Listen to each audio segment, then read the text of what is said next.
Now, here's McConnell. He has 7.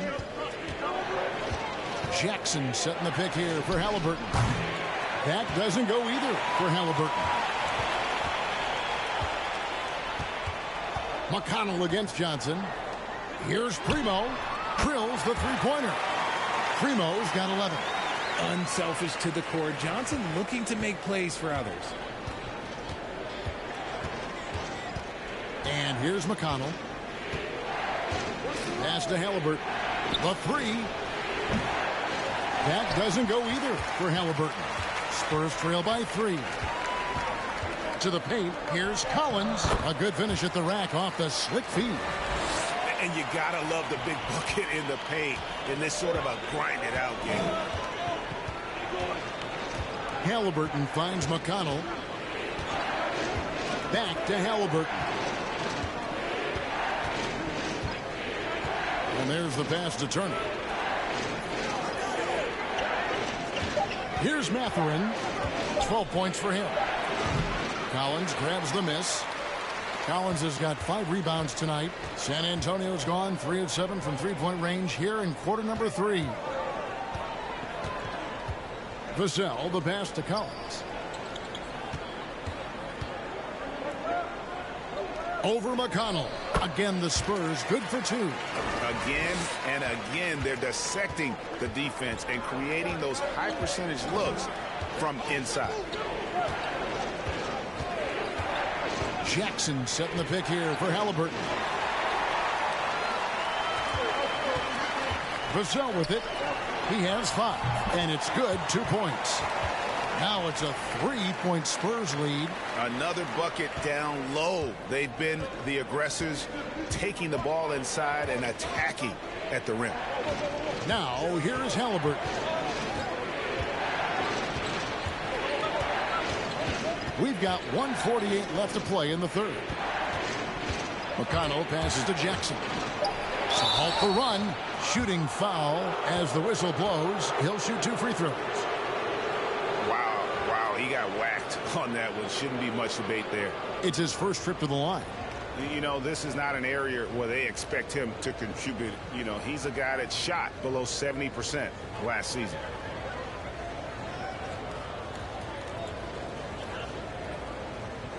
Take a break. Take a break. 2 shots.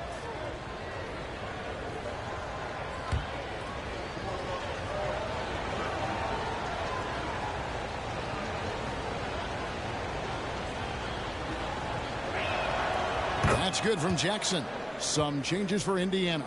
Goga Bitadze comes in for Miles Turner, and it's Nesmith in for Halliburton.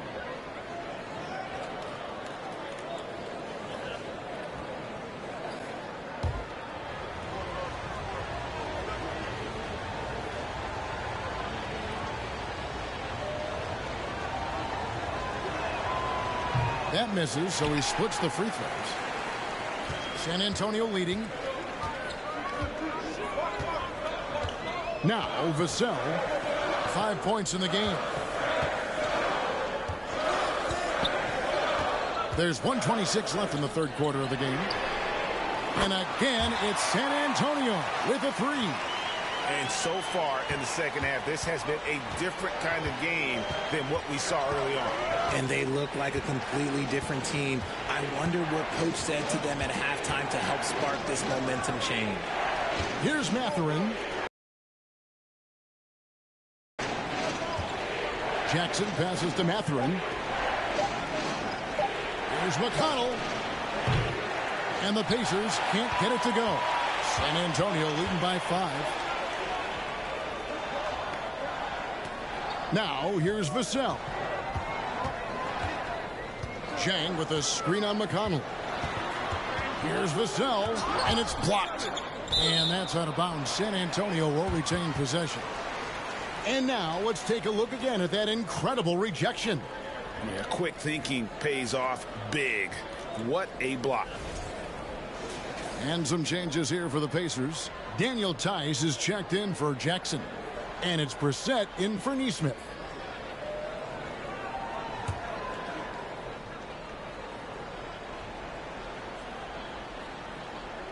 Shot clock at 5. for three. Richardson. It's rebounded by Indiana. 6 seconds separating the shot and game clocks. Here's Mathurin. Makes it off the glass. Mathurin's got 14. You'd love to get the ball this close in every trip where you can almost just not miss. That was a second look at our Mobile One drive. Amazing control on display. And a close game like this, you've got to dig deep and just find a way to make things happen. And here is Vassell. 5 points in the game.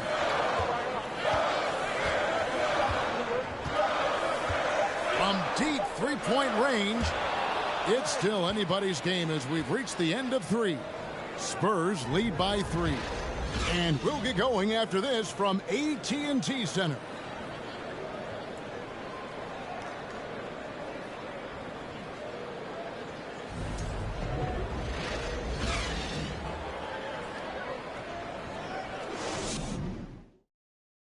And let's go back to a terrific pass that we're calling tonight our State Farm assist of the game. And I'm glad this was the pick because I love this pass. Such a great dish. That's what I call court vision. That wasn't a better pass in the game, almost like he had a sixth sense.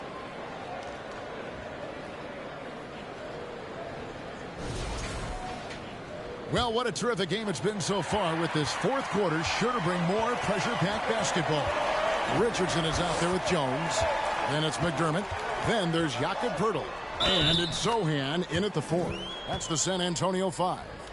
And there's a pattern starting to take shape here. They're working it inside and getting good shots from close range.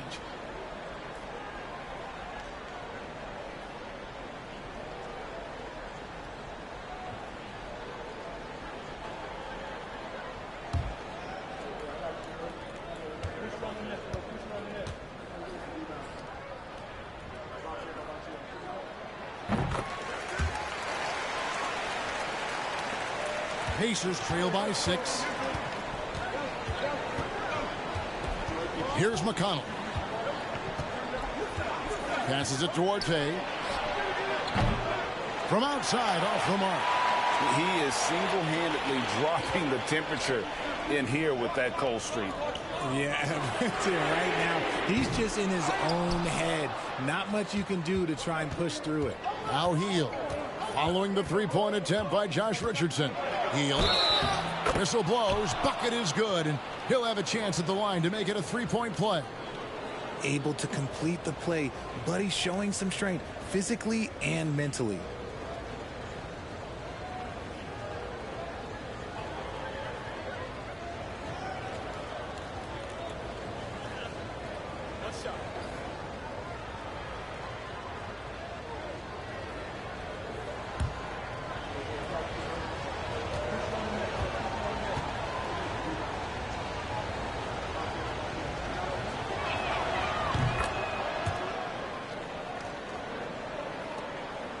Spurs leading by 3. Outside, Jones. Out to the right wing. Releases. Poeltl's shot is off. How did he break that one? He smoked it. Everything was set up for that to be an easy basket. In the corner, it's Hield. Good. And McConnell gets the assists. McConnell's got 9 assists in the game. Great passing. The Spurs have gone 1 of 3 from the field to start the fourth quarter. Richardson outside.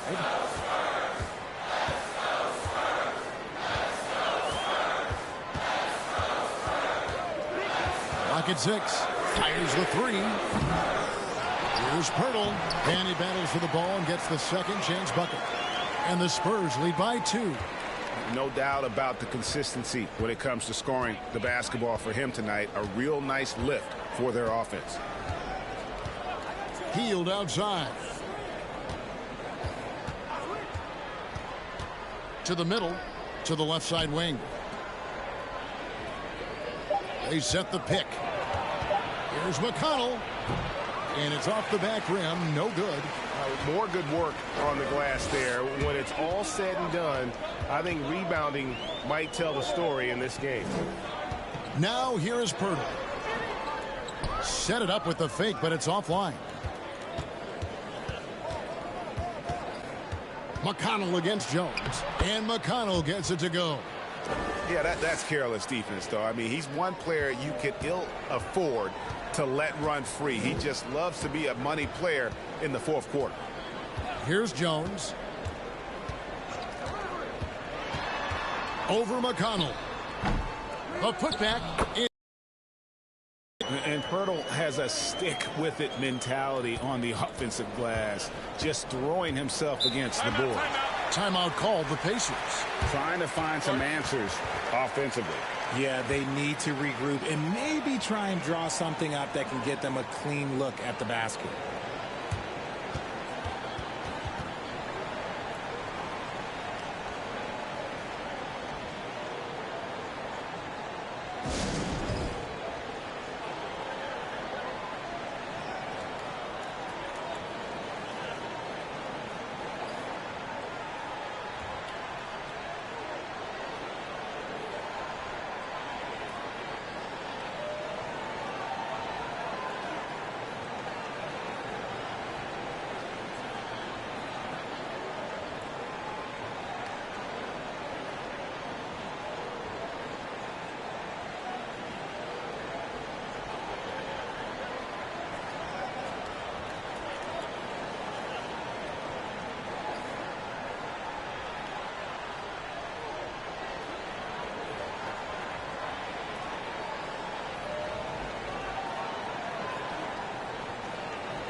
Johnson's checked in for Doug McDermott. Then for the Pacers, Turner's checked in for Goga Bitadze.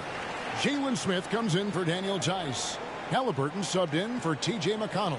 With a short break in the action, gives us a chance now to send it over to David Aldridge.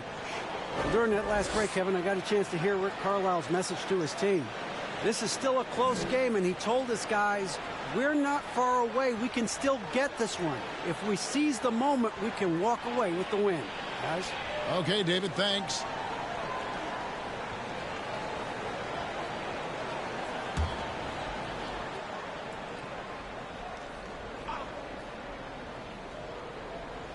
Tipped away, and it's out of bounds. Last touch by Jones. Yeah, gets a finger on it, but just can't quite come up with the steal. That's fine. You love the effort, not making things easy for the opposition on offense. Around 3 minutes gone here in the fourth quarter. And out of bounds as the Spurs gain possession.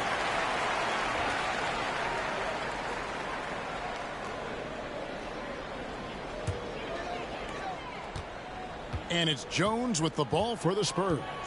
The lead is 2.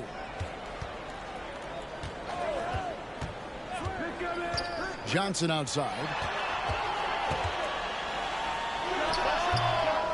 He shoots again. Oh, and he blocks it off the glass. Wow. Richardson against Hield. Pass to Halliburton.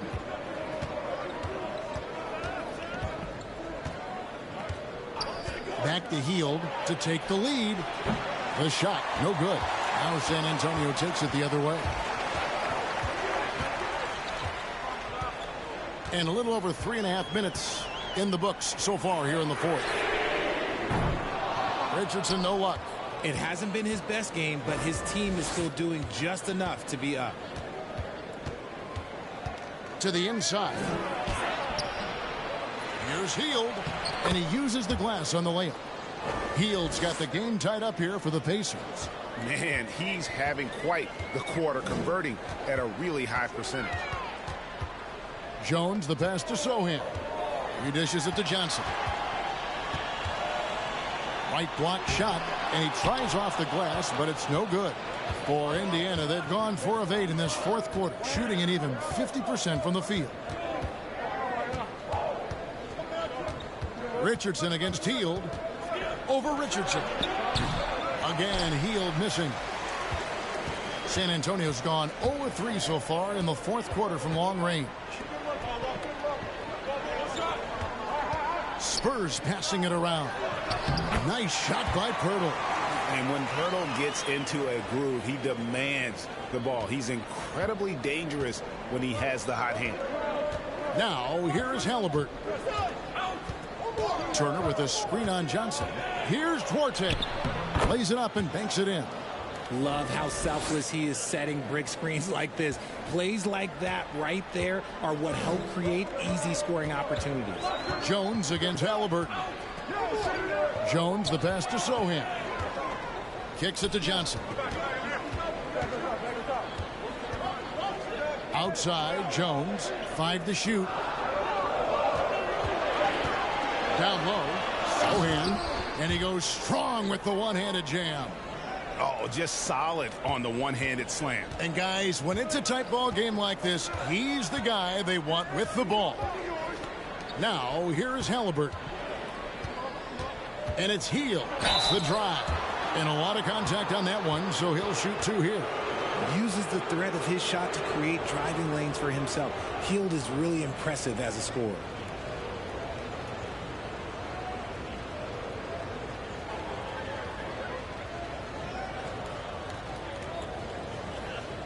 Shooting 2.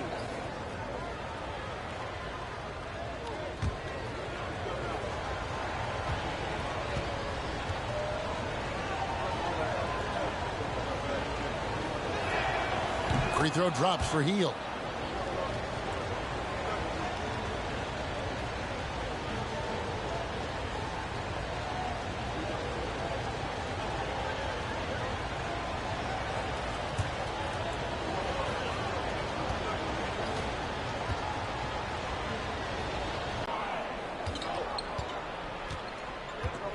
Here's Duarte, covered by Johnson.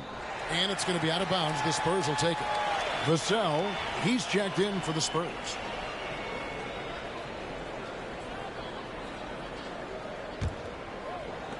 San Antonio's gone 0 of 3 so far in the fourth quarter from long range. Jones, the pass to Pirtle. Puts it up from 12. And too long on the shot. Indiana's gone 1 of 3 from outside the arc since we've reached the fourth quarter. Hield finds Halliburton.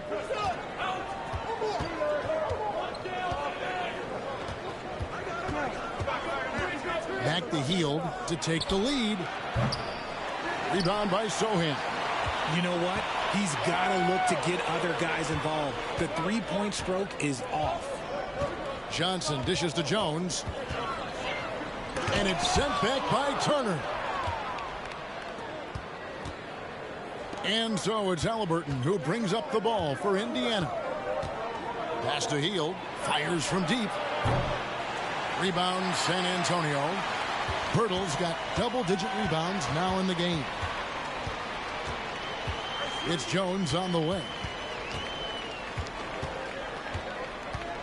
Over to the wing.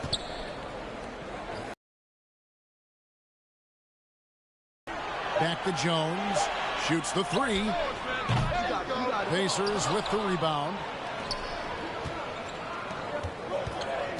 Here's Duarte over Jones. The shot no good by Duarte. Passes it to Sochan. Inside, here's Jones. No luck that time on the shot that would have put them on top. And the stroke definitely lacking confidence this quarter. Nothing on target. Pass to Halliburton. And here is Turner. Offline with his 3. I'm shocked that didn't turn into 3 points. I mean, he makes you pay on those nearly every time. Pass to Sochan. Here's Vassell. No good. And they can't put an end to this drought. The Pacers shooting a pedestrian 36% in the fourth quarter. The offense not doing their best work of late. Halliburton with it. Healed from outside. And Pirtle pulls it down. Jones against Smith. The pass to Vassell. Back to Jones. Passes to Johnson. Here's Sochan. Again, the miss by the Spurs. The Pacers shooting at 36% in the night. They've got to step it up offensively. Halliburton outside. Healed from outside. A rebound by the Spurs. Pirtle's got 12 rebounds here tonight. Big time effort. Johnson, the pass to Jones. Johnson. The steal. And up the court come the Pacers on the break. Healed finds Halliburton, and they take the lead. And the Pacers lead by 2. And, guys, there's just an air about Halliburton. He has such belief in his abilities, and eventually others start to believe. Time called here. The Spurs decide to talk it over.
And Jones has it in the corner.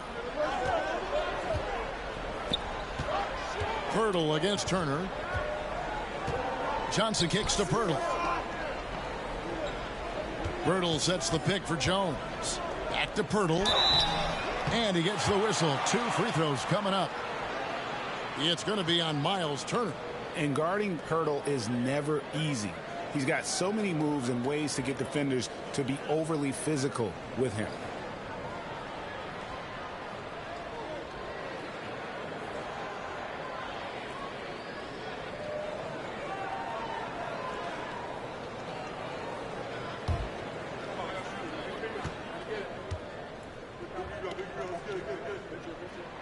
First one falls for him. And Pirtle is a massive guy, someone that uses his height exceptionally well to get high-quality looks at the bucket.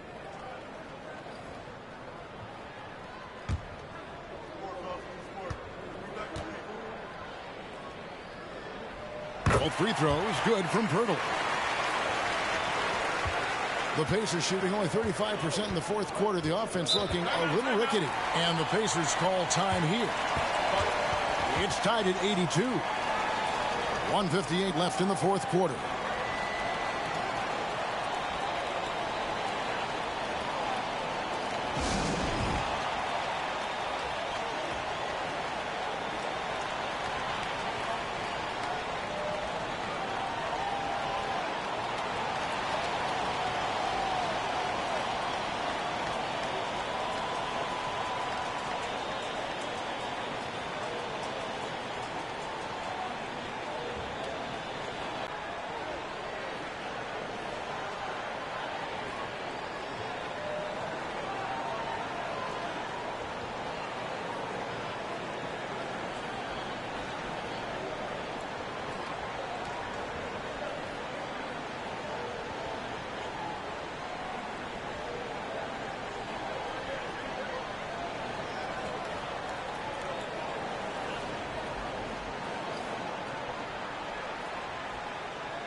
1:58 left in the fourth. Now here's Heald, covered by Vassell. And it's Halliburton missing. And close to making the defense pay for the lax coverage that time. Here's Johnson. And that won't go, missing the go-ahead bucket. And so it's Halliburton who brings up the ball for Indiana.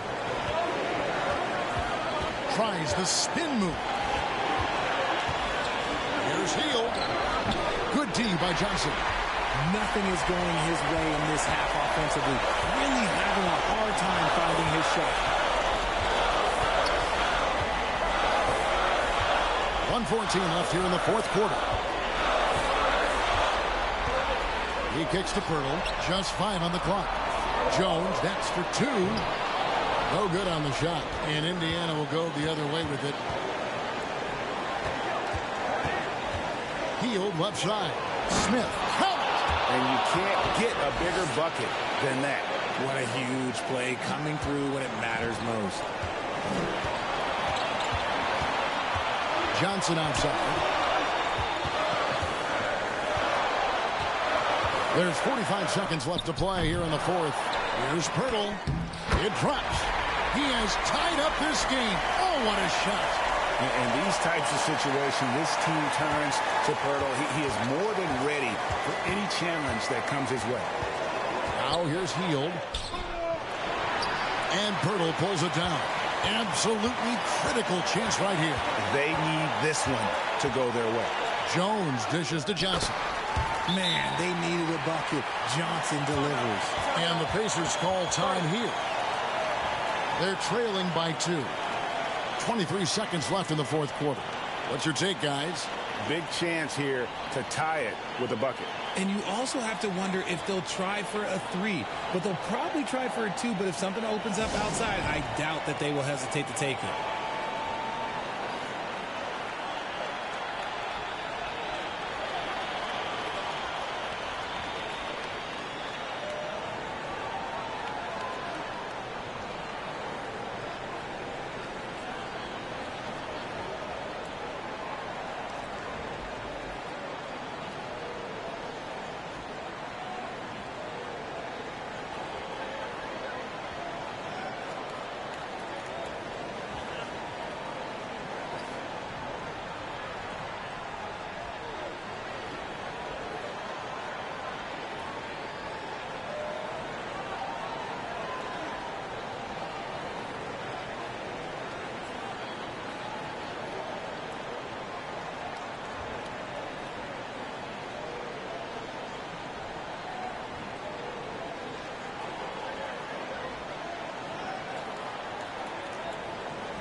Pass to Heald.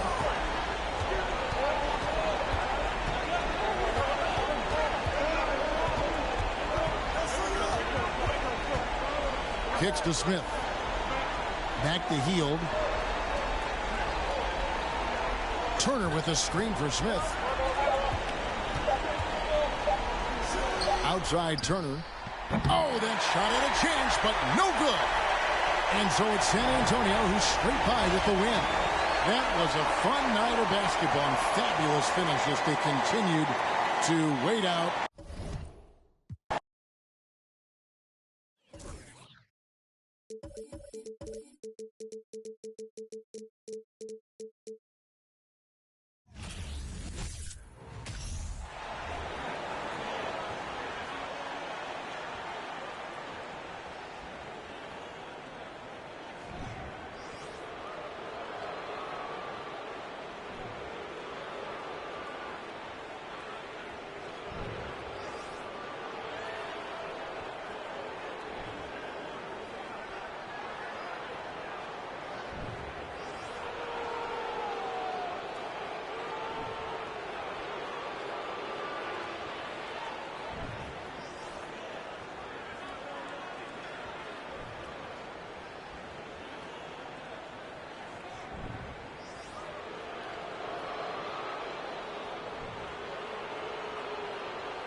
Welcome, everyone, to NBA basketball on 2K Sports.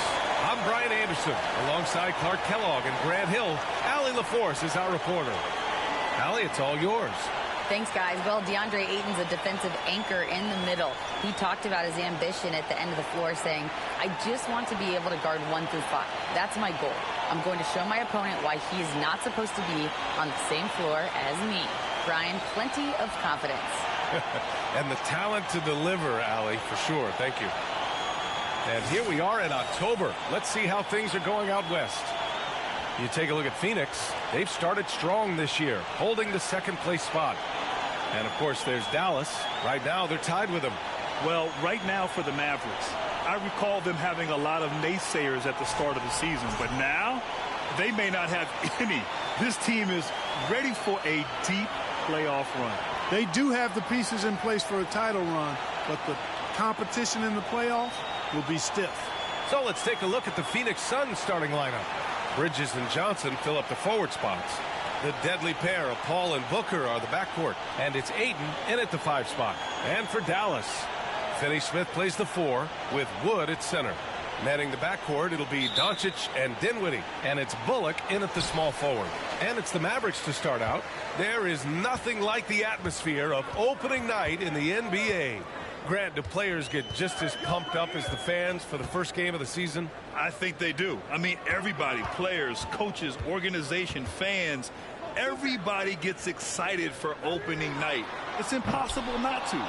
All the work these players put in over the offseason, the training camp preparation, it pays off right here and now.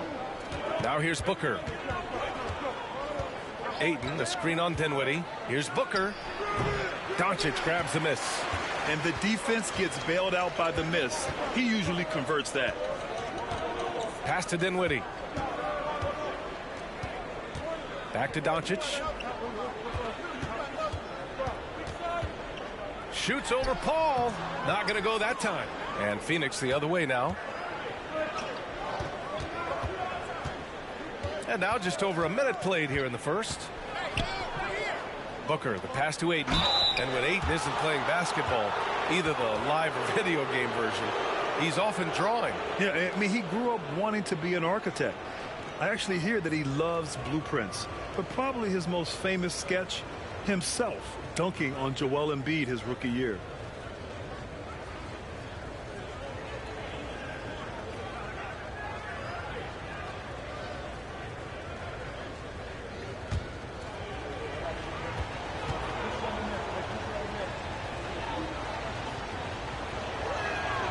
That's good from Ayton. Well, these Suns have had a successful past couple of seasons. Yeah, B.A. I mean, they certainly know the greatness they're capable of. They can give you a lot of confidence out there on the floor, even against other elite teams.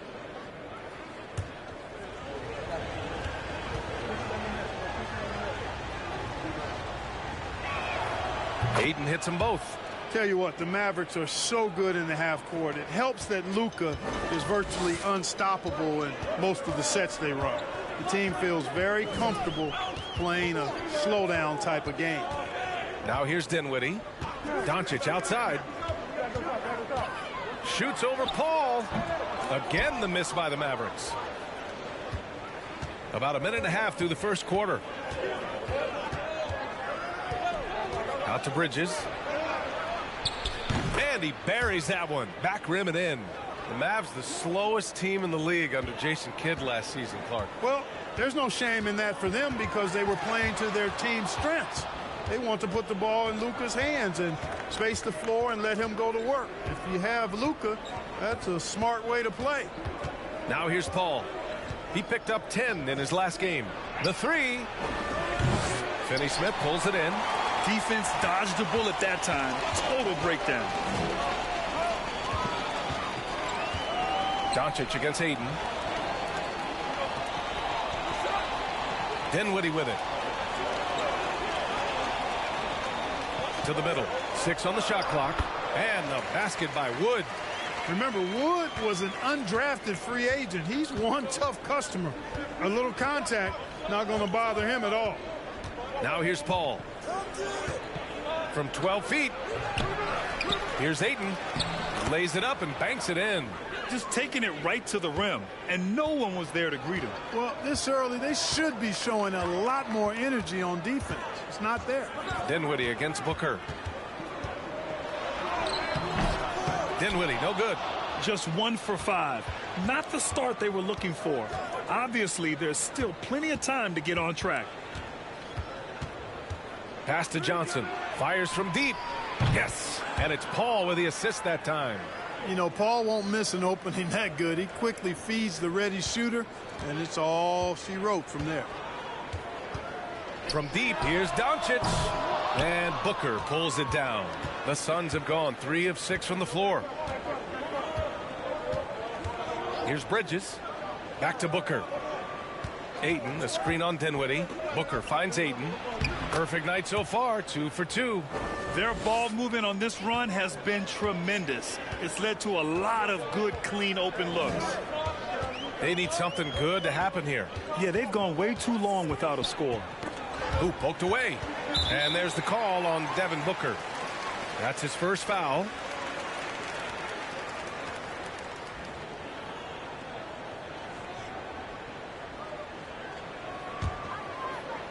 Phoenix on D. Wood, a screen on Paul. When you look at the intangibles of Luka Doncic, he has some of the best court awareness in the league, and that shows up most with his passing and body control. And the way Doncic can feel the defenders around him speaks to his great court sense, Grant. No question. And the elite footwork he has makes the most of it. I mean, one of the best at shielding defenders with his body. It's really how he can navigate through a defense with ease.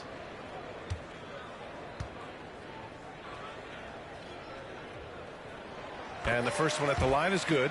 Luka Doncic is a do-it-all player. I mean, he does everything for this team, including being a walking triple-double threat on a game-by-game basis.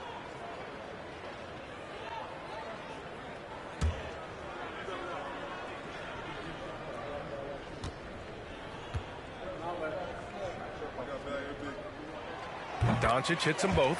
And, you know, what's most impressive about Luka Doncic is how fast he has become a bona fide star in this league.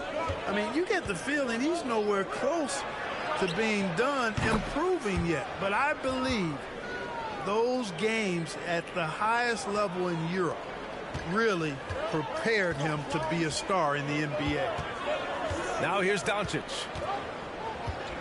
And they doubled up Doncic. Lets it go from deep. Rebounded by Chris Paul. And it's Phoenix's ball. They're on a 14-4 run. For 3, Booker. Suns keep it alive. Ayton passes to Paul. Yep, that one goes. Building a big advantage early with a terrific all-around performance. Yeah, you know, they've had the advantage at both ends. They've got all the momentum early on. And Luka's the kind of guy you build your team around, Clark. Yeah, and I think this next step is being a franchise player that learns how to lead effectively. It's incredible how much he has already accomplished at such a young age, and his transition coming to the NBA from Europe has been, I think, surprisingly seamless. It's been an ugly quarter for him. Trying to shoot his way out of it. Might be time to work on the playmaking skills. Outside Booker. Yes, and it's Paul with the assist that time. Looks like we're starting to see a pattern here. Not afraid to get in the paint and get wet. Well, I agree with you. 4 of their last 5 baskets have been exactly of that variety. Now here's Doncic. Turned in an outstanding game against Memphis. And so the ball out of bounds. Ayton tucks it last. Here's the group of players who had the most steals in the league last season. Second, Chris Paul. Last year, he was really opportunistic defensively, creating havoc.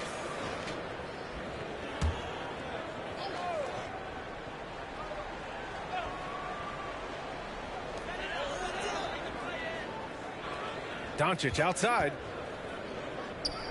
Pass to Finney-Smith. Just 5 on the clock. Dallas needs to get off a shot. Dinwiddie. And they've done a pretty good job working the ball inside, but haven't been able to convert at all. Yeah, you know, defense or not, good defense or not, those are shots you got to make. I mean, they're missing some easy ones. Now here's Bridges. 5 points in the game. It's Booker on the wing over Dinwiddie. And Booker the bucket on the assist by Bridges. Booker's got his second basket on the night. The assist numbers certainly stand out. They've really emphasized ball movement here today. Clearly just an example of a different mindset between these teams.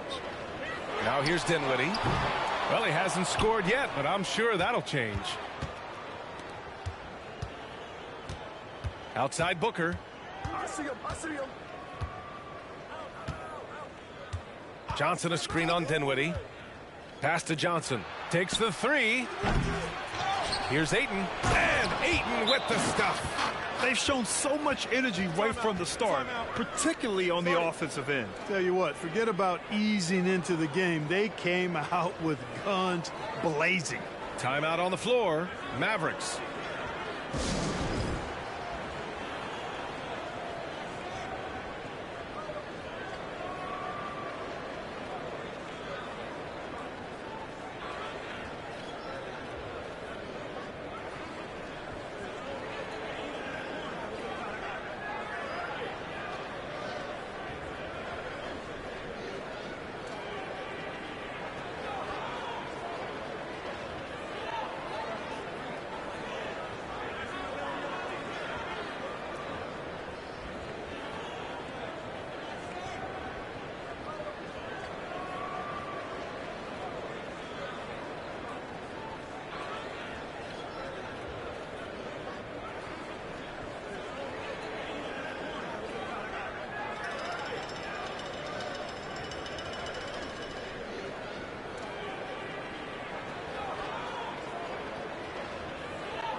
And the Mavericks with some changes. Kleba, he's checked in for Bullock. Hardaway comes in for Dinwiddie. And it's Ntilikina in for Luka Doncic.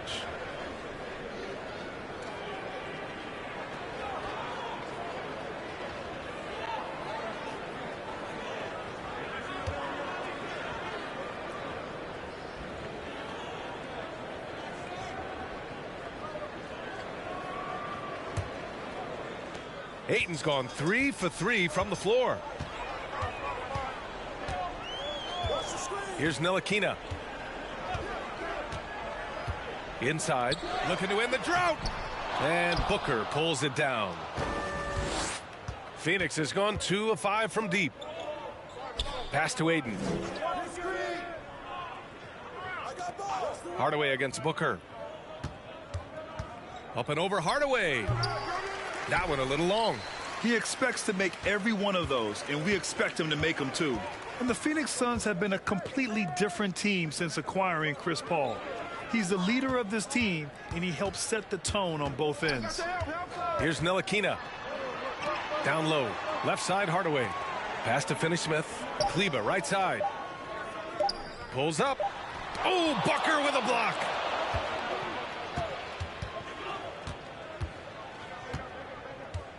Over Finney-Smith. Doesn't go that time. So the Mavericks will take it the other way. Boy, the city of Phoenix really embracing Chris Paul as soon as he arrived. Yeah, I mean, he's in the latter stages of his career now. But you would never know it based on how hard he plays every single night.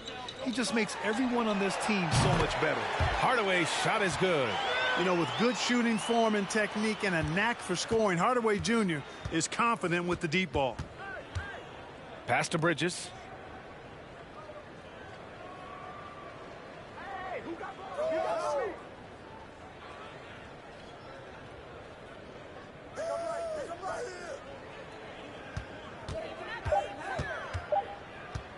Pulls it from 20. Here's Ayton. And so he draws the foul, headed to the line to shoot a pair. First in field goal percentage, third in opponent field goal percentage, and here's a team that loves sharing the ball. Top 5 in assists. They had an offense that did not stagnate. Hey, it's no simple task to lead the league in field goal percentage. Takes a lot of patience and a lot of restraint.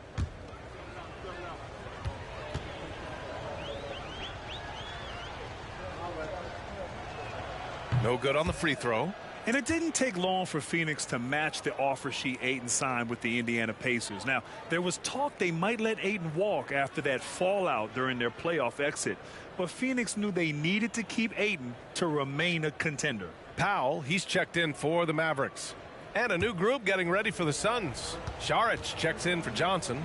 Craig comes in for Bridges. Okogie's checked in for Booker. And Payne is subbed in for Chris Paul. And this Mavericks team, Grant, they are loaded up on shooters who can hurt you from outside. And that's the way they should be built. Force teams to spread out and give Luka space. And when the Mavs get hot from outside, they are dangerous. Boy, you cannot let Hardaway Jr. get going like this, guys. I mean, once he's in that rhythm and flow, it's bad news for the defense. Saric shot is off. The way they've gotten after rebounds has been impressive. Yeah, sensational is a really good word for it. They're tearing it up on the glass. Here's Ntilikina. Boy, he's been patient so far. Nothing yet on the scoreboard. Kleba, screen on Payne. Here's Ntilikina. Lets the three fly. Another three for Dallas. Excellent handles by Ntilikina. I would say they're late day handles, not quite rush hour, but good at maneuvering when he needs to. Now here's Payne. Pass to Ayton. Shoots a fadeaway. The shot, no good. And it's the Mavericks ball. They're on a 9-1 run. For three, Hardaway. And they get it back. And a miss there on the triple. Phoenix has gone just 2 for 6 from the arc here in the first. Outside Payne. Pass to Ayton.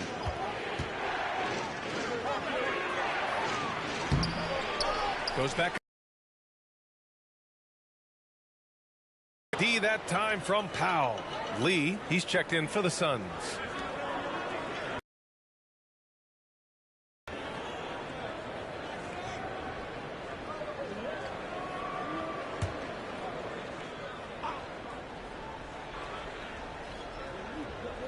Phoenix is shooting 43% to get this one underway. Now Payne looking for his first basket, still in this one. Pass to Saric. He gets it in there. And the Suns lead by 12. Already 6 of their points coming off second chances. Pretty impressive. Hardaway with a screen on Payne. 1:14 left to play in the first. Outside Hardaway. Uses the glass to finish the layup. Hardaway's gotten his 3rd basket of the night. Scoring well this quarter, picking up steam as he goes. Payne with it. He's picked up by Hardaway. And there's the foul. It'll go on Tim Hardaway. That's his first foul.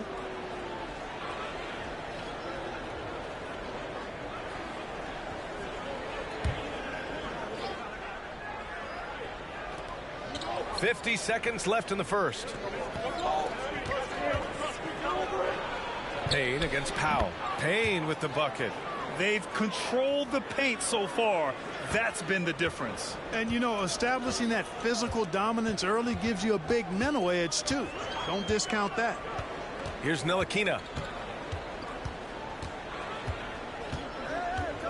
And there's a 3-second violation.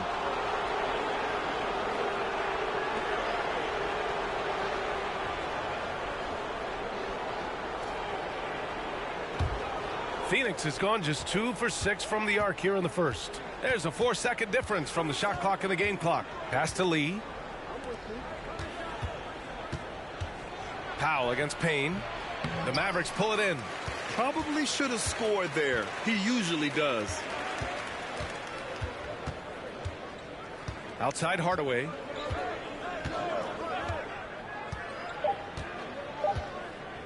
From downtown. Ooh, he released it in time, but it's off the mark. And a double-digit lead on the scoreboard as we end the first quarter of play. The Suns on top, up by 12. Stay with us now as we get set to bring you quarter number 2 after this.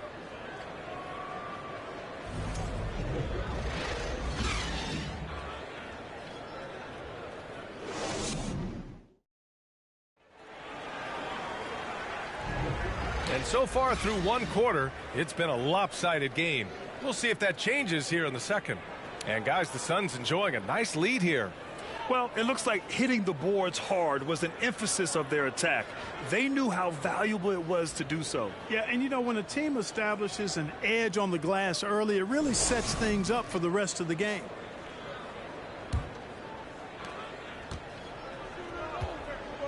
Here's Lee. Now quiet so far offensively, searching for his first points of the game. On the floor for Phoenix. Johnson and Saric at the 4 and the 5. Chris Paul out there with Damian Lee, and it's Bridges in at the 3 spot. Boy, and the wingspan McGee has covers a lot of ground. Very useful for shot blocking. A moment to hear from Allie LaForce. Well, the Mavericks this season trying to build a title contender around Luka Doncic, but not a lot of luxury tax wiggle room. Luka said, quote, "I trust them. Whatever move they make, I have great teammates, and we're playing great basketball." Brian? Well, no one wants to see Luka in the playoffs, Allie. Thanks for that. And here are the Suns now, following the score by Dallas. Ball finds Bridges. Outside Paul. Saric a screen. Shot clock at 6. Misses off the right iron. It can be tough to find space in the mid-range area. Probably should have passed that one up. Powell outside. Doncic on the wing, covered by Johnson. Here's the 3. Here's the second effort. A nice shot by McGee. McGee's gotten his second bucket of the game. Boy, for a 7-footer, he's got really good bounce, does JaVale McGee, and doing a nice job working on the glass there. Outside Johnson. Back to Paul. And legacies are defined in the playoffs. Game to game, what's the measure of greatness for a star player in your mind, Grant? Well, B.A., I think it's all about consistency. The great ones in this league historically bring it every night. They may have a bad game here or there, but for the most part, the energy, the effort, and the consistency is always there. Now here's Paul. Up top, Saric. Pass to Johnson.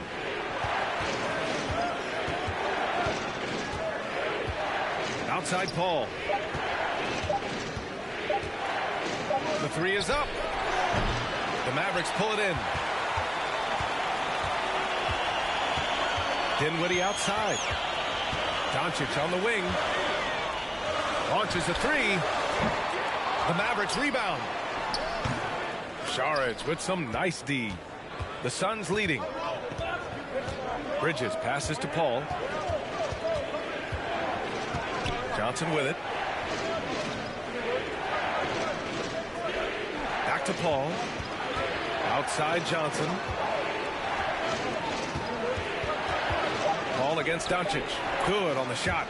Paul's got a really nice touch from the interior, and you know, he likes to get in there and mix it up with the big guys any chance he gets.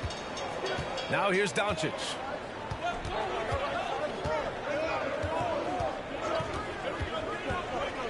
And they doubled up Doncic. Hardaway on the wing.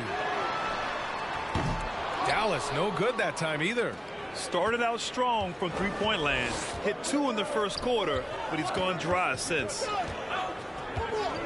Ball passes to Saric. Outside Paul. Saric a screen. From 13. From deep. Hauled in by McGee. For Dallas, they've gotten only 2 of 8 field goals to go in the second. Inside. And McGee with the stuff. And this kind of athleticism at the center position, pretty remarkable. I mean, McGee letting it all hang out there. Pass to Lee.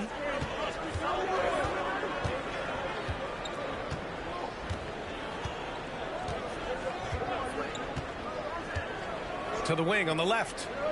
Johnson passes to Bridges. Sinks his third bucket. He's 3 for 6 now. and just totally relentless, only increasing the intensity level. Yeah, I love the fact he doesn't play the score. He just keeps coming, attack mode. He doesn't know how to step off the gas pedal. Now a timeout called by Dallas.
Woods checked in for the Mavericks. Bullock comes in for Hardaway. DeAndre Ayton, he's checked in for Phoenix. Devin Booker comes in for Lee.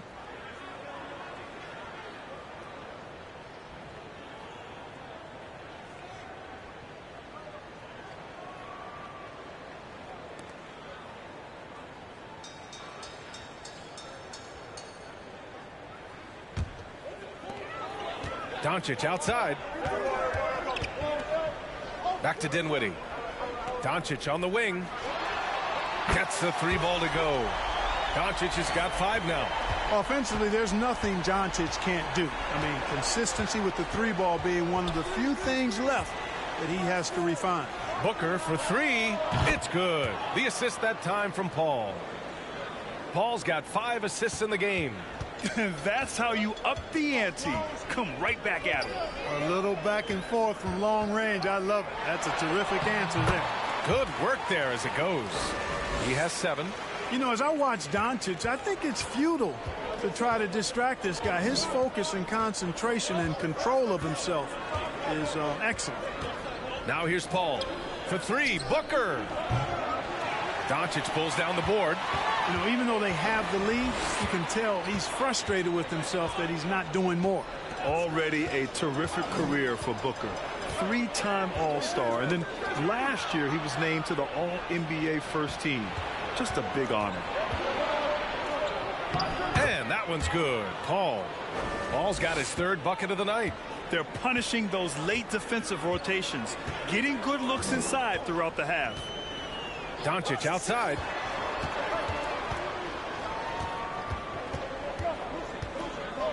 Takes one from 10 feet, and it's Dallas scoring again. And with Booker, it's not just the scoring. Grant, he does a little bit of everything. Hey, B.A., I mean, you go back and look at last season. He had career highs in rebounds, steals, blocks. I mean, he's learned how to affect the game, even when his shot isn't falling, which is rare. Booker no good. It's tough to get open in this league, and when you do, it hurts not to capitalize. Jacks up a 3, and the Mavericks another 3. That's his 2nd triple this quarter. I guess he's left that dry spell behind. Paul against Doncic. Ayton in the high post. And there's the foul. It's on DeAndre Ayton. That'll be a 2nd foul of the game. Picking up his 2nd foul here. Has to be careful because they can pile up quickly. Finney-Smith checked in for the Mavericks. And a change for the Suns. Payne's checked in. The Mavericks have gotten 7 of 13 attempts to go here in the 2nd. Right now, firing on all cylinders. Yeah, there's a nice flow to this offense right now. Here's Bullock. 3-pointer, no good. Phoenix has gone just 1 of 5 so far this quarter from 3. And he lobs it up to the rim. Oh, what a pass. Those two read each other really well. Looks like a play they've definitely run in practice. And as the receiver, he doesn't feel the need to go for the monster finish that time. I mean, laying it up for the 2 points worked out just fine. To the middle. Here's Wood. Soft touch off the glass. Wood's gotten his second bucket. Really good pass from Finney-Smith. He understands that you can't squeeze that orange if you got somebody ready to catch and shoot. And here's Booker. He has 7. Johnson a screen on Dinwiddie. Bridges finds Ayton. Over Wood. And he tries it off the glass, but it's no good. And it's Dorian Finney-Smith with the foul. That's his first foul of the game. And the Mavericks making a change here. Ntilikina's checked in. And a change for the Suns. Craig is checked in for Johnson. The Suns leading. To the inside. Ayton. And Ayton with the stuff. And this is how dynamic Ayton can be on the offensive end. Keep getting him the ball, please. Here's Ntilikina, defended by Payne. Pass to Dinwiddie. And he hits it. That makes him 1 for 6 for the game. No defensive pressure at all. I mean, that's not going to get it done against him. Dinwiddie against Booker. And here's Craig. Beyond the arc. That one's good. Give the assist to Booker. Booker's got 3 assists tonight. Good court vision from Booker. He sees a wide open man and gets him the ball for an assist. Dinwiddie with it. To the paint. Here's Ntilikina, defended by Payne. Ntilikina misses. Phoenix has gone 2 of 6 from distance here in the second quarter. Craig, good. And it's a 10-point Suns lead. Taking it right at the rack. I mean, that defense is looking real frustrated. Well, they should be. I mean, it has not been a good performance for them at that end of the floor. Dinwiddie outside. Knocks it loose. And Ayton pulls it down. Ayton's got rebound number 12 now. Tenacity on the glass. Pass to Booker. Now Craig. To the inside. Ayton inside. Guarded by Wood. And they blow the whistle just as he gets it off. That's 2 points with a chance at another one at the stripe. They've been a little soft with their defense on the interior. Yeah, and they're really getting pummeled on points in the paint here. All right, guys, what do you think about the offensive approach we've seen so far for the Suns? They've done a great job facilitating shooters. Their early game has seen a lot of hot passes and has kept the defense guessing as well. Something else they've been doing really well is shredding that defense by getting all the way to the rack. They've been absolutely fearless in attacking the paint. The free throw's off from Ayton. Early on, he was forcing his way to the line.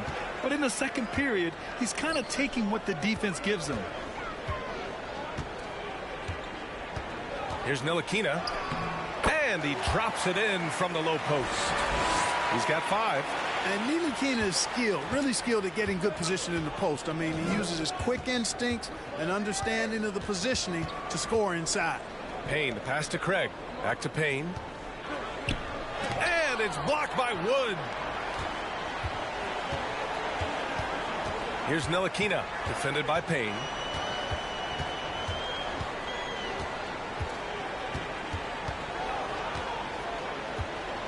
.143 left in the first half of basketball. Down to 5 on the shot clock. Back to Finney-Smith. Here's Bullock. Misses the 3. The Suns shooting a solid 50% throughout the second. You know, there was a time years ago when the Mavericks were one of the NBA's shakiest teams. Now they're one of its proudest franchises. And Ayton gets it to go. Tell you what, he has been feeling it, guys, and the best game plan right now, it's elementary. Just keep feeding him. Let him eat. Here's Ntilikina, defended by Payne. And 1:01 left to play in the first half. Oh, I tell you what, on the jam, Wood can just be ruthless. Won't let anybody stop him when he's going to the cup. Outside Payne. Pass to Booker. The 17-footer. And Ayton with the stuff. And I just love how he's making the effort plays that everyone around him appreciates. It is certainly making an impact tonight. Well, you know, if you're not going to take care of the defensive glass, it's going to be hard to come away with the win. Ntilikina misses. Phoenix has gone 2 of 6 from distance here in the second quarter. 8-second difference between the shot clock and game clock. Right side Payne. Pass to Ayton. He gets it to go again. 9 for 13 so far. And that's just terrific body control by Ayton. Setting a solid pick and then quickly getting himself open. Wood right side. Kleba outside. Now here's Finney-Smith. Here's Ntilikina. Oh, he got it up in time, but it wouldn't fall for him. That'll do it for the first half. Suns ahead, leading by 14. Stay with us, folks. We'll be back just after halftime to get the third quarter started.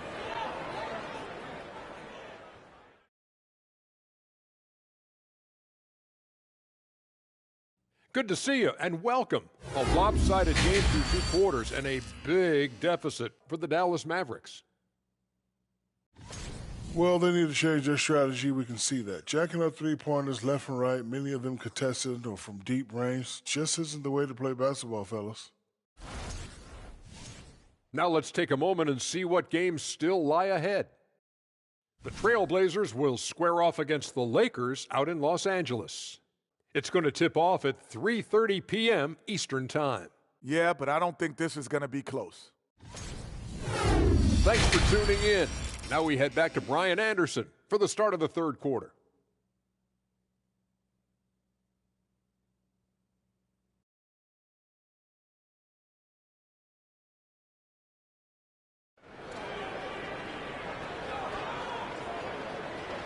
And there wasn't too much drama in the first half, but maybe things will tighten up here in the second.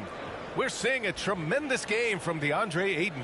And given that he's just delivered a double-double through 2 quarters, I'm excited to see his stats at the end of the night. Yeah, he's got that locked-in look in his eyes tonight, and he's not going to start taking it easy. I think he's going to be going hard until that final whistle blows. Just about ready for the second half here. A big comeback is needed for this game to be competitive, and it probably has to happen quickly. Netting the backcourt, it'll be Doncic and Dinwiddie.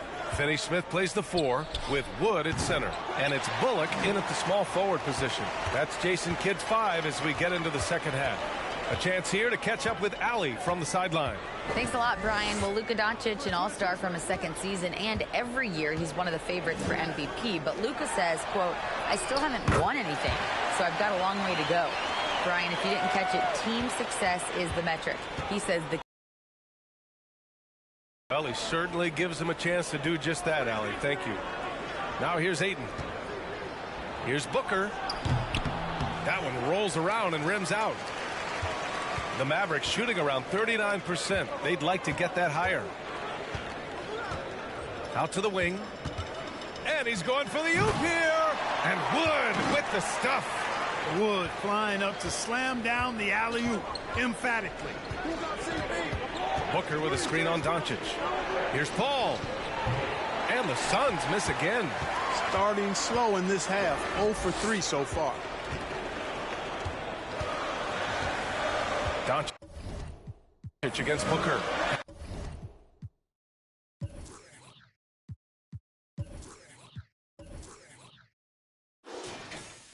Pass to Dinwiddie.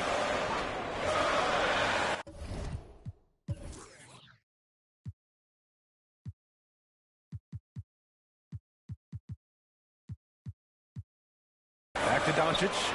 And Doncic hammers it home. Boy, once Doncic gets on the roll, there aren't many ways to slow him down. Huge night so far. Outside Booker. Here's Ayton. Oh, and the jam by Ayton. Slams it down with 2 hands. Man, they're really getting aggressive now. Now's the time to do it. Keep attacking that rim. Now here's Doncic. He's got 14. Dinwiddie outside.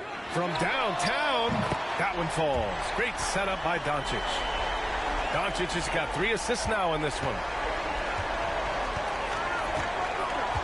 Now Booker. Paul, a screen on Dinwiddie. For 3, Booker. It's hauled in by Luka Doncic. Doncic has got 6 rebounds in the game. And I'm sure this isn't how they drew it up at the half. Only 1 for 5 here in the third quarter.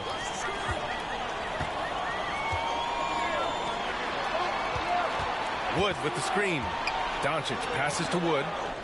Out of bounds. It'll be Phoenix's ball. Hardaway's checked in for Bullock.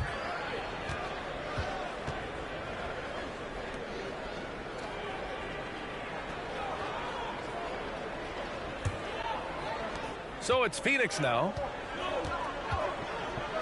Pass to Bridges. Just over 2.5 minutes gone by in the second half.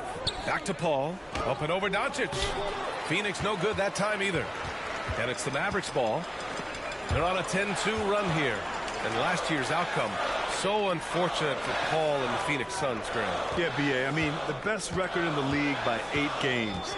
It kind of seemed like Paul might finally get that ring. Just a heartbreaking loss for them against Dallas in Game 7. And, you know, that's their first miss after knocking down 4 in a row to start the half. Pass to Booker. Lets it go from deep. And the Suns miss again. Early on, he tried to shoot his way out of this funk. But later in the game now, he might want to just give it up and look for his teammates to do the scoring. Doncic's shot is good. Boy, absolutely no rim protection, leading to a lot of easy buckets here. And we just had to see that mobile one drive one more time. Great stuff. You're toasting the defense and getting in close. They'll take possessions like that one all day. Now here's Booker. He's got 7. Here's Ayton. And that one's long. And it's the Mavericks ball. It's a 12-2 run here. Good pace. Here's Dinwiddie. 5 points in the game. Down low. Here's Finney-Smith. The shot is good. Doncic making the play. Doncic has got 4 assists in the game. They're really working the paint now. Booker against Dinwiddie. From deep, Johnson. Mavericks with a rebound. Doncic has got his 8th rebound here tonight. Wood outside.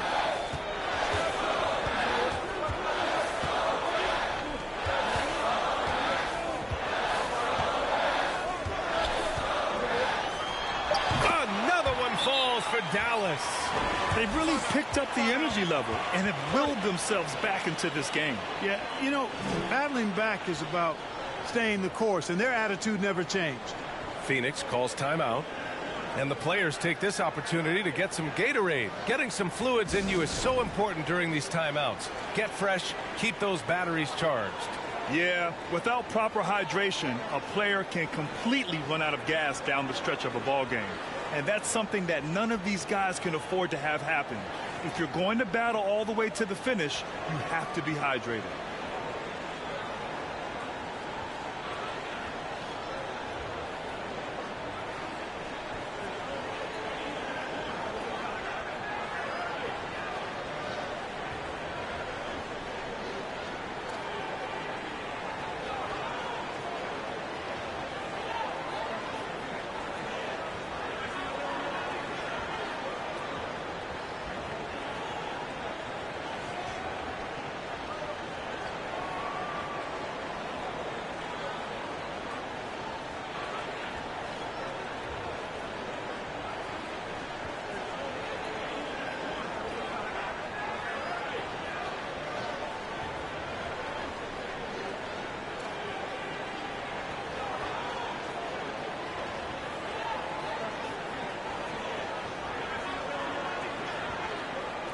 And the Mavericks with some changes. McGee comes in for Wood, and it's Powell in for Finney-Smith. Saric checks in for Phoenix. Okogie comes in for Booker.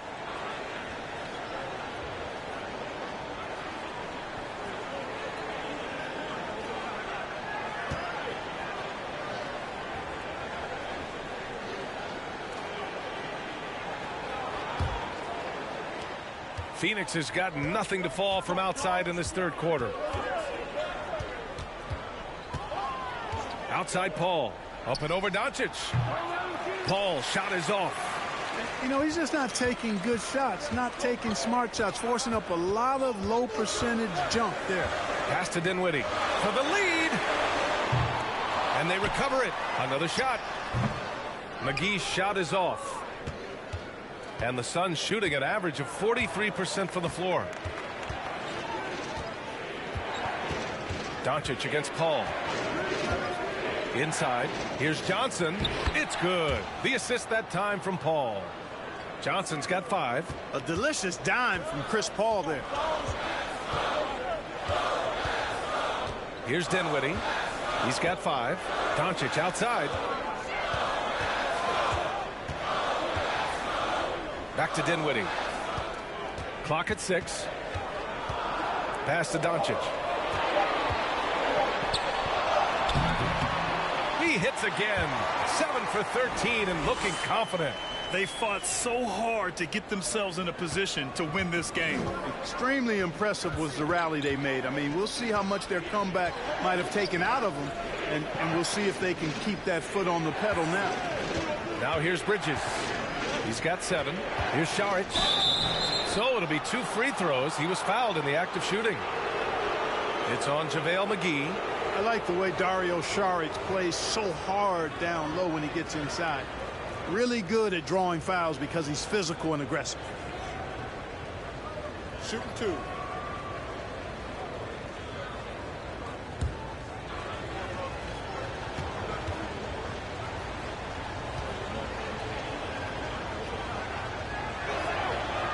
That free throw no good.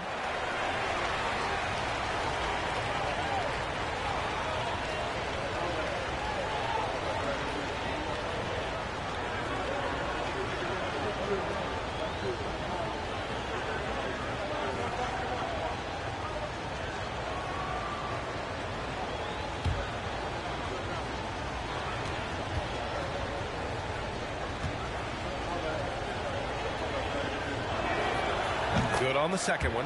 Not an A+ trip to the line, but he did get them the lead. Here's Dallas now. They're on an 18-5 run. Outside Hardaway for the lead. Rebounded by Johnson. Oh, man, he can't get anything to fall. You can feel his frustration. And he's got to find other ways to contribute then, because his shot making is not happening right now. Here's Okogie. Boy, no scoring yet from him, but that's likely to change. And the Suns miss again. And Dallas with possession. They're on an 18-5 run. McGee a screen. Dinwiddie outside. Doncic against Paul. For 3, Hardaway. He can't get that one to fall. So Phoenix will take it the other way. They led by as many as 18. Here's Paul. Oh, McGee with the block. Not much falling for him this quarter, guys, and you can sense his frustration. Dinwiddie with it. He's got 5. Back to Hardaway for the lead. Again, Hardaway missing. Going into halftime, he had 2 threes in his pocket, but hasn't added to that total since. Paul passes to Johnson. Here's Saric, covered by McGee. Oh, McGee with the block. Here's Dinwiddie. And it goes out of bounds. Last touch by Powell. And here's a look at what's coming up for the Phoenix Suns. On Sunday, they'll face off against John Wall and the Los Angeles Clippers. Then on Tuesday, they'll go up against Stephen Curry and the Golden State Warriors. Ntilikina, he's checked in for the Mavericks.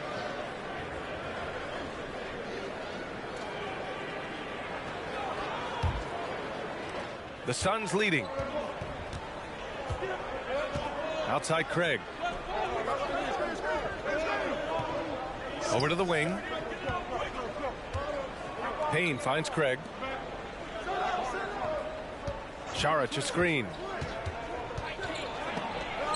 Oh, McGee with the block. And he recovers it. You gotta love how they've been crashing the boards, fighting hard for every miss. I certainly do. You know, I like to see guys do their work inside. Their rebounding has been excellent, and that's always important in a close game. Now here's Payne. Here's the three. And the rebound goes to the Mavericks. McGee's got double-digit rebounds now in the game. Pass to Dinwiddie. Trying to get back on track. And it's laid in by McGee. McGee's got 8. Time and time again, they're creating good looks from close range. And even under pressure in close, I think they've still done a good job maintaining concentration and converting the opportunities. Craig, good.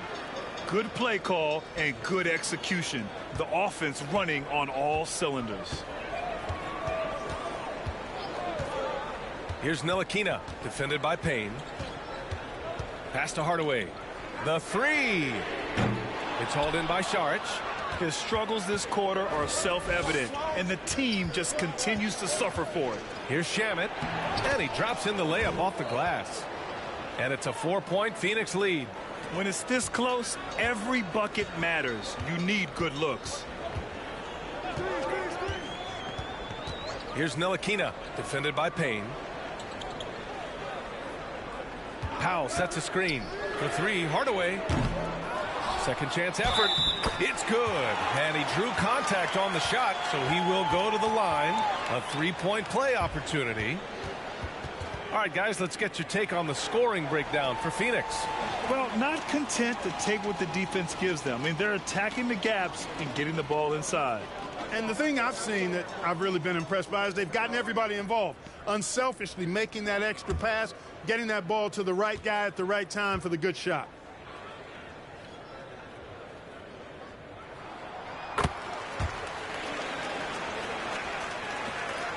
Phoenix has gone just 1 of 6 from long distance here in the third. The shots just aren't falling. Saric a screen on Dinwiddie. Here's Payne. Count it, and 1. He'll have a chance at a 3-point play. It goes on Dwight Powell.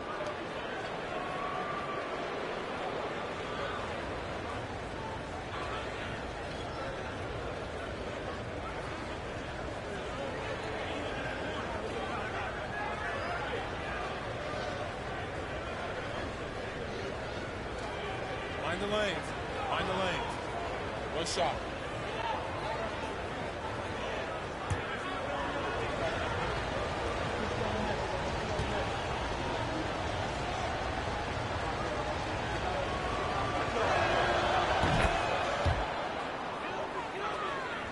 Here's Dinwiddie. 5 points in the game. 1:57 left in the third. Outside Hardaway.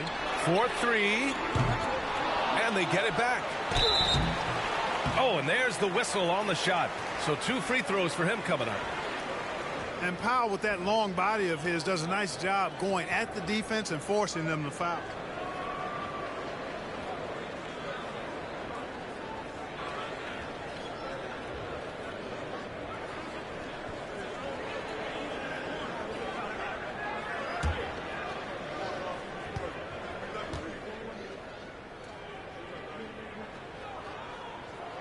First one falls. One of the things I really like about Dwight Powell is that he doesn't play outside of himself. He plays to his strengths. DeAndre Ayton, he's checked in for Craig.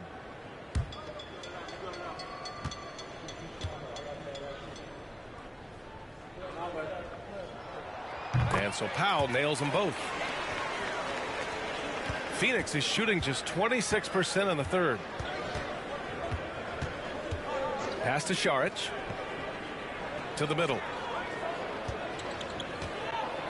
Oh, and the jam by Ayton. You're looking at Ayton using all of his height and reach, slamming it down on a helpless defense. Dinwiddie against Payne. Hardaway, a good look. Again, the miss by the Mavericks. I can't figure out, guys, what's going on with him this quarter. I mean, he hasn't gotten one shot to drop. Saric a screen on Dinwiddie. Pass to Ayton. Over Kleba. And it's Phoenix with another. And 1:01 left in the third.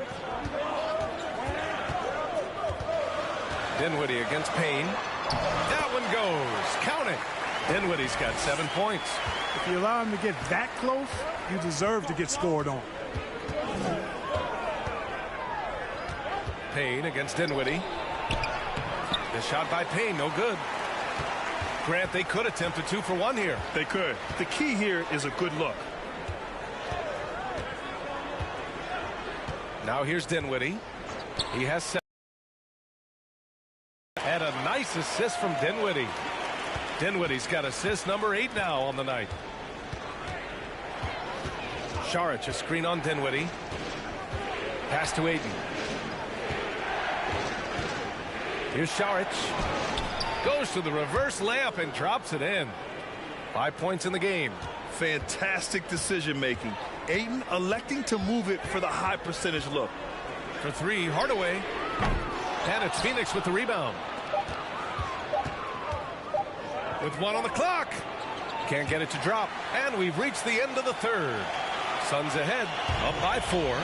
And we're coming back in just a moment. Get ready for the fourth quarter when we return.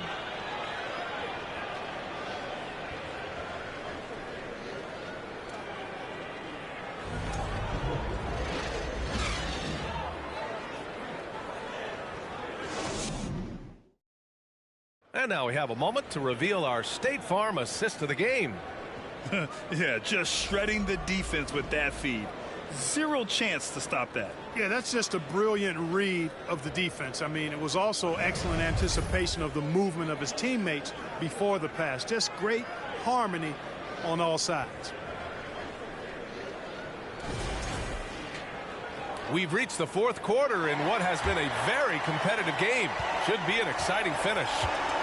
And so, in the game for Phoenix, the deadly pair of Paul and Booker are the backcourt. Bridges and Johnson fill up the forward spots. And it's Ayton in at the 5. Now here's Doncic. And a foul called on the way up. So he'll take 2 from the free throw line. It's going to be on DeAndre Ayton. Well, you look at Wood, and it's his versatility that makes him a tough cover inside and out.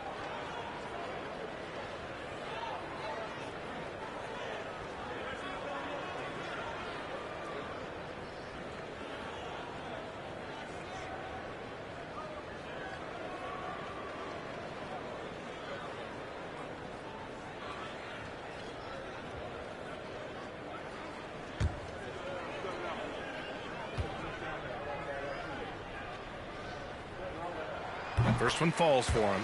Yeah, and Christian Wood moving here to the Mavs over the summer. Now, the Mavs knew they wanted more size, so they sent a number of players in exchange, but they got a deadly weapon to help them this season.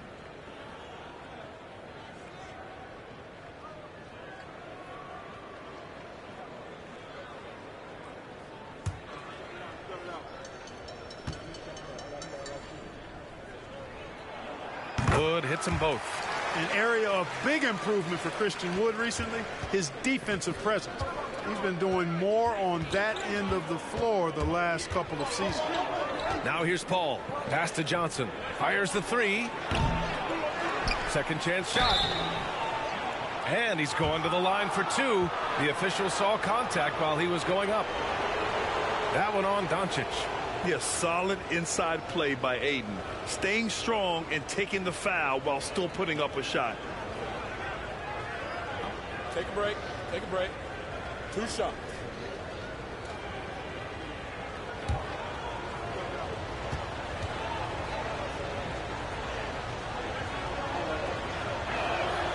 And he makes the first. That defensive improvement certainly shows up in Wood's stats, Clark. Clearly, you look at his rebounds, BA, his shot blocking, all areas where he's making a bigger impact. You love seeing a guy like him, who took a while to find his way into the league, step up in that manner.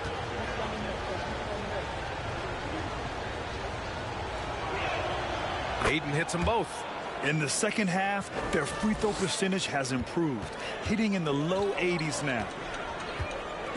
Pass to Bullock. To the inside. Stolen by Ayton.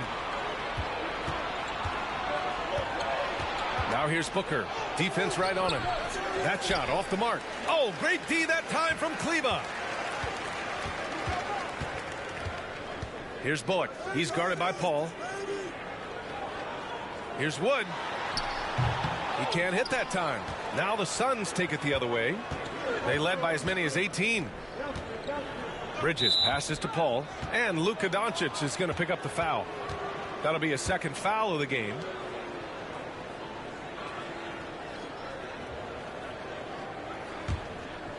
Fourth quarter still young. Just over a minute played. Outside Paul.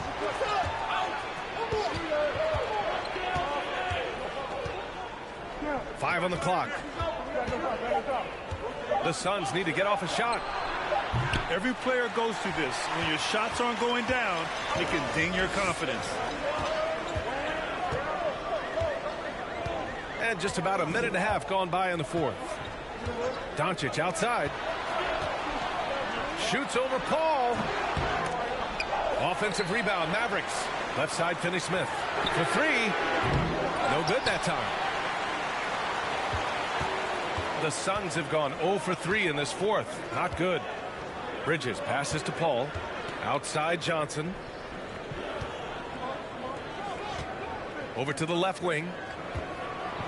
And it's blocked by Wood. Boy, the length and activity of Wood making a huge impact here. To the paint. Count the basket. With a tough road ahead, they worked hard to get a good shot. Phoenix has gone 0 for 2 from outside here in the fourth quarter. Here's Paul. Drains it from 9 feet away. An incredibly hard guy to guard. Paul has such confidence in his handles. That ball's on the string with him. Trying to find a spark here. Yes, indeed. A rough stretch offensively. They could really use a basket. Paul against Doncic. And the layup is good off the glass. Doncic has got 20. And you want him taking good shots at this point in the game. And that one was easy. Well, you don't want to give him any open shots at this stage. Never mind a layup. Come on now. My goodness. Now here's Ayton. Outside Johnson. The three. Offensive board. Ayton. The basket drops, and he gets fouled on the shot. One free throw coming his way. And the Mavericks making a change here. Hardaway's checked in.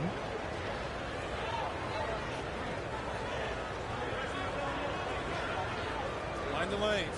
Mind the lanes. One shot.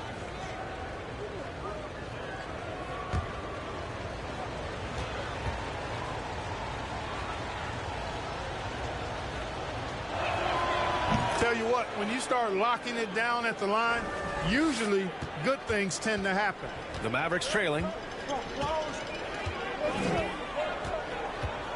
A look at the clock. A little under 3.5 minutes gone by in the fourth. And they doubled up Doncic. Outside Hardaway. On the take. Inside. Here's Wood. And Wood with the stuff. Well, that's nice movement. Quickly and well done by Wood as the roller. Gets open and finds a shot. Paul passes to Booker. Tries to break his ice. And that one's good. Boy, at the offensive end, his game is so impressive. I mean, he's a threat every time up the floor. Now Hardaway. Pass to Bullock. Doncic outside, and he lobs it up, and Wood with the stuff. When you play with Luka now, Doncic, he's ready to find you if you're open, so you've got to be ready to receive. Bridges outside. Ayton, a screen on Hardaway. Booker finds Ayton, and Ayton with the stuff. Attacking the rim with power. Tremendous finish. Really piling on the lead with a dunk like that. Now here's Hardaway. Down low. Here's Doncic. Drops in the layup for two. Doncic has got 4 points in the quarter. Setting each other up beautifully. I love it. 8 of their last 10 points coming off assist. You know, nothing makes a coach happier than selflessness on the basketball court. Wood grabs the board. Wood's got 6 rebounds now in the game. Doncic passes to Hardaway. Back to Doncic. And out of bounds. The Suns will take it.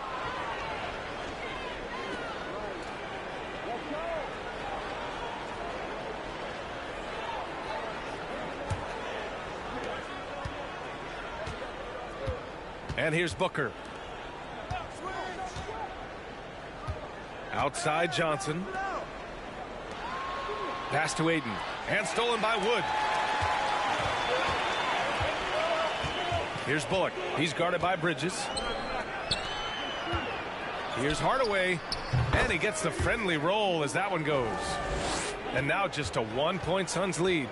Boy, a promising mid-range game that's highlighted by strong fundamentals and mechanics. Hardaway Jr., a productive scorer. Aiden. Phoenix no good that time either. It's stolen by Johnson. It's deflected.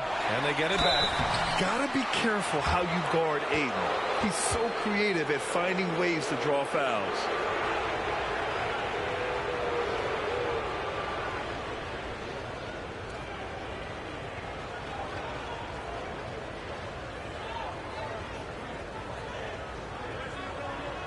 Shooting 2.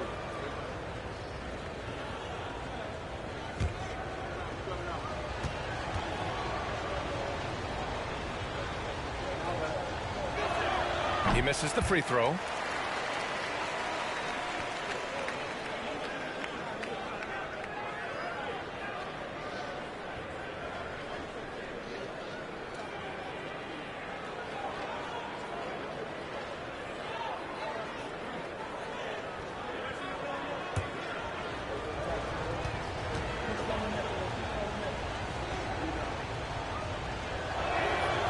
And he ends up missing both free throws. Yeah, what I appreciate about Aiden is that he wants to keep getting better. You have to be excited about his future. Oh, he muscles it in through the contact. They call the foul, and he's on his way to the line.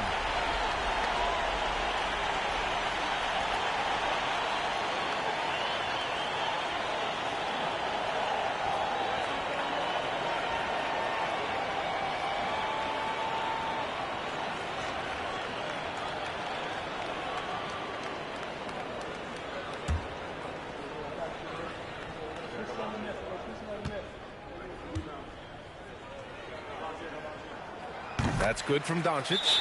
Phoenix calls timeout. Things just aren't going their way. He clearly wants to talk it over. And you know what, guys? If for nothing else, just to slow things down a little bit, change it up somewhat.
Gives us a chance to catch up with Allie LaForce.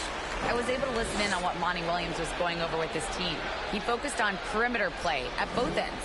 On D, he wants to prevent open looks from deep. And at their own end, he thinks they can create better shots with better ball movement. We'll see if he gets his wish. Back to you. Great work, Allie. Thanks.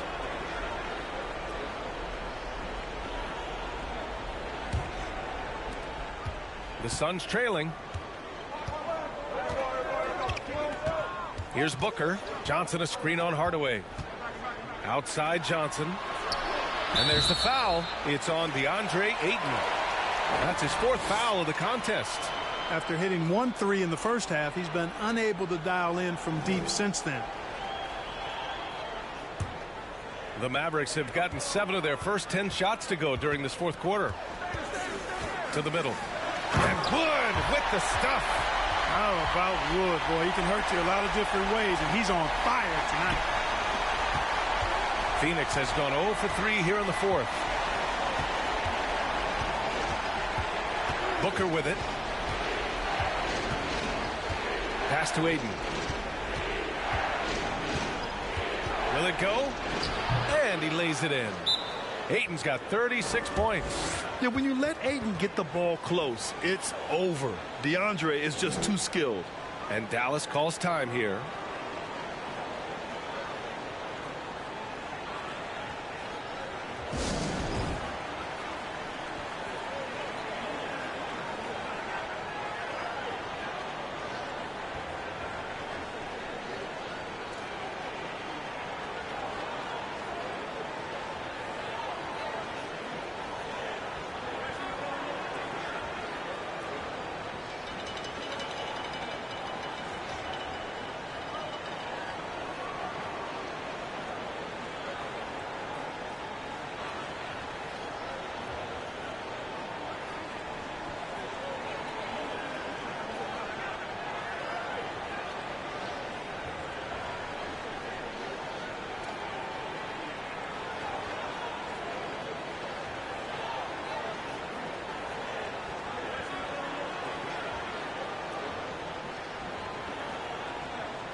Dinwiddie, he's checked in for Hardaway. Payne's checked in for the Suns.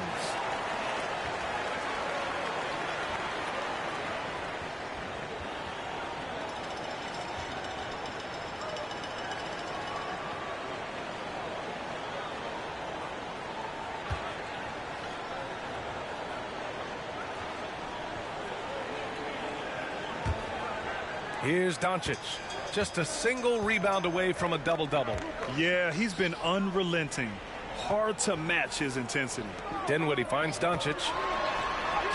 Yes, and a nice assist from Dinwiddie. Dinwiddie's got 9 assists in the game. Great passing.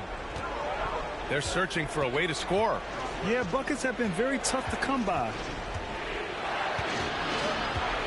Payne, pass to Ayton. That one's wide left. The Mavericks leading. Doncic outside. Dinwiddie against Booker. Here's Bullock. He buries it from 3. Seems like they've lost their defensive focus here in the second half, giving up way too much cheddar. Phoenix has gone 0 for 3 here in the 4th. Now here's Booker. Pass to Ayton. Over Wood. Grabs the rebound again. And he hauls in his 20th rebound. Oh, just dominating the glass. Doncic outside. And Wood with the stuff. Tell you what, very few players have the playmaking ability of Luka Doncic. This guy is special with his vision and passing. Payne against Doncic. From deep, Johnson. Doncic pulls down the board. Doncic has got 10 rebounds here tonight. So active. And, you know, they're losing in large part because he's not playing well. It's really as simple as that. Now here's Dinwiddie. Pass to Bullock. Shot clock at 5. Off target. That would have pushed the lead to double digits. And for the Suns, they're shooting the ball at only 35% here in the 4th quarter. Doncic against Payne. Here's Johnson. And the 3 off target. He continues to let it fly, but the makes have been few and far between.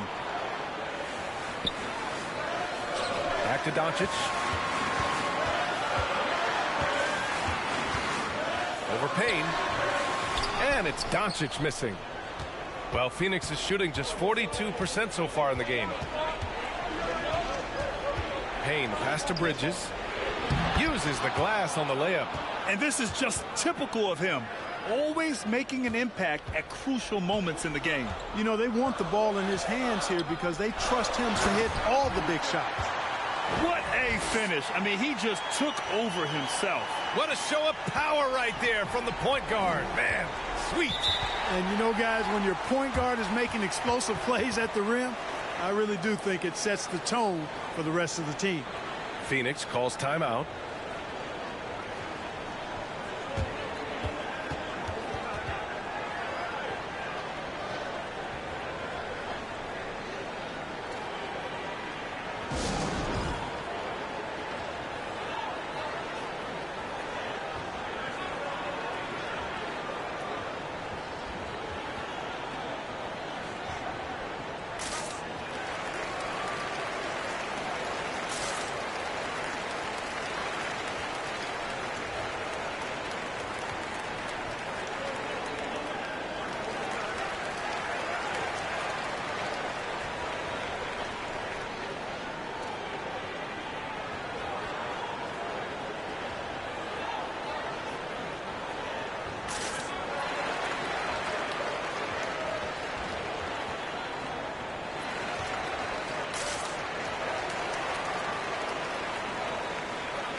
Dinwiddie against Booker.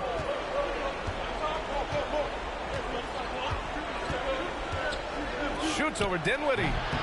Here's Ayton. And there's the bucket. Staying with it that time. Offensive glass getting it done.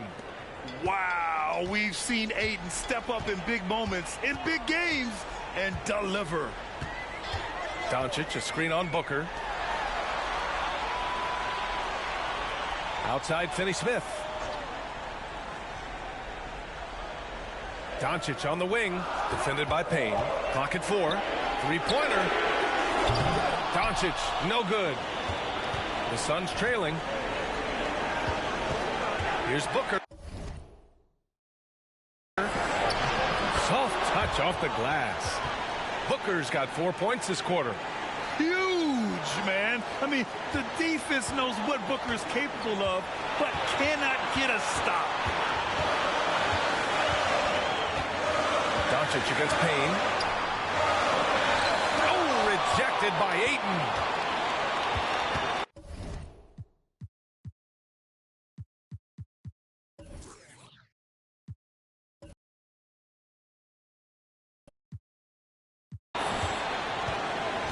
Outside Booker to tie it up. And it's Booker again missing. Dallas has gone only 1 of 4 from the perimeter here in this fourth quarter. Here's Doncic. The shot off that time. And for the Suns, they're shooting right below 40% here in the fourth. Pass to Booker.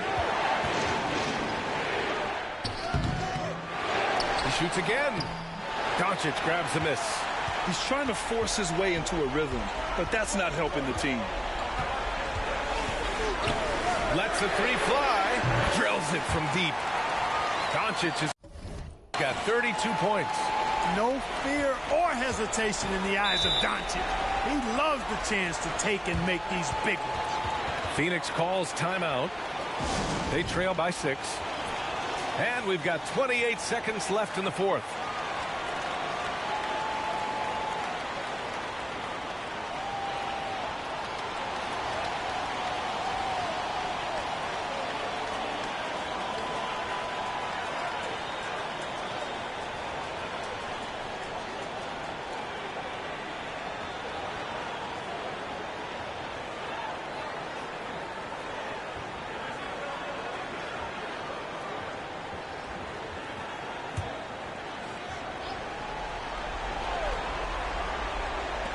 And we've got 28 seconds left in the fourth.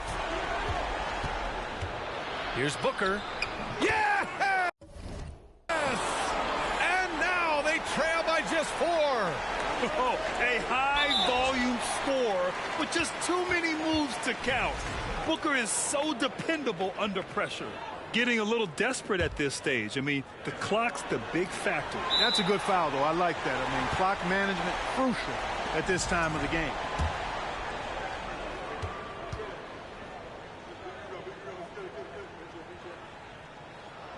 So the first one drops, and that puts him up 5.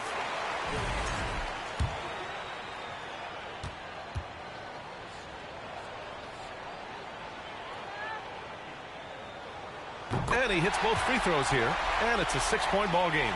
Making the most of his trip to the line and helping them extend their lead. Booker for 3. Wood grabs the board, and so they foul intentionally. He hits the first one, and that makes it a 7-point lead. And a tough break as his second attempt is no good at the line. Out to Craig. From deep. The shot misses. Would you say testing the limits of his range there? You know, guys, I think he's got confidence.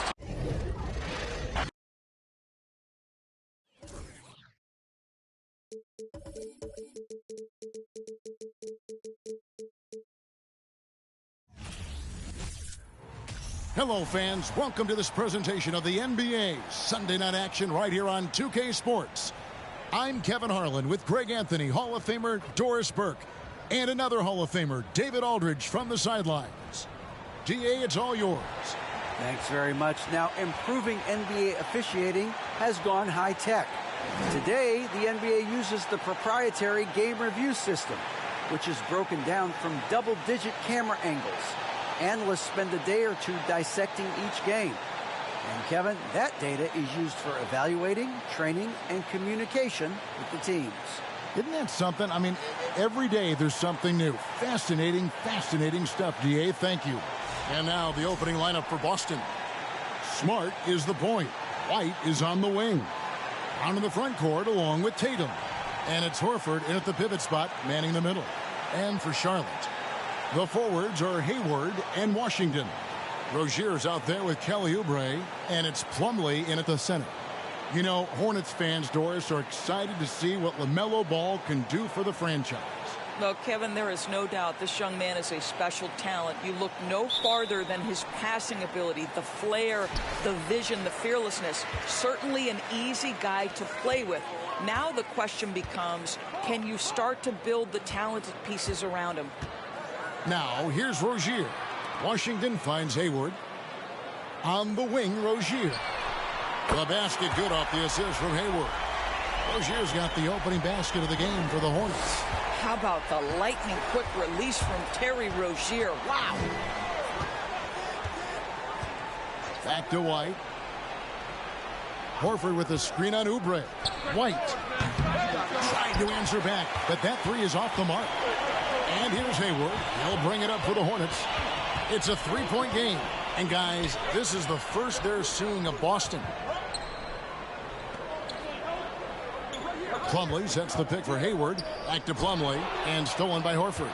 And up the court come the Celtics on the break. Here's Smart. Hayward grabs the board. Here in the first, a little over a minute played so far. Rozier the pass to Plumlee. Plumlee with a screen on Brown. Back to Plumlee. Rozier up top. Over Smart. And that one hits back iron. Well, if the defense gives him that shot next time, they could get burned. I think he's just a little bit out of rhythm. Outside Tatum. Boston again missing. Last game for the Charlotte Hornets, it was a loss to the Pelicans. Offensive rebound. Oubre can't get it to go.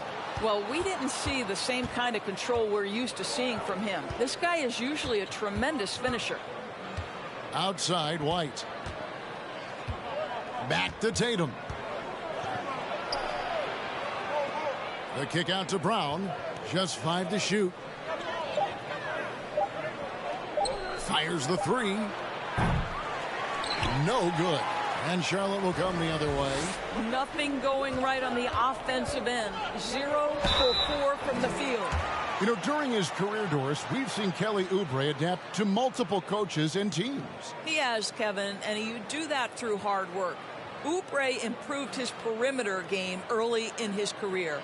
And now he is very capable of adding offensive punch and defensive versatility to whichever roster he's on. Take a break. Take a break. 2 shots.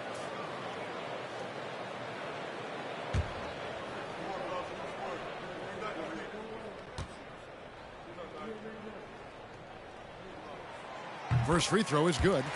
We know there's lots of basketball to be played, Doris. However, for teams off to a cold start, is it time to panic, or when is it time to panic? It's never time to panic, Kevin, because that is not going to advance your cause. I think you have to look analytically at what's happening. Do you have key guys out to injury? How many new guys do you have on your roster? Is there something in particular contributing to your tough times? But it's never, ever time to panic. They needed that. Just 1 for 5 to start this ball game. Rozier against Smart. Oubre outside. That's good, and it's Rozier with the assist.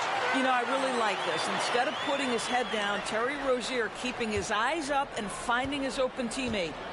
Guys are looking for a spark here. Yeah, a cold stretch offensively for sure. Tatum finds Brown.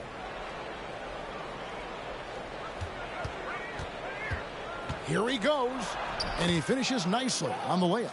Now, don't you love how Brown just barrels into the teeth of the defense? This is a shifty forward who knows how to get to the rack. Just under 3.5 minutes gone here in the first quarter. Plumlee sets the pick for Oubre. Pass to Plumlee. Good work defensively by Horford. Great rim protection to prevent him from converting. Beautiful. And the basket by Tatum. We know we're talking about a skilled scorer in these open floor situations. Jason Tatum knows where to be. Now Oubre. He had 15 points last outing.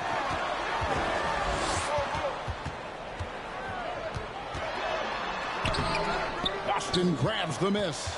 The shooting numbers just aren't there yet in the quarter.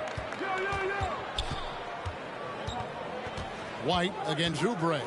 And White kicks to Smart. Over Rozier. Smart misses. Hornets have gone just 2 of 7 so far. A little bit of a slow start for them. And that'll be 2 free throws coming up. Officials on the call with the foul. Well, after their offense stalled in the finals, the Celtics getting some veteran help. Gallinari and Brogdon both bring shooting, and Brogdon's another playmaker on the floor. Shooting 2.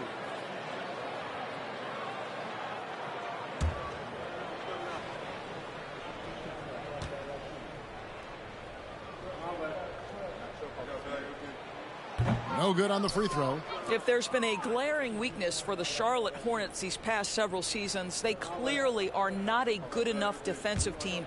And I mean that both in the painted area and with their perimeter guard play on the defensive end. So neither attempt will fall that time for him.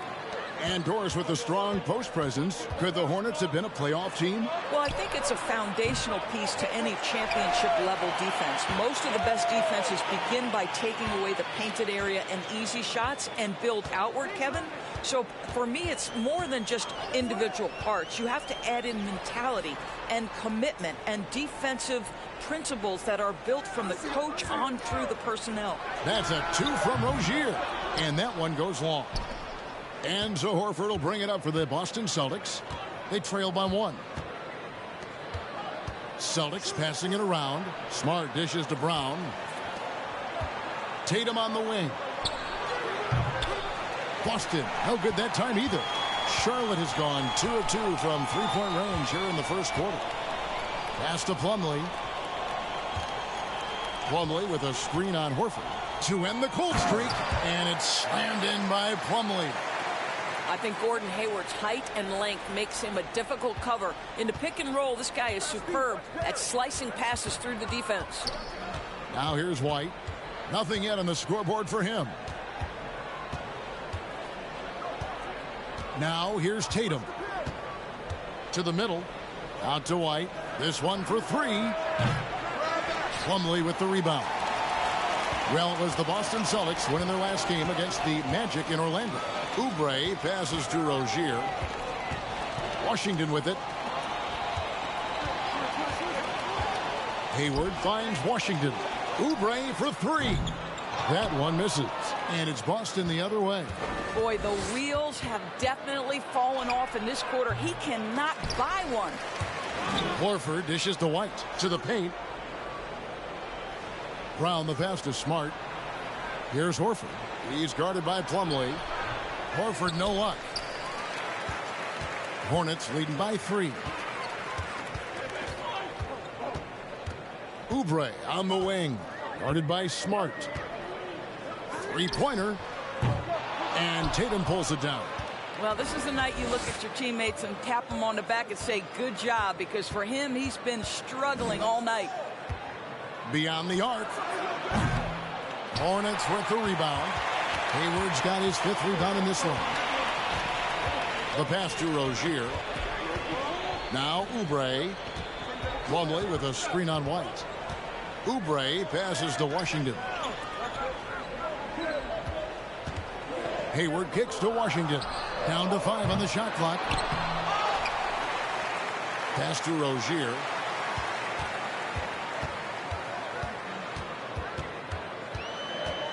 Second shot opportunity. Boston grabs the miss. White's got his 4th rebound with that last one here tonight. He dishes it to Tatum. Outside, Smart. Horford against Plumlee. Brown outside. He can't get that one to fall. And Charlotte will go the other way with it. Here's Rozier. The dish to Hayward. Plumlee, the pass to Hayward. The kick out to Rozier. Plumlee sets the pick for Rozier.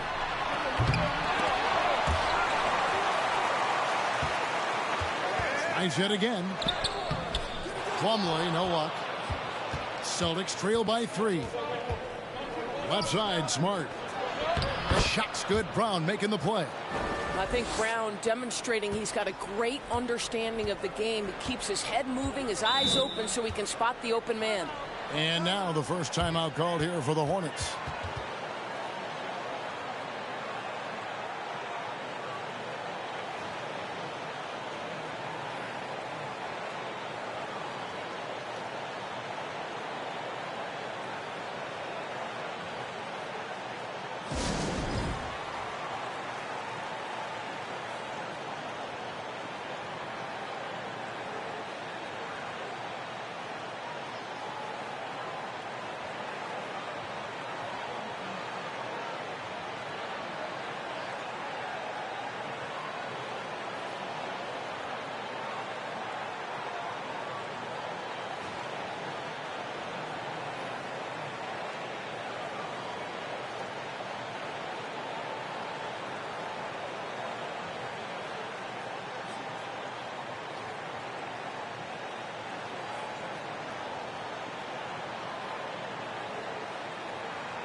So a whole new group on the floor now for Charlotte. So Boston going with almost an entire new group here. Griffin's checked in for Horford. Grant Williams comes in for Jason Tatum. Malcolm Brogdon's checked in for Derek White. And it's Pritchard in for Smart.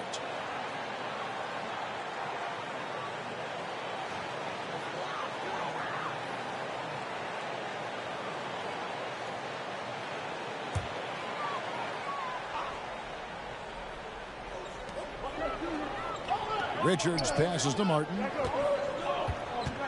Smith dishes to Martin. They set the pick. And he drives in. Feeds to Williams. Shot clock at 6. Here's Smith. Doesn't go that time. And Boston will go the other way with it. They come into this one having outplayed the Magic last game. Yeah, proficiency from range, away from home, much easier said than done. They played a terrific ball game. And I think it was clear that their plan was to attack from the three-point line, and it worked to perfection. And Jaylen Brown is such a force on the offensive end. Hard to keep that guy out of the paint. Terrific finisher at the rim. Now here's McDaniels. 14 points from him the last game against New Orleans. Brogdon with it.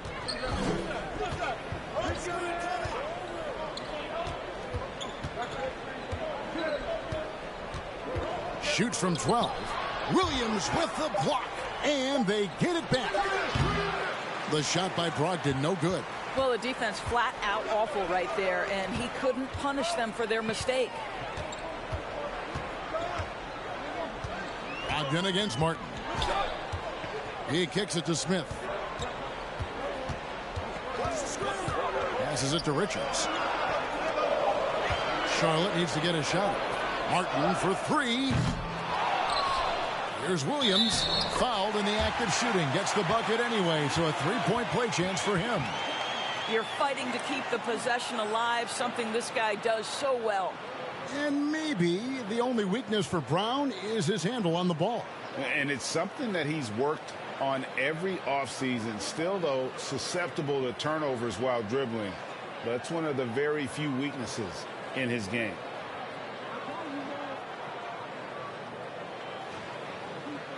Find the lane. One shot.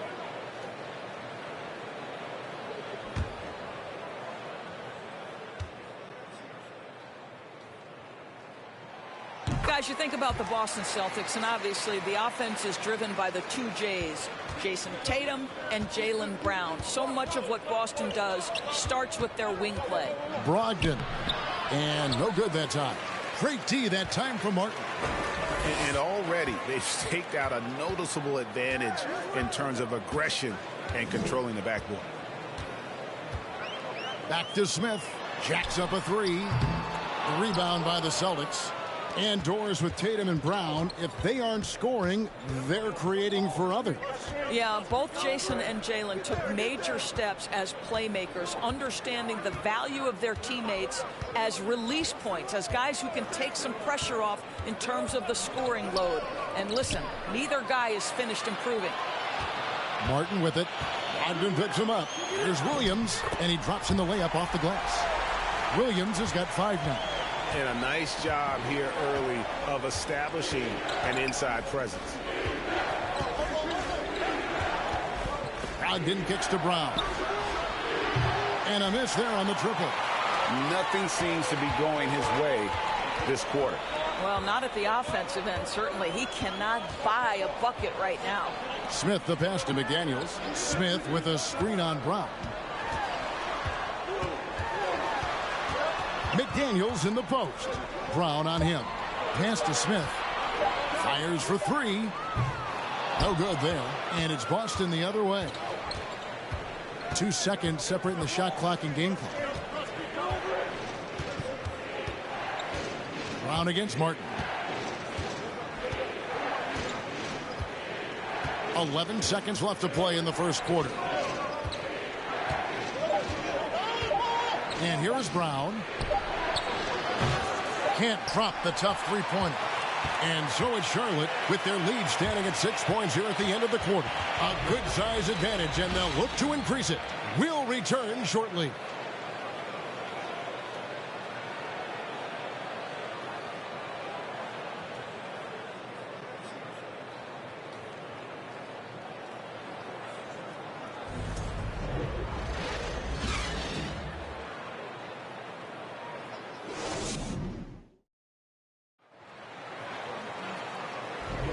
And for those of you just tuning in, the second quarter of action is where we're at right now. And when you consider how Charlotte is doing, guys, what do you think?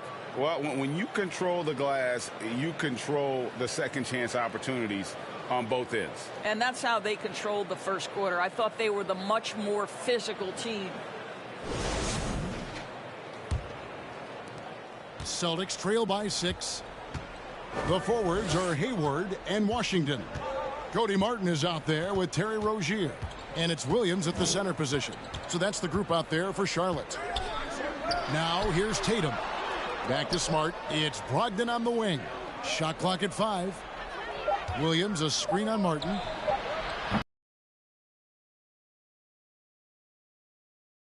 Rebound department, but that oftentimes is all it takes. Rozier.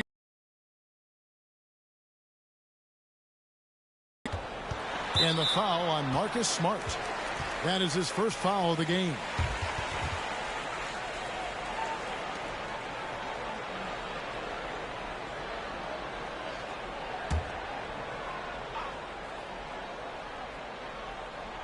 Here's Washington. They lead by 6, their biggest margin. From deep. Rebounded by Smart. And the well is running dry for him right now. Nothing falling. And this is where you hope that he can find something easy so he can see the ball go through the net. Now here's Tatum. He's coming off a 40-point game against Orlando. And don't forget about the work he did on the boards. His rebounding was a huge help in that game. Now here is Martin. Jason Tatum missing his last shot. And it's Martin penetrating. Finds the bottom of the bucket from 13 feet out. Martin's got the lead up to 8 now for Charlotte. And Brogdon has got the ball here for the Boston Celtics. They get to take on the Bulls at Chicago after this one. That's game 4 of 4 out on the road floor.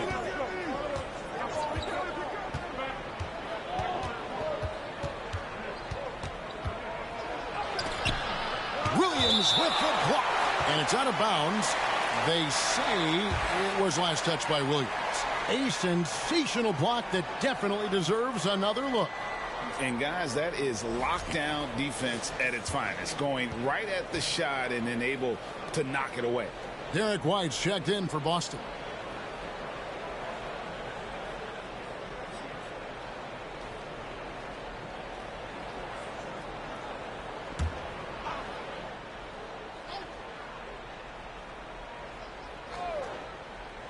And here's Tatum for 3. And the rebound goes to the Hornets. Yeah, just a solid job on the backboard. They are really controlling the inside. That's a 2 from Rozier. A chance to extend the lead to double digits, but it's no good. Celtics trail by 8. They could use a big shot here to get this offense going. Too many empty possessions. Right now, they need a basket. During last offseason, the Hornets decided to part ways with their coach of the past 4 years. Always a tough decision, and this is a critical time for Charlotte. They've got a tremendous young core. They think their time is now, and they want to make a bold move with the new hire.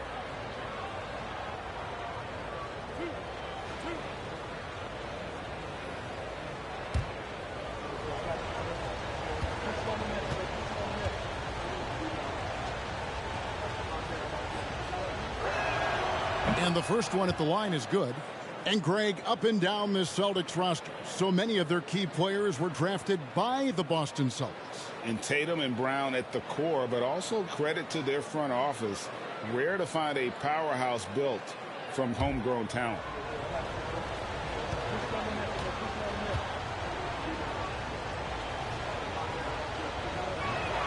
No good on the second free throw. And you talk to the great ball handlers, and they say, Greg, that footwork is an underappreciated aspect of it. Why is that? It's like a dance. You're eluding the defender mostly with your feet. The ball handling part is just making sure the ball comes along for the ride. Now Smart after Terry Rozier's three-pointer that didn't go. There's the triple. And it's White missing. Hornets leading by 7. And the pass to Hayward. Washington with it. He feeds it to Williams. Charlotte moving it around. And it's Rozier missing. No idea why he's attempting so many outside shots. It's not his day, and he needs to either look to drive or get it to an open teammate. Smart passes to White. Clock at 6. Williams looking over the floor. Shoots over Washington. Williams can't get it to go. For Charlotte, they've gotten off to a rough start here in the second quarter, going just 1 for 5. Pass to Rozier. Now, here's Washington. Hayward, left side. Back to Washington. Williams with the block, and he's able to get it back. The kick out to Rozier.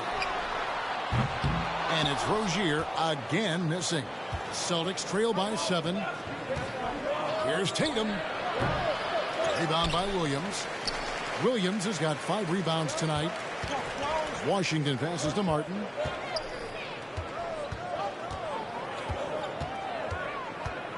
Passes it to Hayward. Now Williams. White covering. Trying to end the drought. And Williams with the layup.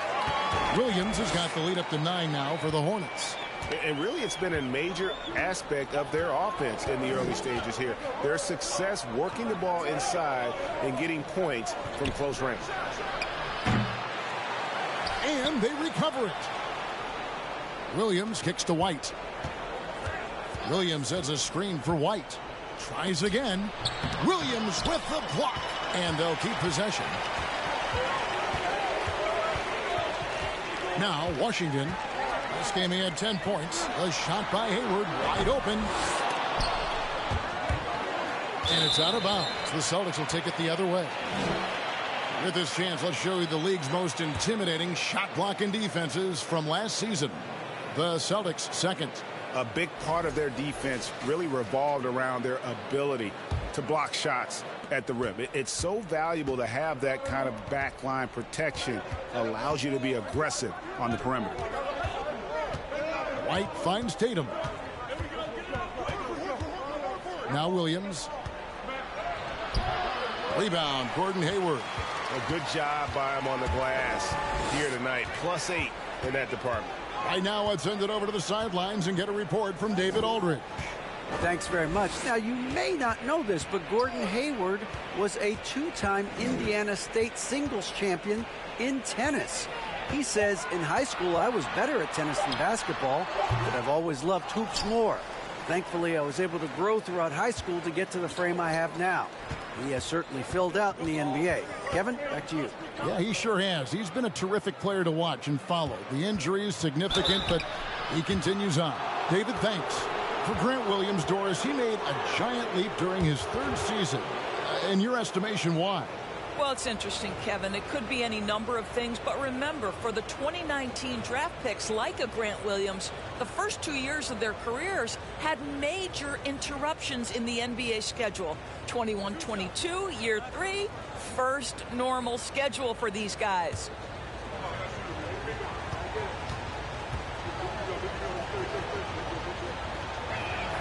No good on that one. And some changes here for the Hornets. Plumlee, he's checked in for Washington, and Kelly Oubre subbed in for Gordon Hayward.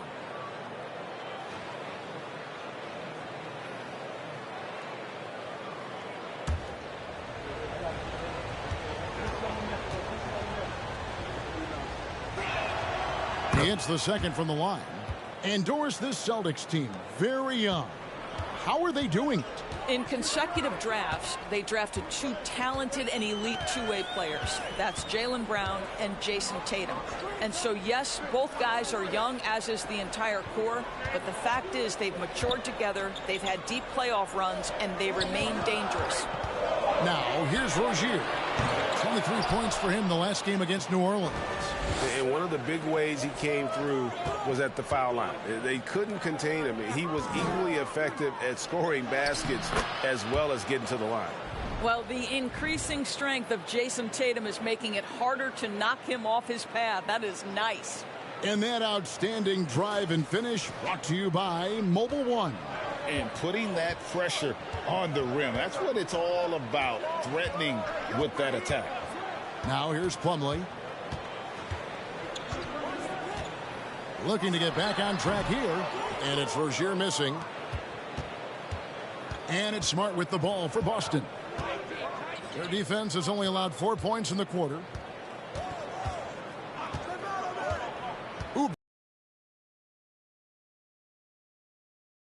And it's sent back by Plumlee. They get it back. The line here in the second.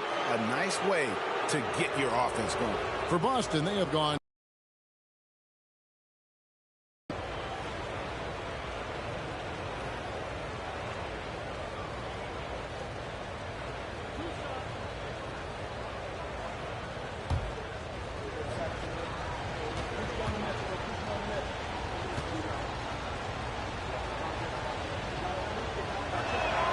And that one falls for Horford. Guys, I know we've discussed this many times, but I don't think statistics really reflect Al Horford's true value. This guy is a terrific player and a pro's pro. Catching up on the changes for Charlotte. Nick Richards, he's checked in for Williams. McDaniels comes in for Cody Martin. And Smith subbed in for Terry Rozier. And Al Horford drops them both. And many thought Horford's days were over after his OKC stint, but showed he can still be a difference maker in Boston. And boy, was he a huge part of their finals run. For 3, Oubre. It drops for his second made shot of this game. An unimpressive 2 of 7, though. But he's got NBA range. There's no doubt about that. Oubre with 3-and-D ability on the wing. Here's Pritchard. He's been patient so far. Nothing on the scoreboard yet. Griffin a screen on Smith. A shot by Pritchard, no good.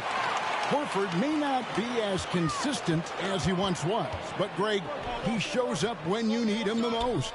You know, he had several big games for the Celtics in the postseason. Great shooter who can really space the court for you. Still also a top-level defender at the rim, and he helped define their interior defense. Brown against Oubre. Offensive rebound, and it's out of bounds. They say it was last touched by Brown. Malcolm Brogdon's checked in for Marcus Smart.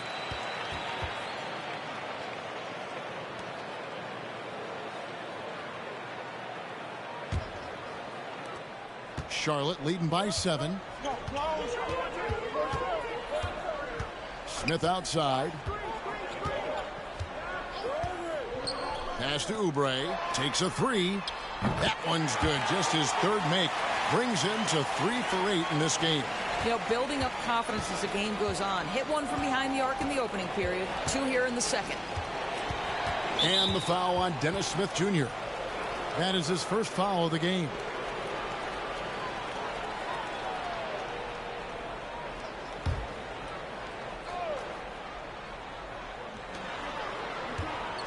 Brown kicks to Griffin. Horford sets a screen for Griffin.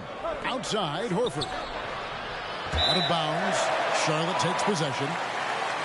And a look now at the Boston Celtics' upcoming schedule. On Monday, they'll be matching up against DeMar DeRozan and the Chicago Bulls. And then on Friday, they'll face off against Donovan Mitchell and the Cleveland Cavaliers. Charlotte shooting around 24%. Not a good showing here. Now, here is Smith. He's coming off a 10-point game against New Orleans. And he was aggressive in how he played on the defensive side of the floor, notching 3 steals on the game. That's what he gives you, a big-time presence on the glass. And you know what, Greg? Once he gets his hands on it, he's not even thinking about kicking it out. No reason to do so there. He was going to lead, no doubt. So it's the Celtics now, following the bucket by the Hornets. And with the success they've had rebounding the basketball, they're right where you'd expect them to be, firmly in the driver's seat. Come to me. Smith with a screen on Brogdon. Oubre can't get it to go. No other way to put it. Just a poor shooting performance for him. But luckily, his teammates have picked up the slack. Yeah, fantastic feed from the big man. Blake Griffin's feel for when his guys are open is truly special. Charlotte leading by 10. Smith with it. Still looking for his first bucket in this one. There's the pick.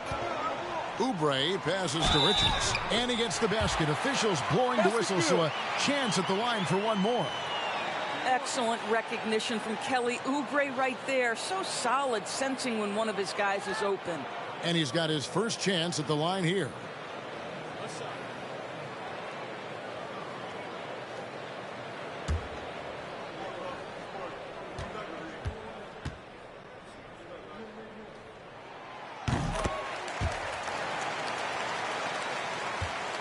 Celtics trail by 13.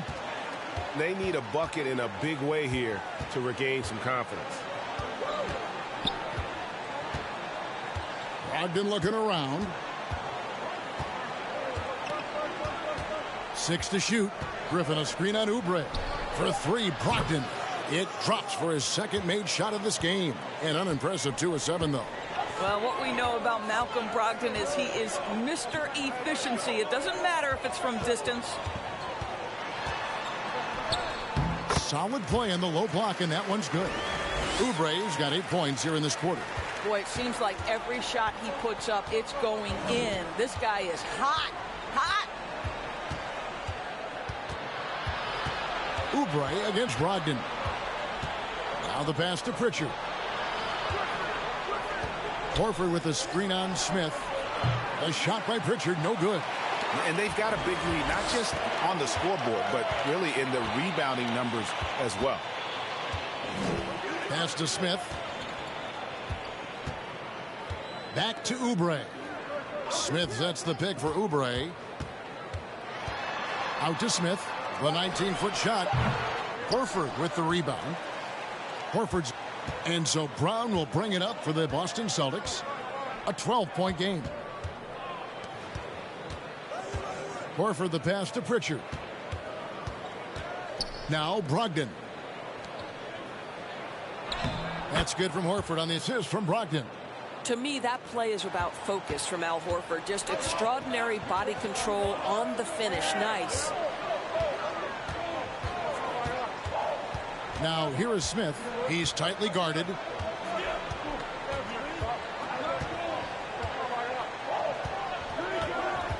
Driving the lane. Here's Richards. Defended by Griffin. McDaniels passes to Smith. To the inside. Plumlee. And he makes good on the layup. Plumlee's got his 3rd basket of the night. And this is what they're asking for from Dennis Smith Jr. Keep your eyes up and be ready to make a play for your teammates. And guys, it's been Kelly Oubre making things happen so far for the Charlotte Hornets. He ends up dropping in 2 from distance, making a difference from long range in this one. And we'll be right back after this.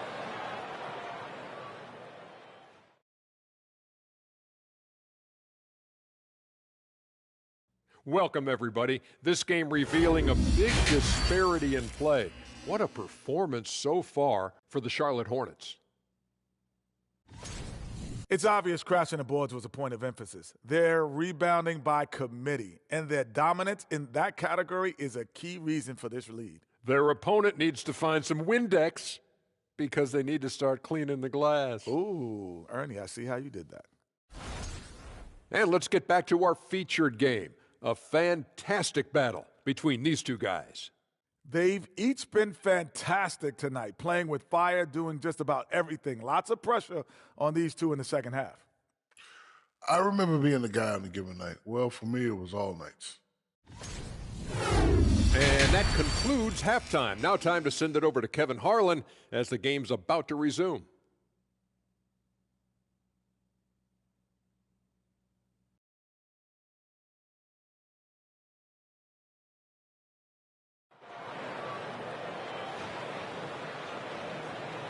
And with the second half upon us, we'll find out if this game becomes the route that it's threatening to be. It's been quite a game for Kelly Oubre. And you know he's going to put up points every time out, but boy, he made it look so easy in that first half. Now let's see if he continues that trend the rest of the way. He certainly has the talent and the endurance to do just that. On the court right now for the Celtics. Smart is the point. White is on the wing. Down in the front court along with Tatum. And it's Horford in at the center, filling out the middle. Now here's Oubre. Jason Tatum missing his last shot. Plumlee sets the pick for Oubre. Kicks it to Plumlee. And the bucket is good. Three-point play chance here for him. And that tells the tale here today, guys. Throughout this game, they've been able to get the ball in tight and finish. This is his second trip to the line in this one.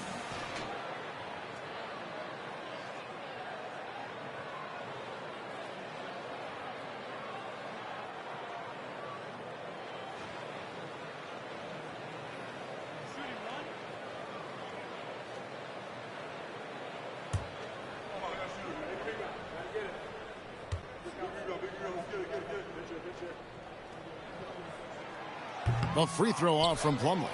And even when the stats aren't there, Horford still just finds a way to have an impact on the game. Al is such a high IQ player, right, GA? He always puts himself in the right position. He's an exceptional defender. He's cross-positionally able on the defensive end. He can space the floor as a three-point shooter. You can put him at the 4 or 5 spots. So valuable. Here's Rozier. Jason Tatum picking up that last basket. Hayward against Brown. Hayward passes to Washington. The basket good off the assist from Hayward. Hayward's got 3 assists. Brown outside. Smart goes in and slam dunk by Smart. Wow, how about the dominance, the speed, the physicality of that from Marcus Smart? Go to work, son. And here's Oubre. 12 points for him. Passes it to Washington. And stolen by White. 3-on-3. Shoots over Washington. And no good. And Charlotte will go the other way with it. Now Rozier. Hayward outside. Launches a 3. And it's Rozier missing. He needs to look to try to drive inside and get going. That outside shot is simply not there. Back to Smart. Takes the 3. Connects from three-point range. Smart's got it back down to single digits for the Celtics. Growing confidence in his jumper. Smart is rising and firing after the catch of the pass. Nice. Plumlee with a screen on Brown. Back to Plumlee. And stolen by Horford. And White kicks to Horford. The Celtics working the ball around now. Tatum drives in. The Hornets pull it in. Washington's got rebound number 7 for him tonight. Oubre against White. Oubre passes to Rozier.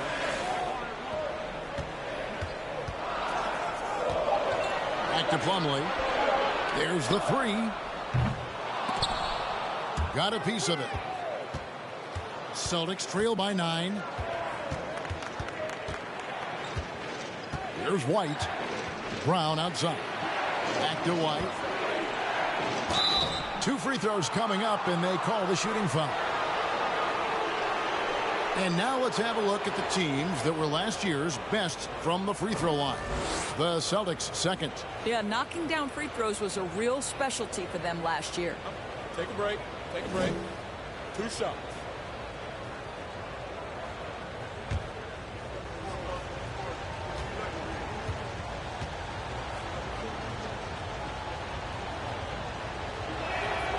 And he knocks down the first one. I think the thing that's most striking about Derek White, guys, he's capable of affecting games in so many ways. Yes, he can score it. Excellent passer and a very versatile cross-positional defender, a guy who can contribute to a good team. Here's what Charlotte's going with right now. Williams, he's checked in for Plumlee. And it's Cody Martin in for Kelly Oubre. And hard work on the glass. Once again, guys, they put a lot of effort and focus on the backboard. Here's Rozier. Lays it up and in on the nice reverse. Rozier's got his second basket of the night. Well, the defense has been lackluster out of the locker room, and that is why they are finding themselves in a tough spot. And that was another look at the fantastic Mobile One drive that happened a moment ago. And catching the defense flat-footed and taking full advantage. Big bucket there to extend the lead. And not a night he's going to want to remember, just not really able to score the basketball. Here's Williams, and finished off by Williams.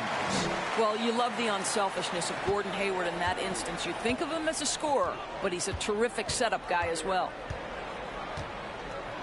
Brown dishes to Tatum. Shoots the three. The shot's good. Brown making the play. Brown's got 4 assists in the game. Puts one in the eye of the defense. First triple of the evening. And now we've got some time to check in from the sideline. You got for us, DA? Thanks, Kevin. We've heard about player tracking on the court, but now shot tracking is helping players refine their strokes. It measures not just makes or misses, but the arc and the depth and the left to right direction of shots. These systems provide instant feedback to shooters and help them find the bottom of the net. Kevin, back to you. Sign me up. That is a fascinating story. David, thank you. And the D has gotten a little bit laxed here defending the triple. Charlotte leading by 6. Pass to Williams. And here is Rozier. Driving inside. The shake. He lays it in. Rozier's got 4 points this quarter.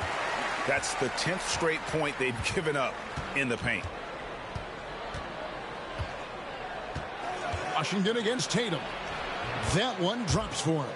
Well, I'm telling you, this guy is doing everything he can to get them where they want to be. He's been on a mission in this period. Rozier the pass to Williams. Dishes to Hayward. 6 on the shot clock. To the paint and stolen by Williams. And here comes Brown, leading the fast break. A nice shot by Tatum. Oh, great ball movement there. Now here is Martin.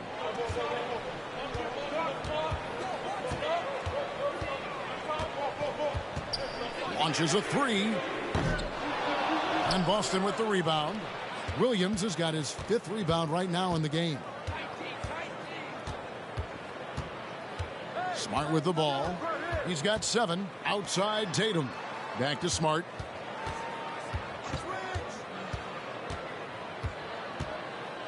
Five to shoot.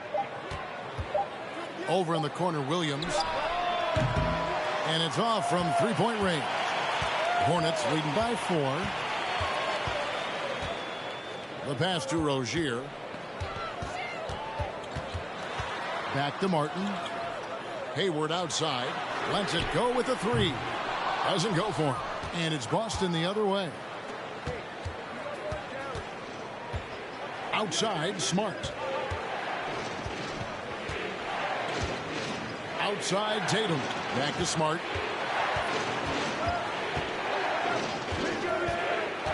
He dishes it to Tatum. And it goes down 2 points. Tatum's got 14 points now in the second half. You have to be willing to shoulder the offensive burden. I think Jason Tatum is built for it. And the Hornets call time here.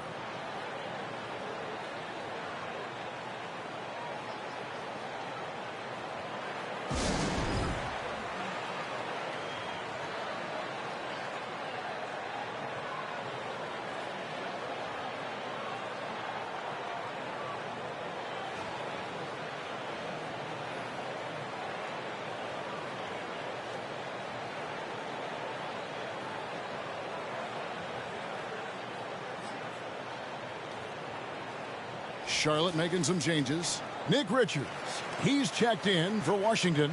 McDaniels comes in for Gordon Hayward. And it's Dennis Smith in for Terry Rozier. Then for the Celtics, Blake Griffin, he's checked in for Tatum. Malcolm Brogdon comes in for Derek White. And it's Pritchard in for Smart.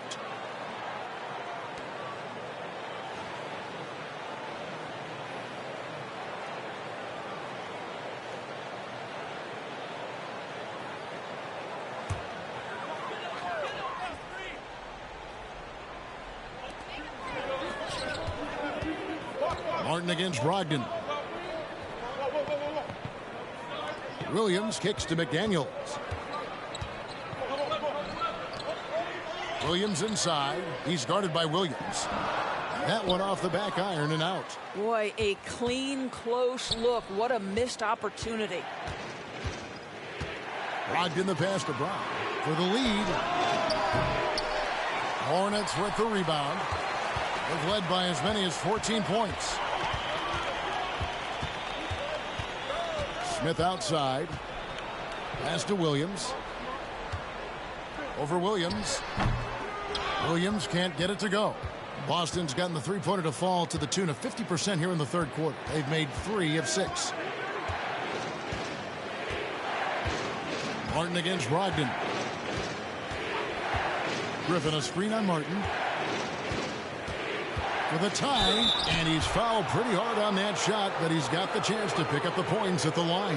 And that 50-40-90 club, man, it is small. And how about Malcolm Brogdon joined it back in 2019? Well, consider the active players who have done it. It's Malcolm, as you just said, Kevin Durant, Kyrie Irving, and Steph Curry. I would say that's pretty good company. And if you look all time, the rest on the list are a bunch of Hall of Famers. The first free throw is good. Malcolm Brogdon has proven more than capable of producing at a high level on the offensive end, both as a scorer and as a passer. And we know he is a quality defensive player. Great positioning, great intellect. He's a true two-way force. Gordon Hayward's checked in for Williams. That one drops. He ties it up. For Malcolm Brogdon, he comes from a family, Greg, where education comes first. And, well, Malcolm earning his degree plus a master's while in college. His dad and brother, lawyers. His mom involved in higher education. Brogdon may be the smartest guy in the NBA.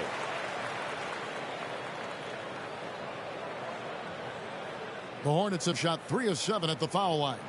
And team stats last season, 74% shooting. So some numbers that they can definitely improve upon.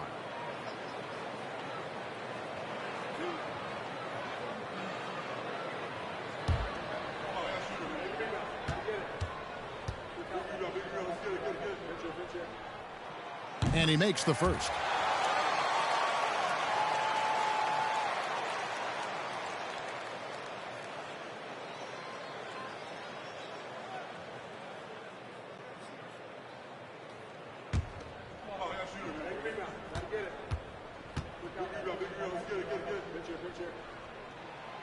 No good on the second, so he hits 1 of 2.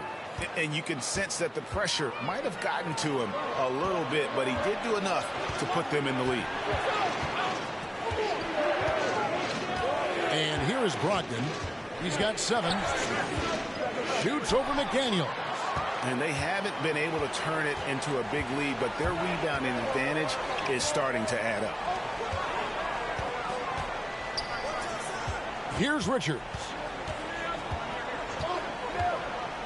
The dish now to Smith. 5 on the clock.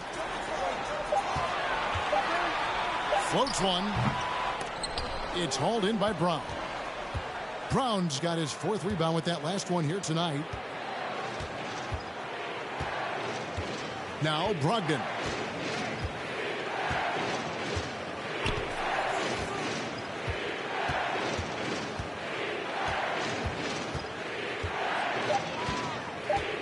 He kicks to Williams. Good on the three-point shot. Williams has got the lead up to 2 now for the Celtics. Really in a good position thanks to the accuracy from beyond. Hayward looking around. And the foul called on Grant Williams. That's foul number 2 for him.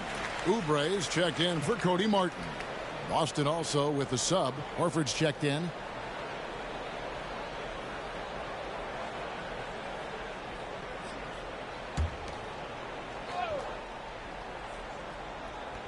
A minute 50 left to play here in the third. Oubre outside. There's a good screen. Just 5 to shoot. Hayward on the wing. Gets it to go from beyond the arc. Hayward's got himself going with the triple, his first basket of the game. Outside, Horford.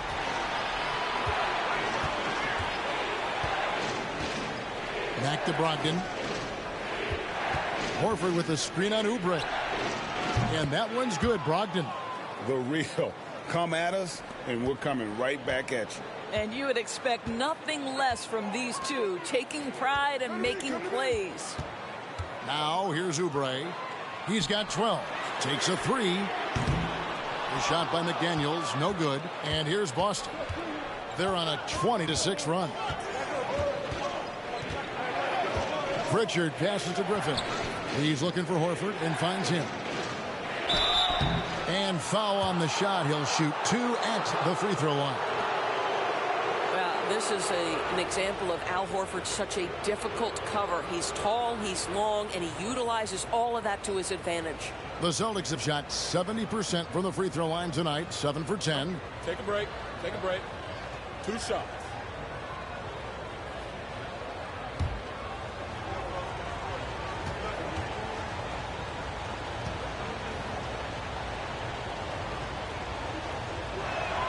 The first one falls. And done a much better job from the line this half. They've gotten that percentage up over 80 for the game.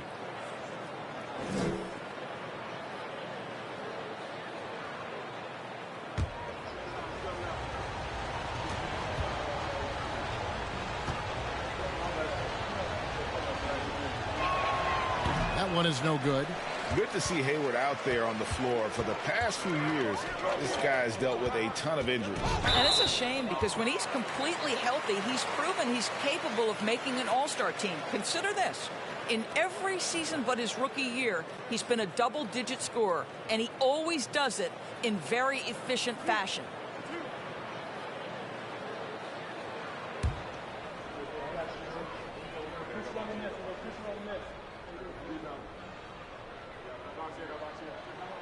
The first free throw is good. And we know that when Dennis Smith Jr. is playing to his strengths, this guy is an effective player. The key for him moving forward is he's got to find a way to be consistent. Off on that one, so he goes 1 for 2 at the line. And so Griffin will bring it up for Boston. The lead is 2. Oubre against Brogdon.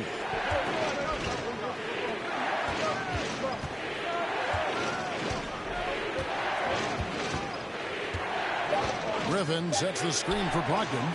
And the ball goes out of bounds. Last touch by Brogdon. And we got to take a second look to admire that outstanding block. And this is why coaches stress the importance of defense. Big block there in this close game.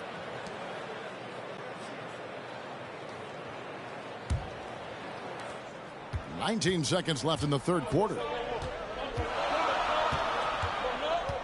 Now here's Oubre. He's got 12.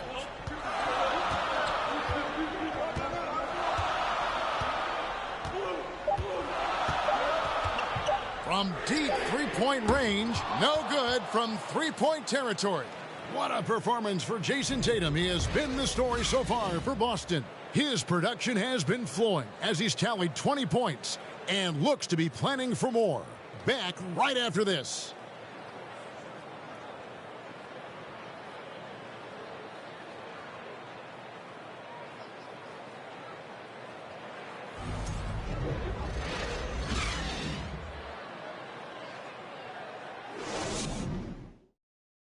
And let's take this chance now to show you the State Farm assist of the game.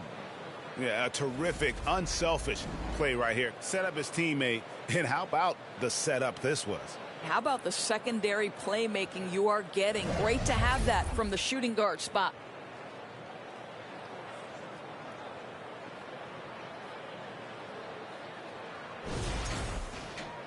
And with these teams locked in a very close contest, this fourth quarter promises to be a good one. They've got Jalen McDaniels. Rozier's out there with Oubre. Then there's P.J. Washington. And it's Richards in at the 5 down low. So that's the lineup for Charlotte. And this is what dominating the glass looks like. He just cannot be contained. Wow, what a performance. And he's not just winning with physical ability, he's winning with anticipation. Now Brogdon, after Kelly Oubre missed from long range. Brogdon outside. There's the triple. It's rebounded by Charlotte. McDaniels with the ball. Richards passes to Oubre. Sinks the three-pointer. Look at how confident Kelly Oubre is in the catch and shoot. You know why? Because he worked at it. White against Oubre. Passes to Tatum. Launches it. And rebounded by McDaniels. Charlotte in the lead. Pass to Rozier. And he's going up for the alley-oop. Hammers the alley-oop through. And you could see him give a little nod and then just burst to the rim for the alley-oop slam. A pair of teammates, Greg, with a terrific feel for each other. Now here's White. And Tatum now top the key. Brogdon outside. Count it. Well, that's the attitude Malcolm Brogdon hopes to bring every night. You can't be passive. He is going to attack on the interior. Here's Rozier. We're about 2 minutes into the fourth quarter in this one. And the call will be against Al Horford. That's his third foul of the game.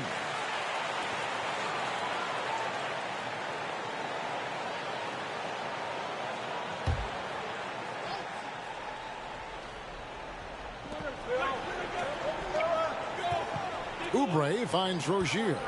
It's a nice pass in here by Charlotte. Just 5 on the clock.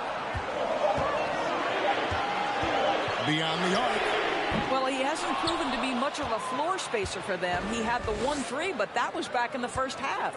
I'll tell you, despite his struggles at the offensive end, this team still finds themselves in control of the ball game. Here's Brogdon. The Hornets pull it in. Oubre passes to Rozier. Kicks it to McDaniels. Oh, good on the triple. And I thought that was going to drop. It looked good from here. Tatum deciding where to go with it. The pass to Brogdon. Outside, Horford. Back to Brogdon. From deep. And the rebound goes to the Hornets. Oubre's got 4 rebounds in this game. McDaniels dishes to Oubre. Smart against Rozier. Pass to McDaniels. Here's Richards. Here's Washington. The rebound by the Celtics. White's got 6 rebounds here tonight. A miss that time would have put him up. The Hornets have gone just 33% from the field in the fourth quarter so far. They are 2 of 6. Passes it to Rozier. Now Washington, light covering. Washington trying to break free. Kept alive. The kick out to Rozier. Can they get it? And no problem from Washington as he finishes at the rim. You have to appreciate the doggedness and intensity on the glass. Wow. They've been looking out of sync offensively. Yeah, their offense has ground to a standstill. Now here's Tatum. No good with the elbow jumper. Rozier against Horford. Well placed alley-oop pass into the layup. And now a 5-point Hornets lead. Yeah, nice silky finish on the alley-oop from the stupendous feed. That sequence couldn't have been executed any better. Now a timeout called by Boston. And the Hornets making a change here. Martin's checked in. Getting the latest now from our sideline reporter, David Aldridge. David, it's all yours. Take it away. Hey, Kevin. Well, the head coach for Boston had some instructions for the guys during the timeout. He was disappointed in the shot selection. He told them, stay patient, run the offense, make the extra pass. We don't have to make up the deficit all at once. We'll see if they start shooting a little better. Kevin? All right, David, thanks. If you want to talk about an NBA player who has poise and vision, that's Malcolm Brogdon doing work with the pass. That is nicely done. Pass to Washington. Down low. And then Washington with the dunk. Yeah, I mean, maybe could have tried for a more memorable dunk than that one. And we know he's capable of those memorable ones. Now here's White, and there's the pass to Horford. Brogdon outside. To the middle. Good on the shot, and with that, the Charlotte lead is cut down now to just 3 on the bucket from Horford. Boy, that little bit of contact will not be enough to impede Al Horford, just powering his way through. Oubre outside. Pass to Richards. And oh boy, a lot of contact there, but he gets the call and will shoot 2.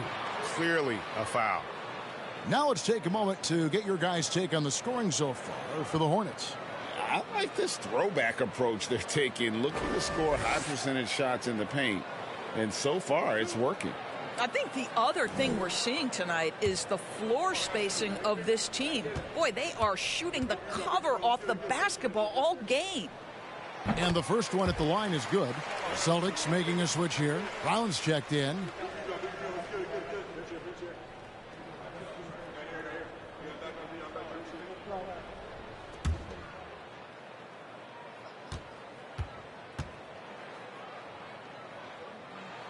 Both good from the line that time. And so it's Boston with it, trailing by 5. Brogdon against Oubre. Outside Tatum. Here's Horford. It's tipped. And boy, have they been hitting the backboard in this game or what? Kind of surprising. It's such a tight game. And out of bounds as the Celtics gain possession.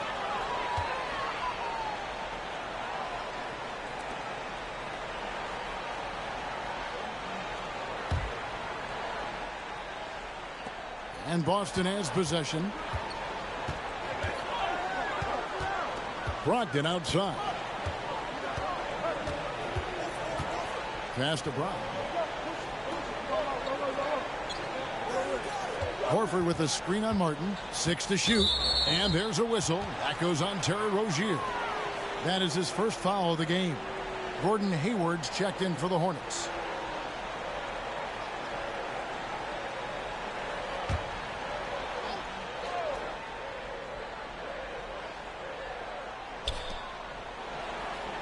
Tatum kicks to Brogdon.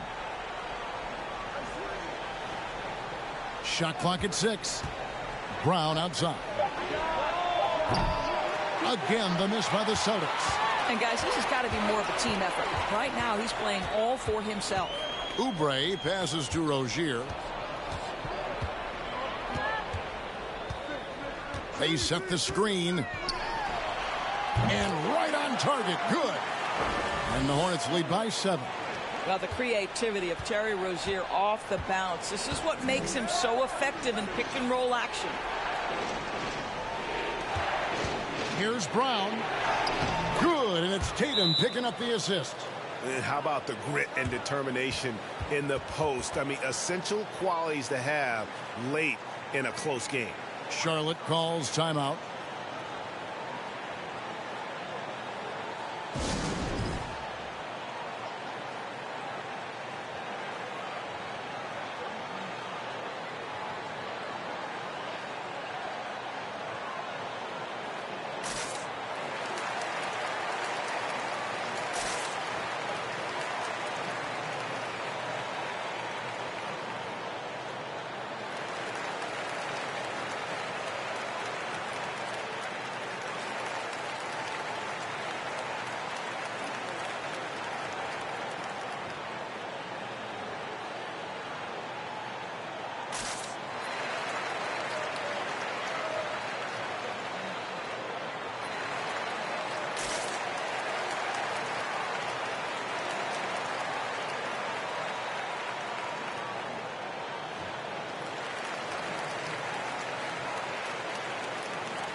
Hornets leading by 5. Oubre left side. And finished off by Oubre. Oh, boy, Kelly Oubre is rolling. You can see all that potential starting to rise to the surface. Now here's Tatum. Drives to the hoop. Hangs in the air. And that's 2 points on the layup. Tatum's got 16 here in the second half. I really like the way he's playing in this half. He looks so much more aggressive and confident. Rozier the pass to Oubre. Washington trying to break free. Oubre, good. Oubre's got 7 now in this quarter. Celtics trail by 7. Smart deciding where to go with it. Pass to Brogdon. Celtics passing it around. Hayward against Brown. Down to 5 on the shot clock. Tatum no good. Oh, a tough quarter for him offensively. He hasn't been able to give his team a lift when they need it. And foul on the shot, so he'll get a chance at the line.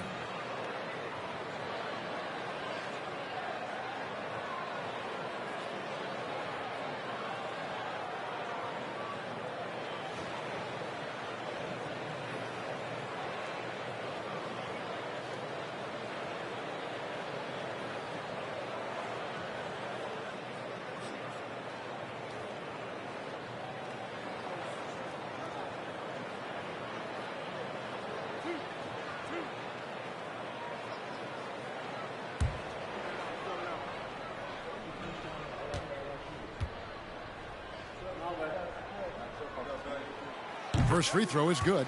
Plumlee is checked in for Nick Richards.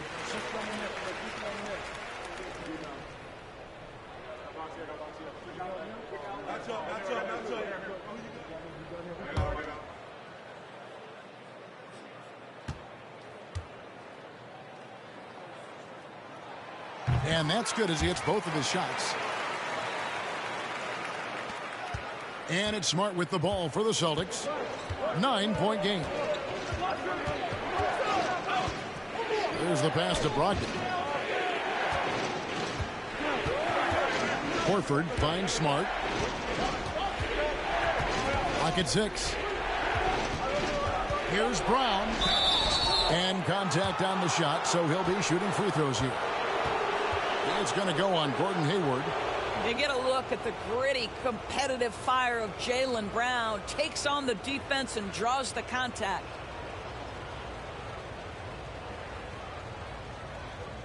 Take a break. Take a break. 2 shots.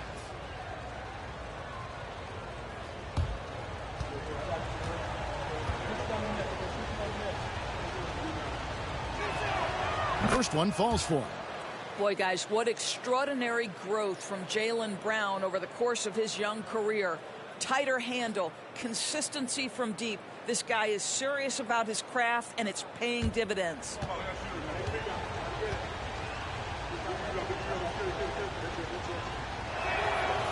He's off on the second. And they hold a huge advantage on the backboard. Here's Oubre. And finished off by Oubre. Well, you can see Kelly Oubre Jr. just wants it more than everybody else. Such heart and desire. Celtics trail by 10. Bounce pass from Smart. Here's Tatum. And foul on the shot. He'll shoot 2 at the free throw line. No, I tell you what, he earned his money on that foul.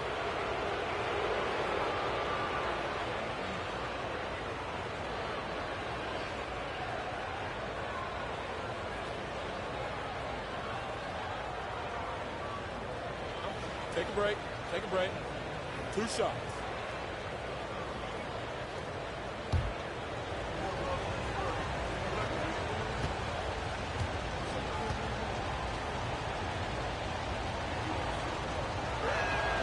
And he knocks down the first one.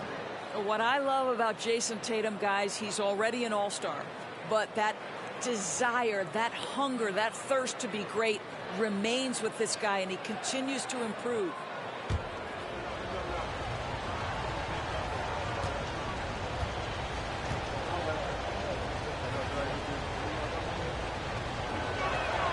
And so Tatum nails them both. An efficient night from the line. This is a guy who puts in the work and it pays dividends. Rozier up top, guarded by Smart. Oh, a nice defensive play to disrupt the alley-oop. This one for three. No good on that one. And Charlotte will go the other way with it. They've led by as many as 14 points. Washington kicks to Rozier. Dishes it to Hayward. Back to Rozier. Shot clock at 5. Takes it from 10. Al Horford with the rebound. Horford's got rebound number 17, if you can believe that. Tatum against Washington. Outside Tatum from downtown. A rebound by Washington. Washington's got rebound number 12 here already in the game. Smart against Rozier. Back to Washington. Hayward outside for the three. Good on the triple. And the Hornets lead by 11. Well, Gordon Hayward unafraid to be aggressive with his three-point shot. This guy has a ton of confidence in that jumper. The three from Tatum. And they'll get another chance for three. Brogdon. Plumlee with the rebound. And maybe, he thinks he can shoot himself out of the cold spell, but I don't think that's the case. Maybe somebody want to tell him to ease up off the threes. Plumlee with a screen on Brogdon. Oubre can't get it to go. Celtics trail by 11.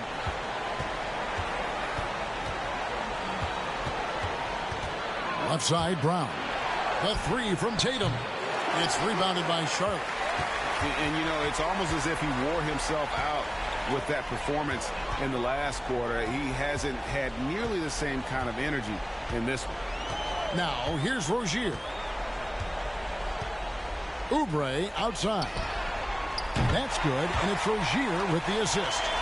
Oubre's got the lead up to 14 now for the Hornets. Tatum on the wing. He's covered by Washington. Tatum with another miss. And he didn't punish them for the weak coverage there, but they can't count on him to continue missing. Oubre passes to Plumlee. 4 seconds separating the shot and game clocks. Rozier and Horford pulls it down. Rozier against Smart. Over Rozier. Some solid defense from Rozier. And so it's the Hornets taking.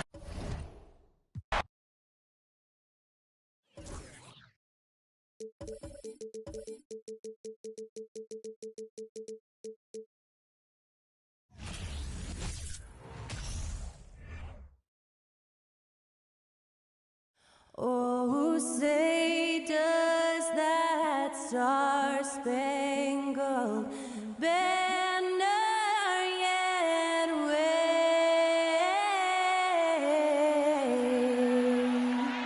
o'er the land of the free and the home of the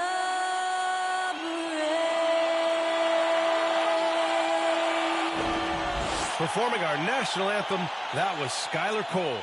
And now we'll be back in just a moment.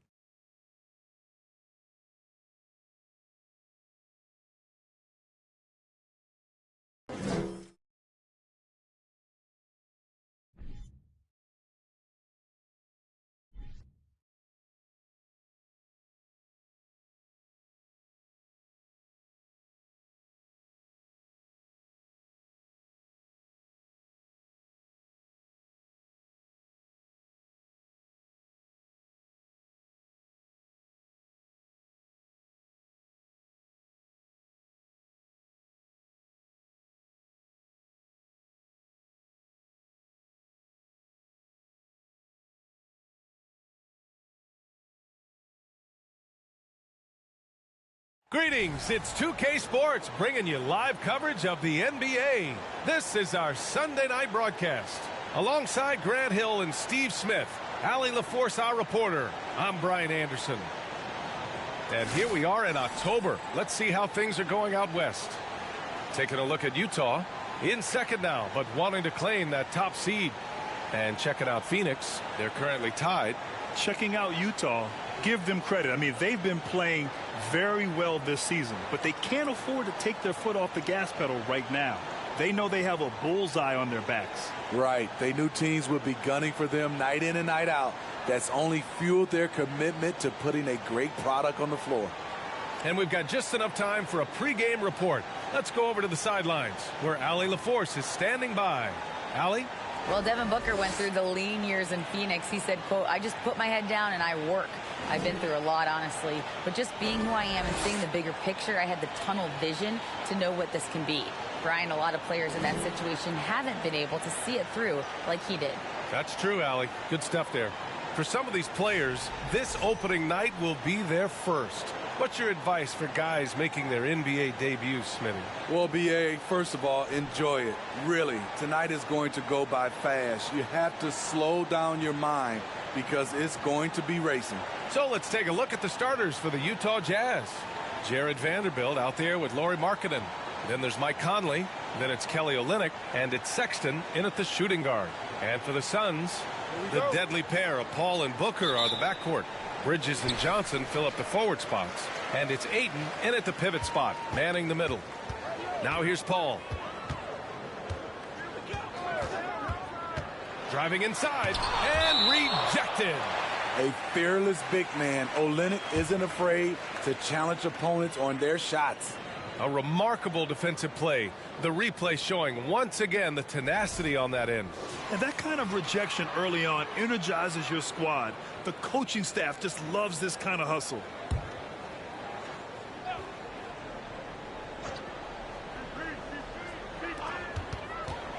Paul passes to Bridges. Outside Booker. 6 on the shot clock. Pass to Ayton. Cashes in the 12-footer. Love seeing Ayton take these mid-range jumpers. He realizes guys at his position have to hit these kind of shots. Vanderbilt, a screen on Paul. Conley passes to Markkanen. Jacks up a 3. And it's Phoenix with the rebound. This game against Utah, the first time they've met this year. They took the season series against this opponent last year. High-profile games are the best. Now here's Ayton. Pass to Booker. Over Conley. Booker no good.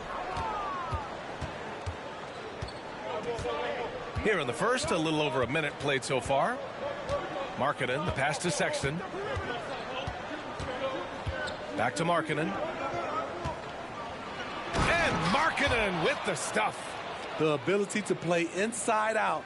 The more Markkanen attacks the rim, the more he creates opportunities for their perimeter game. Now here's Booker. Bridges outside. Ayton, a screen on Sexton. Here's Booker. That one goes. Now he's 1 for 2. That's nice work, stopping short of the rim, just laying it over the top. And one word that always goes along with the Jazz, defense. They've been a top 10 defense in the league in 6 of the last 7 seasons. Sexton misses. Unusual for him, just a lack of concentration. Fails to finish the play. A step back shot. They get the rebound. And Ayton gets it to go. Ayton's got his second basket. I mean, come on, a 7-footer with a 7'5" wingspan. Ayton beats everyone to the ball and converts easily. Now here's Sexton. Olynyk with a screen on Booker. Here's Sexton. And that one hits the back iron. And with a defense like Utah's had, it's easy to see why they've been a playoff regular. Well, it's always a good idea to put a priority on getting stops. Now, it'll be interesting because they traded away their anchor on defense, Rudy Gobert. Can they live up to the standard they've set the last few seasons? Let's see if it can happen. Sexton up top. He's guarded by Paul. The Jazz with another miss. Just a little off to start this game. 1 for 5, looking to find some kind of rhythm. Booker can't get it to go. and he almost made them regret defending him so loosely. Markkanen, the pass to Sexton. Markkanen with a screen on Booker. Sexton with it, and it's Paul picking him up. Sexton misses. And for his offense, this has just been a brutal period. To the paint. Ayton. And Ayton with the stuff. Wonderful find by Paul. This offense relies on him to make those kind of plays. And Utah calls time here.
All right, a moment now to bring up last season's top rebounding teams.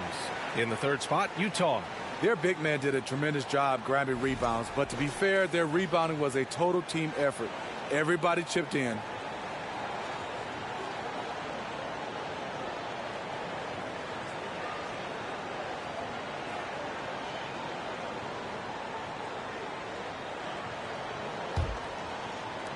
For Utah, they've gone only 1 of 6 so far. Conley passes to Olynyk. Just under 3.5 minutes elapsed here in the first quarter. The Jazz again can't hit. He's been scoreless for a while now. They're still trailing here. They might want to move to some other options offensively. Paul passes to Ayton. Here's Booker. Unable to get that one. And Utah will come the other way. And all quarter long, it's been the same story. Inconsistent with his offense. Sexton passes to Vanderbilt. Olynyk in the post. He's guarded by Paul. Markkanen from long range. It's hauled in by the Suns. Pass to Paul. Ayton with it. Up and over Conley, and Ayton gets it to go. Ayton's got 8. Woo, he's piping hot. 4 for 4 from the field. No one can guard him out there. They need something good to happen here. Yeah, they've gone way too long without a score. Here's Sexton. Ooh, he can't stop the run as that misses. I don't know how many misses that is in a row, but I know it's ugly. Ayton, a screen on Conley. Paul with it, guarded by Olynyk. Paul shot is off. Utah trailing here. Outside Conley. Pass to Sexton. Shot is good off the back rim and in. Markkanen's got his second basket. Markkanen has the height to shoot over anyone from that mid-range area. Paul passes to Booker. Hits it. Now 2 of 6 from the field. This run has been fueled by their Matador defense. Fantastic replay we just saw of the Mobile 1 drive. Yeah, he made that drive look easy, but that had a high degree of difficulty. Conley passes to Olynyk. Pass to Sexton. The 3-ball. Utah the rebound. Here's Vanderbilt, and he was fouled in the act of shooting. Opportunity for a 3-point play here. I love how they've attacked the boards here in the first quarter. All right, well, a look at how the points have been generated so far. A scoring breakdown for the Suns. Establishing a paint presence early in the game, it really helps and pays big dividends down the line because it frees up your perimeter. And from the jump, they've also clearly been focused on running effective plays here tonight. And there's been a lot of high-quality distribution from them on the floor. And the free throw, no good. The Suns have gone 6 of 13 so far in this one. Paul passes to Johnson.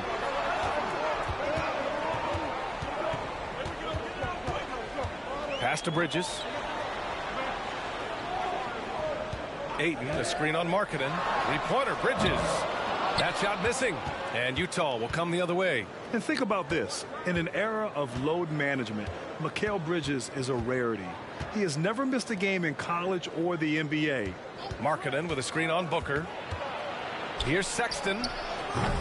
Can't connect from 13 feet out. And he just hasn't been able to get it going this period. And you've seen they've made numerous attempts to try to get him going. Shows how valuable he is to this offense. Now here's Johnson. Well, he hasn't scored yet, but I'm sure that'll change. Back to Paul. There's the triple. The rebound by Markkanen. And if you talk to Bridges, Grant, he really credits his mom for his determination on and off the court. You know, B.A., it's a terrific story. Now, she actually made the NBA before Mikal did. She joined the 76ers organization in 2015, 3 years before Mikal was drafted.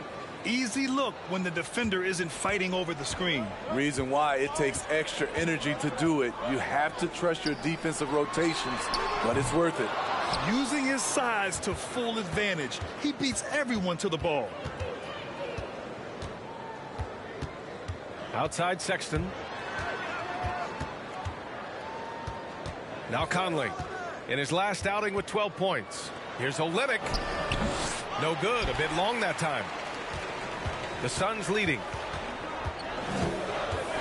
Pass to Paul.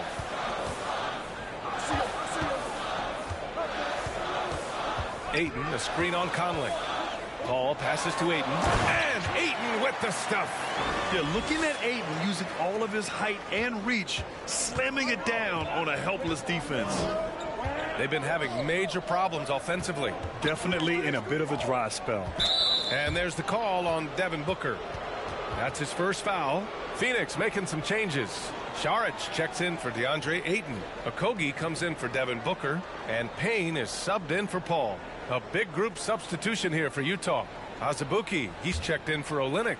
Gay comes in for Vanderbilt. Horton Tucker, he's checked in for Markkanen. And Clarkson subbed in for Sexton. Here's Azubuike. Clarkson outside. The Jazz again can't hit. Can't fault the play call. Even though he couldn't convert, that's a good shot. Here's Payne. Bridges outside. Pass to Saric. From 8 feet away. And it's Azubuike with the rebound. Once he gets the ball there, you expect him to capitalize. That was a missed opportunity. Conley against Payne. The shot by Conley, no good. Phoenix has gone 0 for 4 from deep to start this one. Bridges outside. Outside Johnson. To the left side wing. Pass to Okogie. Fires for three. Counted from distance. And the Suns lead by 9. To stretch out the defense, you just need enough guys on the floor who can make that shot. Here's Gay. Gay, a screen on Payne. Conley finds Clarkson. Three-pointer. And it's Phoenix with the rebound. Johnson's got 4 rebounds now. Payne against Conley. There's the three. The shot by Payne, no good. The Jazz on offense. Here's Horton Tucker. Boy, he's been patient so far. Nothing yet on the scoreboard.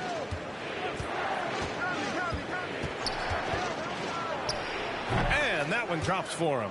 Doing work inside. Nice finish by Taylor Horton Tucker.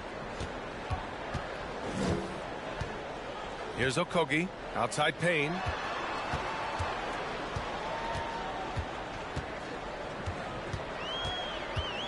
Bridges, left side. Here's Okogie to the inside. Saric. And it's Azubuike with the rebound. What a defensive play. Gets the stop and does it without fouling. Stolen by Payne. In transition, here come the Suns. Oh, it's stolen by Gay. Lets a floater go. And he makes it. Now just a 5-point Phoenix lead. I like how he absorbed contact. Rudy Gay with the body control to finish through it. Here's Okogie. Payne finds Bridges. Saric a screen. Just 4 to shoot from 9 feet out and is blocked. Here's Horton Tucker. 8 points in his last time out. There's 45 seconds left to play in the first quarter. Clarkson passes to Conley. Gay, a screen on Payne. Gay outside. Yes, great play by Conley to set it up. Gay's got 5. This is the confidence Rudy has in himself. Looking to score as soon as he gets the rock. Payne against Conley. Bridges outside. Driving to the basket. And it's good. 2 points. Sometimes it's simple. Put the ball in the hands of your scorers and let them do what they do best. Clarkson with the ball. Outside Conley. Over Payne. No good. Misses at the buzzer. And so it's DeAndre Ayton making highlights for the Phoenix Suns. He put together 10 points in the quarter. We're coming right back. Don't go anywhere.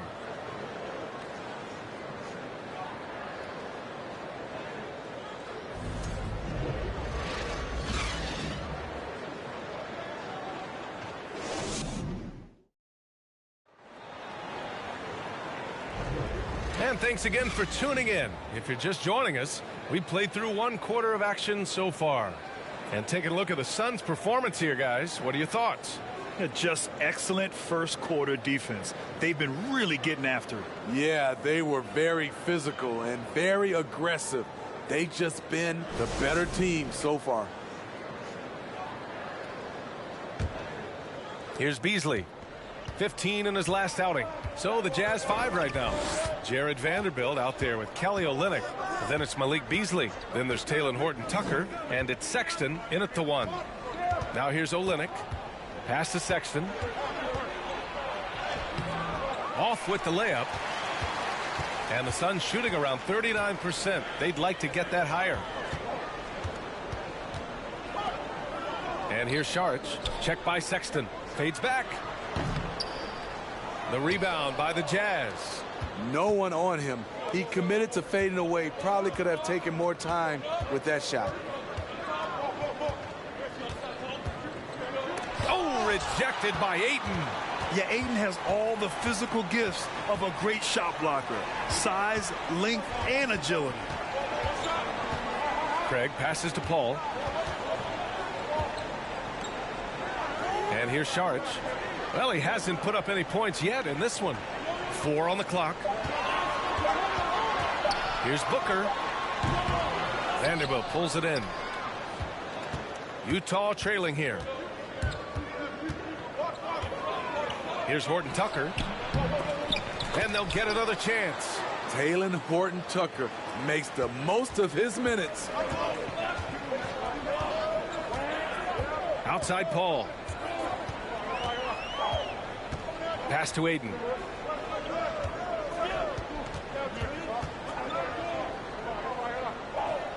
Saric with it.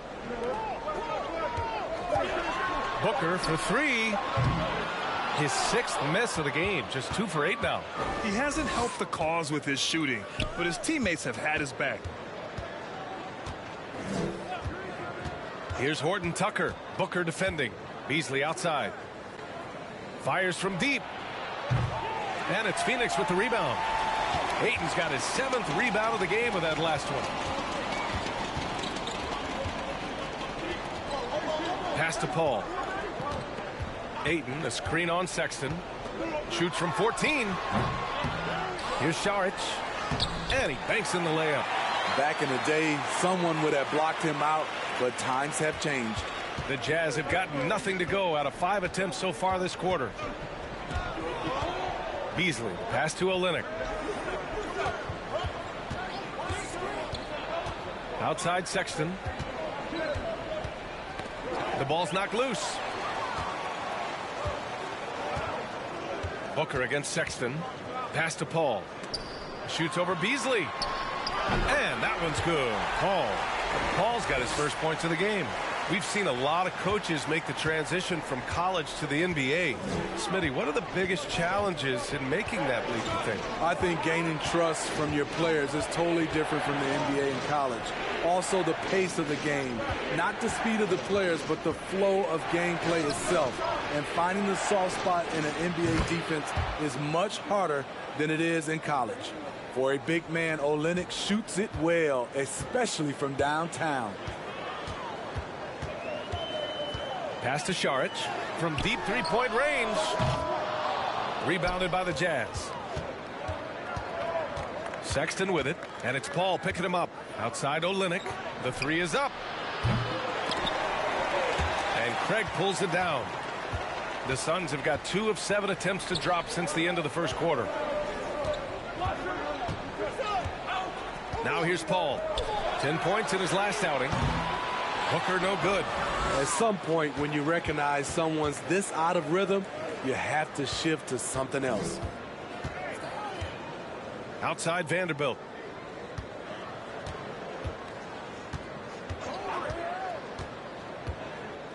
Pass to Olynyk. Just 5 to shoot. Beasley for 3. That one is off. Phoenix has gone 0 for 3 from deep to begin the second. Outside Paul. Ayton inside. Working on Olynyk. Ayton, no good. Utah has gone 1 of 4 from three-point land here in the second. Pass to Horton Tucker.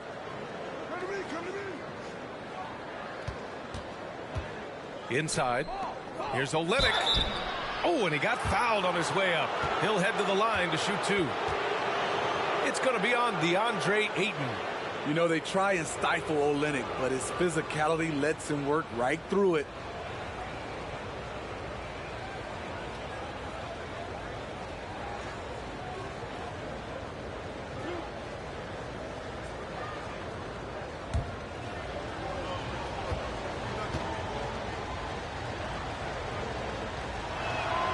And he knocks down the first one.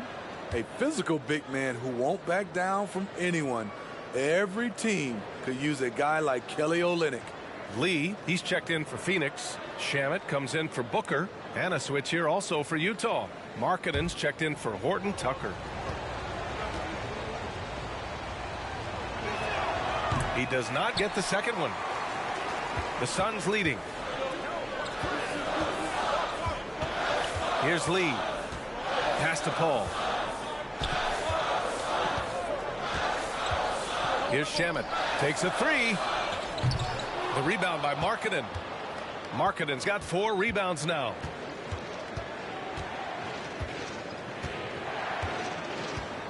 And here is Vanderbilt. Beasley for 3. Misses again. Now 0 for 3. And Phoenix shooting around 33%. Not the best offensive efficiency. Paul against Sexton. Pass to Craig. Shot to end the cold streak. Rebound, Utah. Left side, Sexton. Outside, Vanderbilt. Back to Olynyk. Now Sexton. Chance there to take the lead, but a miss.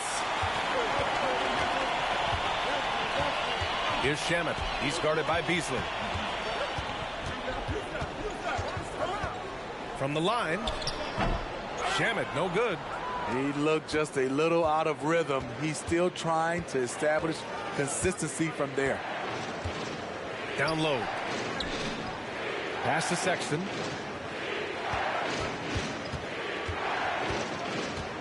Back to Olynyk. Now here's Sexton. The shot by Olynyk, no good. Ball against Sexton. Here's Craig. Launches it. The rebound by Beasley.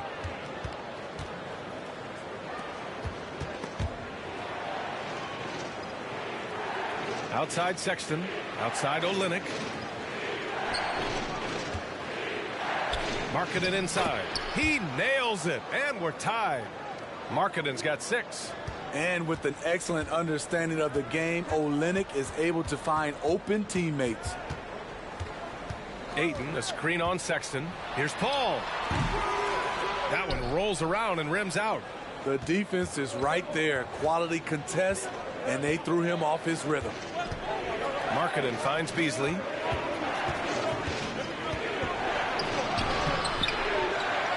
The kick to Olynyk. Pass to Sexton. Olynyk with a screen on Paul. Sexton misses.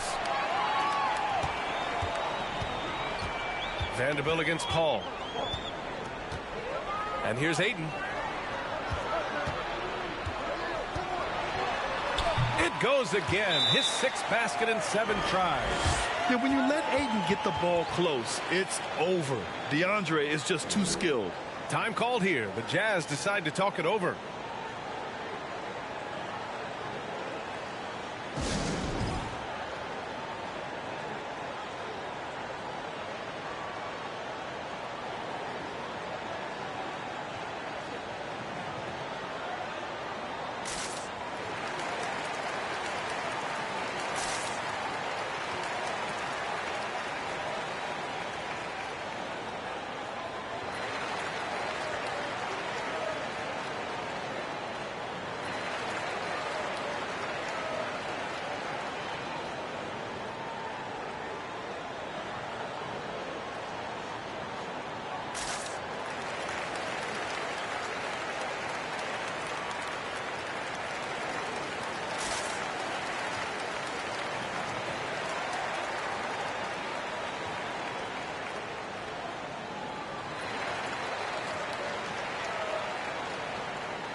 Phoenix making some changes.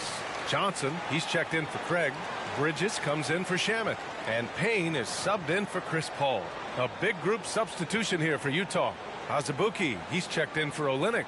Gay comes in for Vanderbilt. Clarkson's checked in for Beasley. And Conley subbed in for Sexton.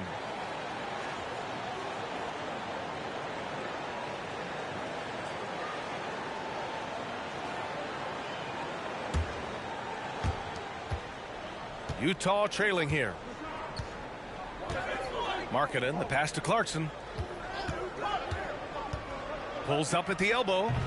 No good. And that makes him 0 for 3. And Phoenix shooting just around 32% from the field. Outside Payne. Pass to Johnson. To the middle. Oh, got a piece of it. Conley against Payne. Conley passes to Clarkson. Fires the 3. And Ayton pulls it down.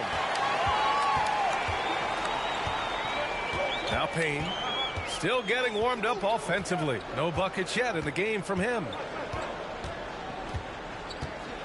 And the foul is called. He missed it, so he's got a couple of free throws coming his way.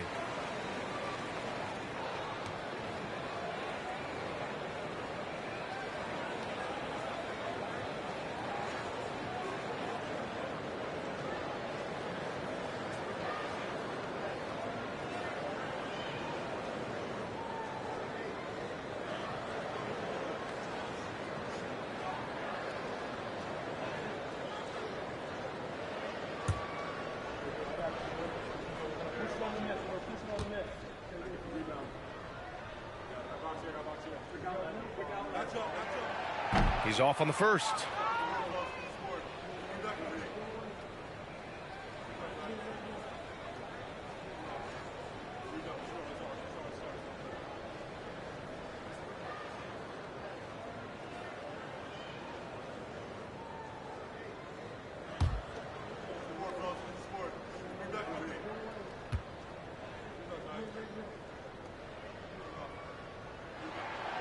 And he sinks the second.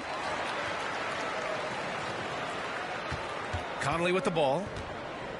Trying to find a spark here. Yes, indeed. A rough stretch offensively. They could really use a basket.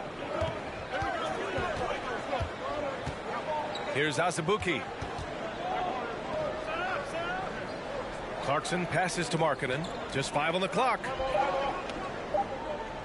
From deep. And it's Gay with the miss. In recent years, we've seen the evolution of Rudy Gay. He's transitioned from a starter and a go-to scorer to an important option off the bench. Oh, and the jam by Ayton. Excellent timing by Ayton on the alley-oop pass. He's perfectly positioned to throw it down. Clarkson passes to Conley. That three's off the mark. Well, talking about Gay, people seem to forget that he averaged 19 a game over a 10-year span. And B.A., we've seen a lot of guys like that struggle when asked to take on a new role. But not Rudy Gay. He's aged gracefully and continues to make an impact as a veteran leader. The Jazz shooting just 24% in this one. Not great.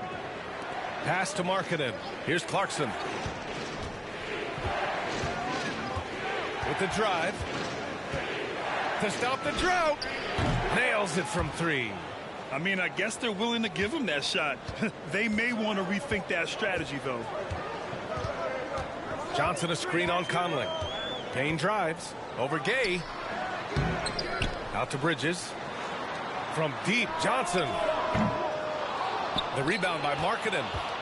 Markkanen's got 5 rebounds in the game.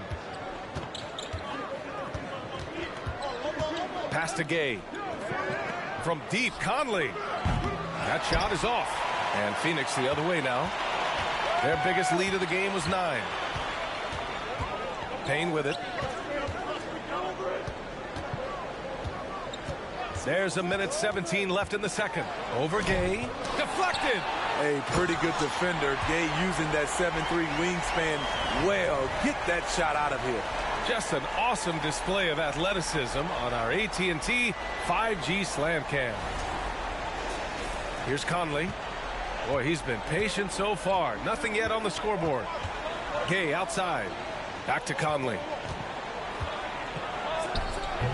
And Ayton pulls it down. This has been a close game in a lot of ways, but they do have an edge on the boards. To the paint. The rebound by the Jazz. If they play this right, they can go 2 for 1. Yeah, they really have to work the clock right now. Outside Conley. Markkanen sets a screen from outside the arc. Mike Conley, that one's good. Conley's got his first bucket of the game, and he's on the board for 3. Mike Conley makes just enough of these to keep the defense honest. Here's Ayton. His 9th made shot in 12 attempts. Playing at his tempo, his pace, he's been dialed in all night. And here's Clarkson. We saw him with 29 points in his last game.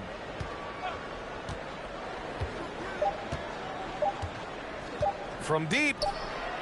Oh, it would have counted had it fallen, but it is offline. And so it's DeAndre Ayton making highlights for the Phoenix Suns.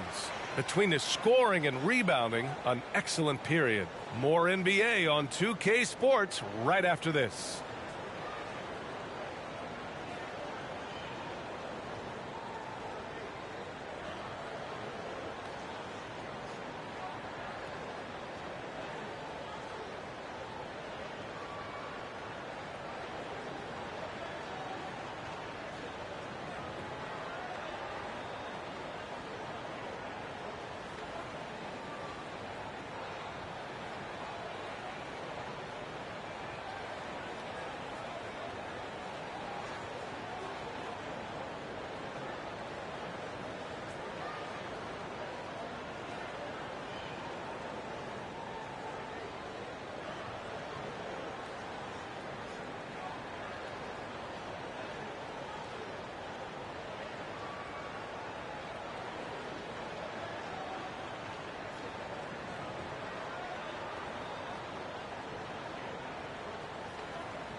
Welcome, folks. For the Phoenix Suns tonight, they're looking at what should be a good battle in a game that's still up for grabs.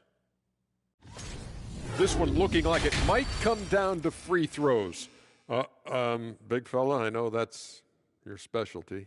Of course it is. I made them when it mattered, Ernie. But Chuck, if you made them earlier in the game, wouldn't it have been a blowout? Like, 1 point is 1 point. A win is a win. Moving on to the first half of our game. DeAndre Ayton certainly impressed out there. I like that he hasn't settled. Getting what he wants in the paint, he's wearing those boys down. Yeah, a man among men tonight. No one's really stood up to him. And that's a wrap on halftime. Thanks for watching as we send you back to BA to call the second half.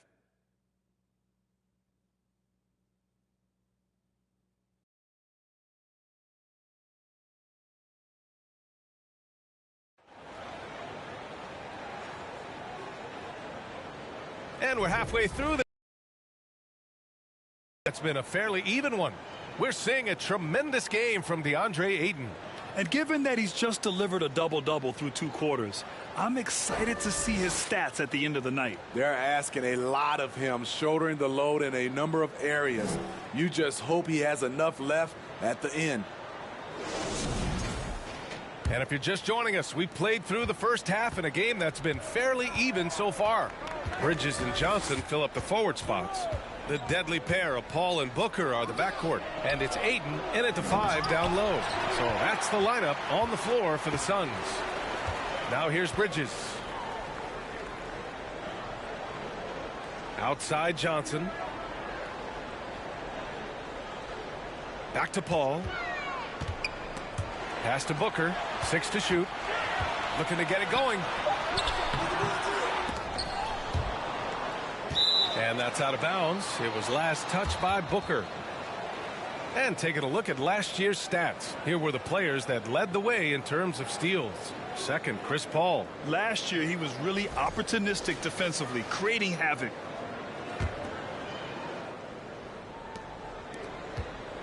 Utah trailing here. Here's Conley. Sweet little floater. Conley's got 5. Smooth off the fingertips. Mike Conley floating it in beautifully. And for those tuning in, we're about a minute into this second half. Paul shot is off. And for Utah, they're shooting 27% in today's game. Not good.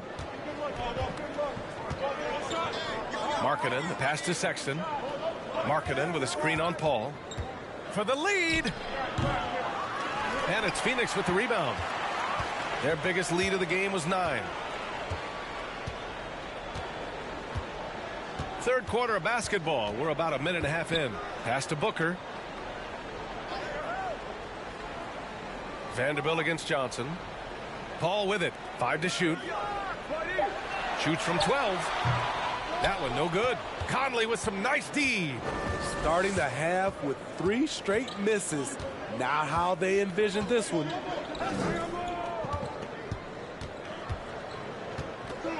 Olynyk up top.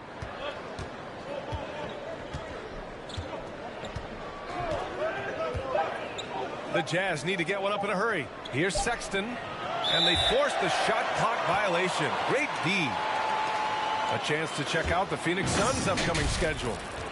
On Sunday, they'll be matching up against Kawhi Leonard and the Los Angeles Clippers. And then on Tuesday, they'll go up against Stephen Curry and the Golden State Warriors. Now here's Paul. Outside Johnson. Pass to Booker.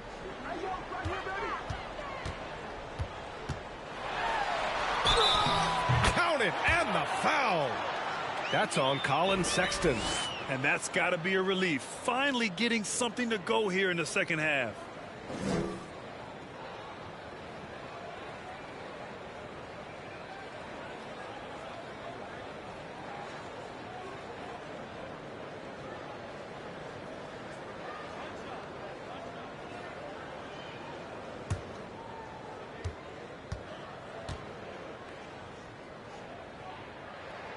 That free throw good from Booker.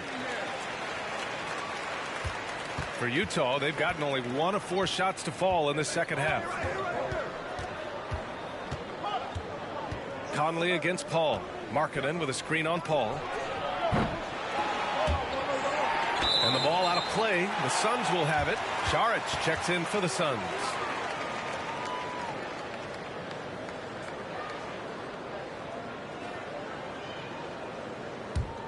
The Suns leading. To the inside. And stolen by Sexton. And now the Jazz on the run in transition. And Vanderbilt gets it to go on the assist by Markkanen. Vanderbilt's gotten his second bucket. Incredible. I mean, high energy in transition. Just beating the defense up the floor. And I just love it when the fast break results in a high percentage look. Not always the case these days. And it's the Suns with the ball. The Jazz making their last shot. And so he draws the foul, headed to the line to shoot a pair. An active shooter. Booker is clever at finding ways to attract fouls on the way up.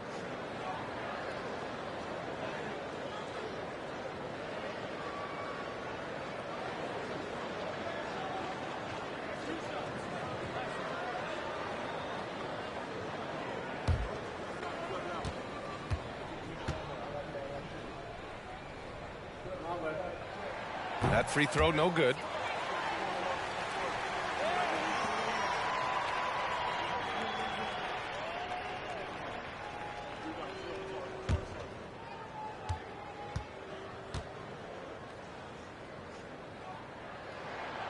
And he's good on the second. Third quarter here, and 3 minutes have come off the clock. They're searching for a way to score. Yeah, buckets have been very tough to come by. Conley passes to Sexton.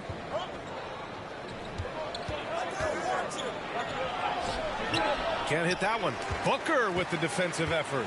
This is how it's been so far. He's missed every shot he's taken, and the team is suffering the consequences. Here's Paul. Oh, Lennox with some nice D. Very cold start to the second half. 1 for 5, looking for some continuity. Back to Markkanen. Right side Conley. Oh, it's no good. That would have tied it. Booker, the pass to Paul. Back to Booker. Saric, a screen on Sexton. Here's Booker. It's wide right, hits off the rim. The Jazz have gotten just 25% of their shots to fall since the half. 2 for 8. Back to Vanderbilt. Pass to Sexton. Now here's Conley. He's guarded by Bridges. This for the tie. And no good. And Phoenix the other way now. Their biggest lead of the game was 9. The struggle is real. He's been way off with his shot all evening long. Now here's Booker. Give him 8. And the Suns miss again. Both sides attacking. That was good defense versus good offense. Pass to Markkanen. Down low. Here's Olynyk. And another miss by Utah. And the Suns shooting poorly. Just 30% so far. Saric, the pass to Johnson. Oh, and Johnson slams it in. Oh, not the defensive effort they need to cut into the lead. Boy, good call. You have to at least try to protect the rim. Also, if you can't get stops at this point, it really doesn't matter what you do at the offensive end. Johnson passes to Paul. Booker with a screen on Conley. Here's Paul. Got a hand on it. Paul against Markkanen. Tries to snap the cold streak. Rebounded by Johnson. Johnson's got rebound number 7 tonight. Now Paul.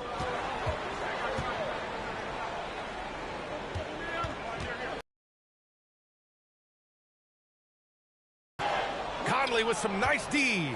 Well, so far, his cold night from the field has not affected their ability to maintain this lead. Sexton passes to Conley. Takes the 3. And it's Phoenix with the rebound. Johnson's got rebound number 8 now. Hasn't been able to dial it in from distance. He has just the 1 3, and that was in the first half. It's Booker on the wing. And the three-pointer goes. Booker's got 7 points for the quarter.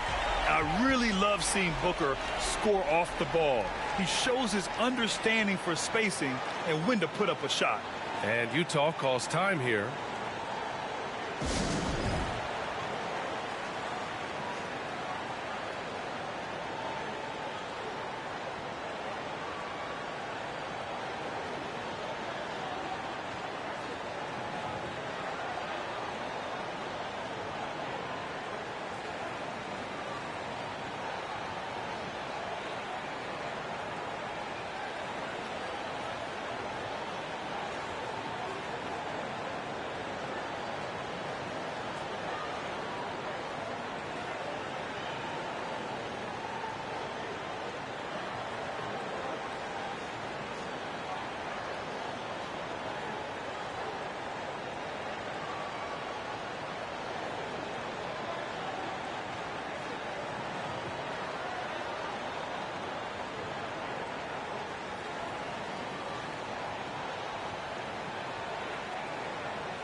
Okogie's checked in for Paul.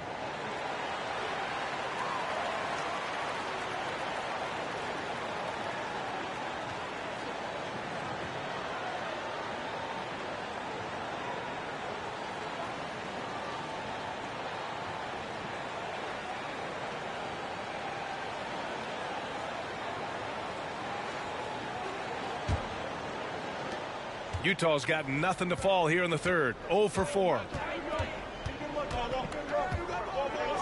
Conley with the ball. 5 points in the game. Few players in the league do a better job of finding the open man than Mike Conley. Phoenix has gone 1 of 2 shooting from the perimeter since halftime. Here's Okogie. Right wing. From deep, Johnson. And it's Azubuike with the rebound. Ooh, that's a tough break. After poor communication defensively, it leaves him all by himself. For 3, Conley. The second effort. And he got the whistle on the way up. So he'll be headed to the line for a pair. The defense there doing whatever they can to protect the rim.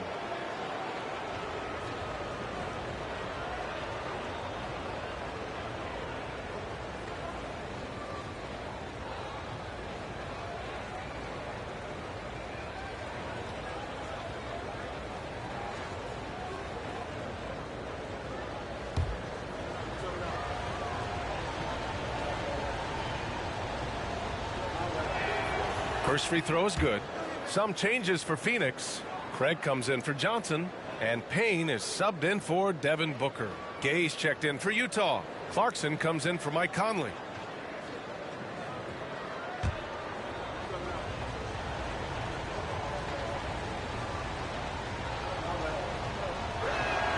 And so he hits both. The Suns leading. And here's Payne. Bridges passes to Saric. And it's Azubuike with the rebound. Saric has gone just 1 of 6 shooting so far. Gay finds Beasley. Here's Horton Tucker. Gay inside. Defended by Payne. Gay's shot is good. Taylor Horton Tucker doing a nice job of finding his teammates. They are loving it. Pass to Payne. Bridges outside.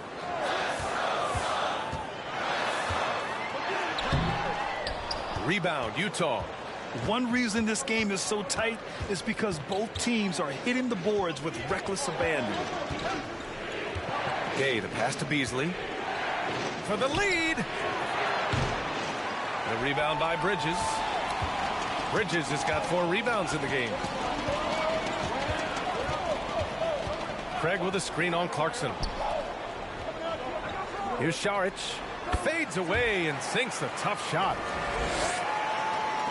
Utah trailing here. Pass to Beasley. Now here's Gay. He's got 7. Back to Beasley. Blocked! And it's out of bounds. Still Utah's ball. Just a superb read on defense to come up with the block.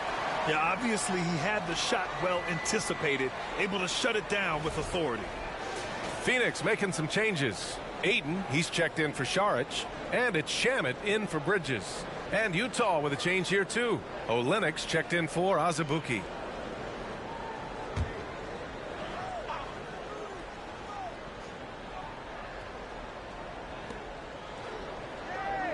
Here's Horton Tucker. Offline with a 3. Phoenix is gone, only 1 of 3 from deep here in the third. Outside Payne, pass to Shamet. Let's go with a 3. Knocks down the long J. And now a 7-point Suns lead. You love Shamet's court awareness. Presents himself where he can catch and fire without hesitation. Clarkson passes to Olynyk. And he can't answer back. The three-pointer offline. Phoenix has gotten 2 of 4 threes to fall here in this third quarter. Beasley against Payne. Pass to Craig. Puts up a 3. And there's the foul. It's on DeAndre Ayton. That'll be a second foul of the game. The Suns making a switch here. Lee's checked in. And Utah with a change here too. Markkanen's checked in. Utah shooting just 24% in this one. Not great. Beasley, the pass to Olynyk. Now here's Clarkson. From the high post. Jump shot is good that time. Clarkson's got his second bucket on the night. Just taking what the defense allows, and that's a shot he'll make all night. I mean, Jordan Clarkson is huge in the Philippines. His family with roots there, traveling out to Manila with NBA cares, drawing huge crowds. And Clarkson in 2018 suited up for the Philippines national team. NBA Clarkson's NBA games are a must-watch in the Philippines. Kids watching Clarkson's games in the morning before heading to school. They say, forget the cartoons, we want to watch hoops.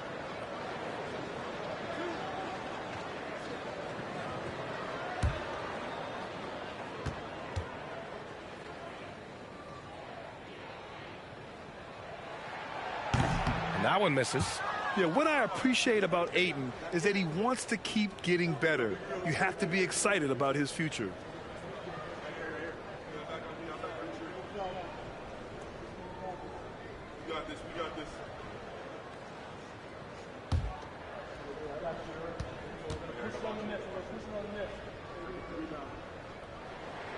And he can't make the second free throw either. He missed them both. Utah with the ball. It's a 5-point game. Now here's Clarkson. Not a lot of room. And Ayton pulls it down. Ayton's got rebound number 19 now. Incredible board work. Beasley against Payne. Pass to Lee.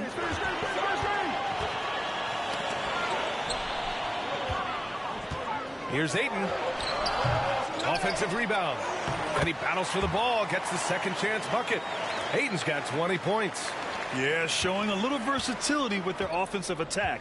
In the first half, it was about the 3 ball. In the second half, they've emphasized interior scoring. Outside Olynyk from deep 3-point range. The shot won't fall. The Suns go the other way with it. Pass to Payne.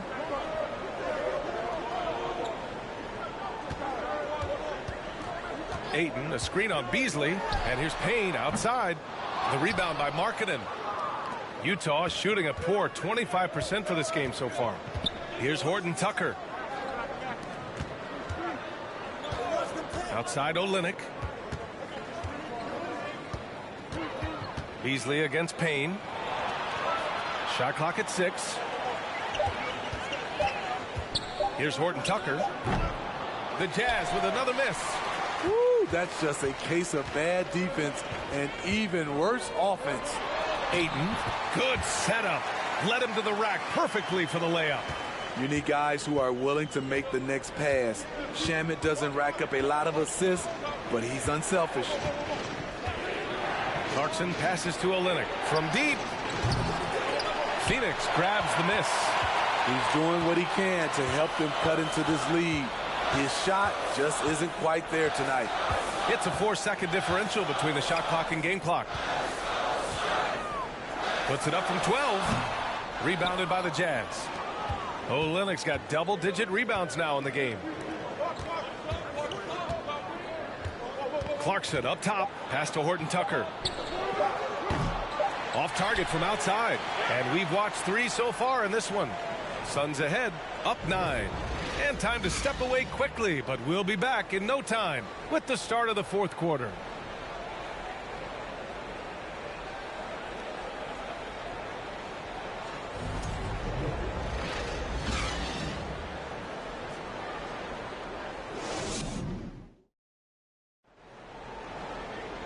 The fourth quarter has arrived. So good to have you with us.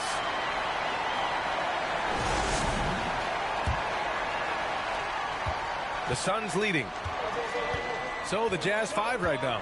Talen Horton Tucker is out there with Lauri Markkanen. Then there's Jared Vanderbilt. Then it's Jordan Clarkson. And it's Conley in at the point. And stolen by Vanderbilt. Oh, a clear foul there on the missed shot. So he'll get a pair at the line. It's going to be on DeAndre Ayton. Man, good whistle there.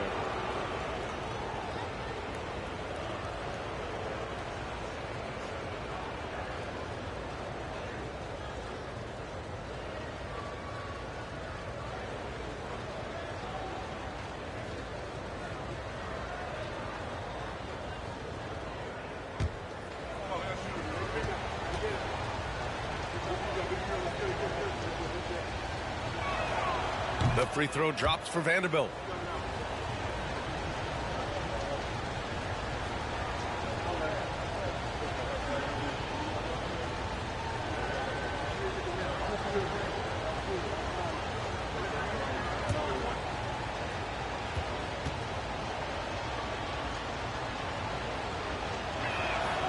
And Vanderbilt drops them both. They're doing some good work at the line this half. Now Paul. Pass to Booker. The 3 is up. Yes. And it's Paul with the assist that time. You know, as ice cold as he was in the first half, that's how hot he has been since the break. No one can match up with him right now. Clarkson finds Conley. Markkanen inside. Johnson on him. And that one's good. Markkanen. Everyone knows about Markkanen from range. Also has the tools to challenge inside. Booker against Clarkson. Here's Paul. And too long on the shot. Trying to finish out the game strong. You have to recognize who has the hot hand and get him the ball. And there's the foul. It's on DeAndre Ayton. That's his 4th foul of the contest. This could be a problem. That's his 4th foul with plenty of basketball left to play.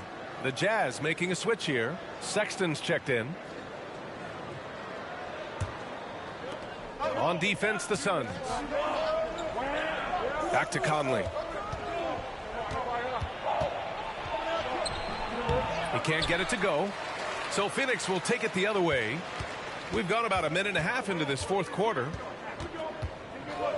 Paul passes to Booker. Ayton, a screen on Sexton. Here's Booker.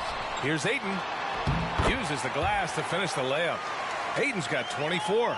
And that's just terrific body control by Ayton. Setting a solid pick and then quickly getting himself open. Outside Conley. And Vanderbilt slams it in. I would imagine it's nearly impossible to not get fired up after that play. Grant, check these guys out on the bench. Their reaction says it all. They are fired up. Now here's Paul. From deep, Johnson. Tries again. Oh, it's blocked. It deflects off the backboard. Just under 2.5 minutes gone by now in the final quarter. Markkanen, the pass to Sexton. Vanderbilt, a screen on Booker, looking to get back on track. Sexton misses. For Phoenix, they've gone 2 of 5 from the field in this final quarter. Paul passes to Johnson. It's good. The assist that time from Paul. Paul's got 4 assists now tonight. Easy look when the defender isn't fighting over the screen. Reason why it takes extra energy to do it. You have to trust your defensive rotations, but it's worth it. Conley finds Vanderbilt, and Vanderbilt slams it in. You know, off that pick, Mike Conley, he's able to drive, shoot, and pass. That's what makes him a tough cover. Pass to Aiden. Banked it in off the glass. Aiden's got 4 points this quarter. And he was dominant in their last outing. And the same thing here tonight. He is in a terrific groove right now. Here's the thing. He's a guy who will go on hot streaks for you over a number of games. Now here's Conley. Markkanen with a screen on Paul. 6 to shoot. And that one's good from Conley. They have no answer defensively inside. For Phoenix, they've gone 4 of 7 from the field in the fourth quarter. Booker with it.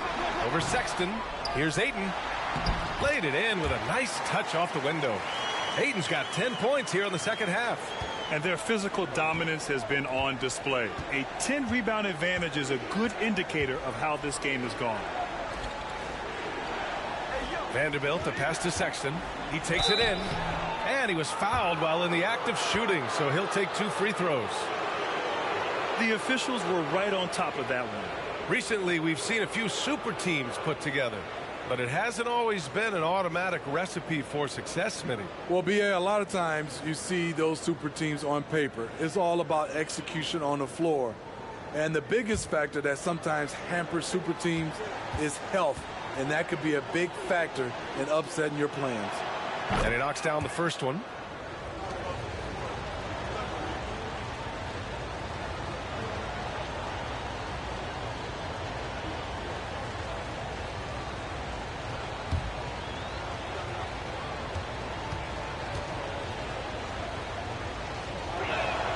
All right, both free throws good from Sexton. Staring at this deficit, they're trying to be more aggressive and get themselves to the line. Booker with a screen on Conley. Here's Paul. No good. Conley with some nice D. Utah trailing here.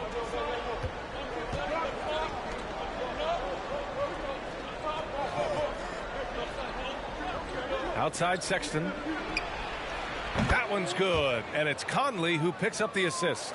What about the passing of Conley? Always ready to zip it over to the open man. Conley against Paul. Outside Booker. Over Markkanen. And off the left side of the rim, it swirls in for him. Booker's got 5 points now in the quarter. The defense had him confused early on, but he's responded in the second half with some assertive play. Sexton passes to Conley.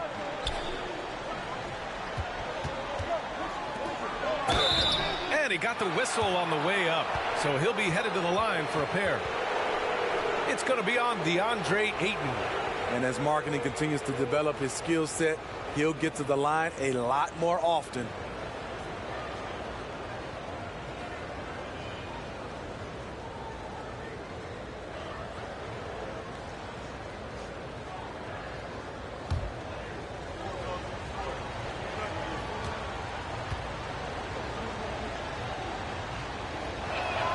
And he makes a first. You know, he's exceptionally focused, well liked by his teammates. Markkanen looks to be a centerpiece for the future. Olenek checked in for Utah.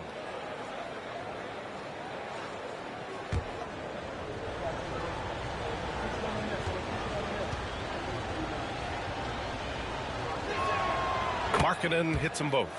When your bigs can make free throws, it's a huge advantage. Love his approach to getting to the line. Johnson against Vanderbilt. Johnson passes to Ayton. Ayton, a screen on Conley. Here's Paul. When you get Chris Paul working in the pick and roll, he's a wonderful passer and an incredible shooter. Here's Sexton. Outside Olynyk. Sexton against Booker. Sexton passes to Conley. Screen by Olynyk. Lets it fly from 18. And that one's good from Conley. So cerebral out there. You always feel like Conley's making the right decision. Paul finds Bridges.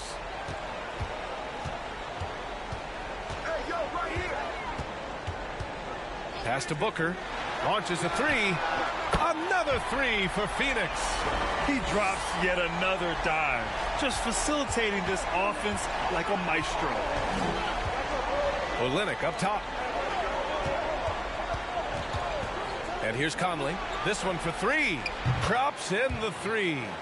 Conley's got 9 points now in the second half. That's his second three-pointer of the night. One in each half. Trying to keep the defense honest. Outside Johnson. Tried to answer back, but that three is off the mark. For Utah, they've gotten 7 of 9 from the floor in this fourth. Oh, deflected. And it's out of bounds. Last touch by Vanderbilt.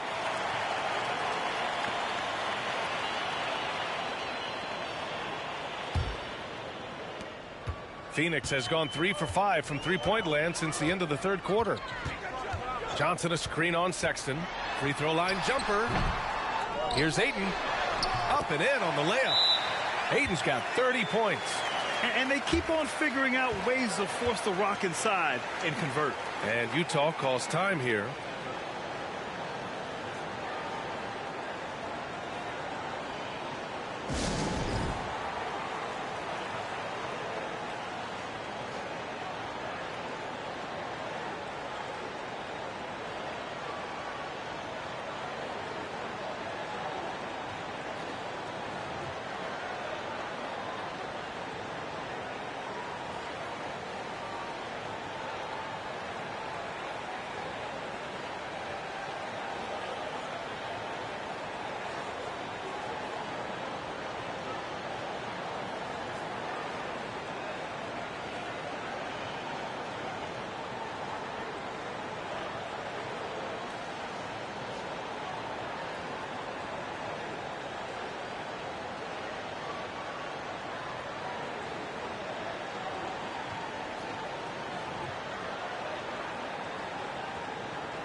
Payne's checked in for the Suns.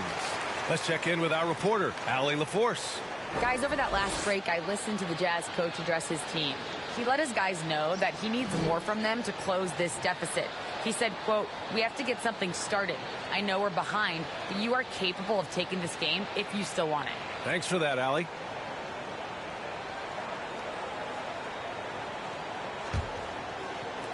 Utah is shooting an unimpressive 30% in this game so far. Conley passes to Vanderbilt. From 10 feet away. It's hauled in by the Suns. Johnson's got rebound number 9 now. What an effort here tonight. Their strong work ethic has been evident on the glass. Really getting after it and being physical. Booker for 3. Rebound by Olynyk. Olynyk's got 11 rebounds in the game. Markkanen, the pass to Sexton. Markkanen with a screen on Booker. Here's Sexton. Finds Bridges. Outside Booker from the arc. Sinks it from distance. And now it's a 12-point Phoenix lead. Well, Booker can just bury you from the arc if you let him. He's a pretty efficient range shooter. Conley passes to Sexton. Back to Olynyk. From behind the arc. Knocks it down from distance. That gives him a double-double in this one. Anything you can do, I can do better. That one felt a little personal right there. Sometimes it's a matter of pride, answering back with a 3 of his own. Phoenix calls timeout.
Clarkson's checked in for Utah.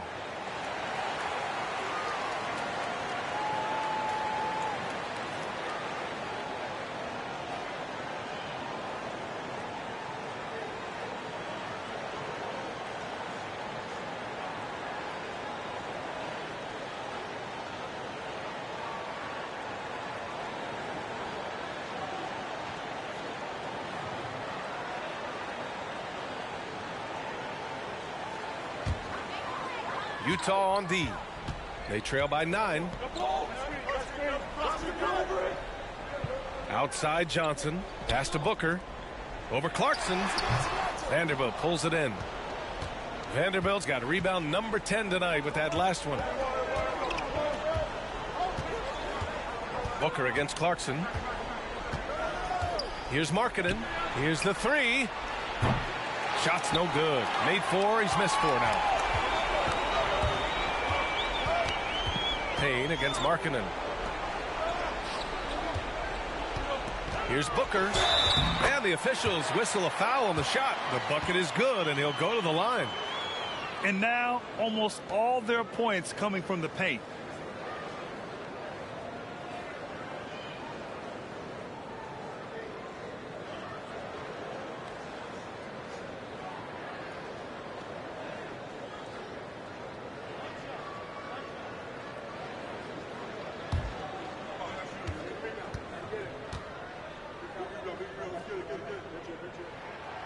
Yeah, they've really made a concerted effort to get to the line here in the second half. Utah's gone 2 of 3 from beyond the arc here in the 4th. Clarkson for 3. He drops it from range. Man, they're having a hard time defending the triple. That's 3 in a row. Payne pass to Bridges. Right side Johnson puts up a 3. Another 3 for Phoenix. Exchanging buckets from downtown. That's been a staple of tonight's game. Hey, players love competition, and the fans love it as well. Clarkson for 3, and Aiden pulls it down. They've got time on their side here, Grant. And if they're smart, they'll milk the clock a little. Bridges passes to Booker. Here's Aiden. Utah with the rebound. Vanderbilt's got 11 rebounds in the game. Clarkson with the ball. Now guarded by Aiden. From deep three-point range. Clarkson missing again. Phoenix is shooting 55% since the start of the 4th. Clarkson against Booker. Rebound by Olynyk. Olynyk's got 12 rebounds here tonight. Big-time effort. Pass to Clarkson. The 3 is up. Clarkson missing again. This is why you want ball movement and player movement. And that's made it hard for the defense to key in on any one individual. Now here's Payne. It's Booker on the wing. And the Suns miss again. Utah has gone 3 of 7 from the perimeter during the 4th. Well, with a comeback out of range, we can put a bow on this one. Good performance for the Suns. Boy, this was one physical game, guys.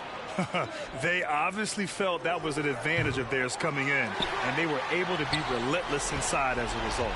And so this win marks their first victory of the new year. And against a familiar opponent, it's nice to establish a psychological advantage with a win in the first game. And of all the highlights and performances we've seen here tonight, the one thing that stands out is what an unbelievable night it's been for DeAndre Ayton. No, there's a few ways to control a game, right? You can do it with pace, you can do it with patience and efficiency. Tonight, he did it by owning the boards. Now here's Conley. Takes it inside to end the drought. And Ayton pulls it down.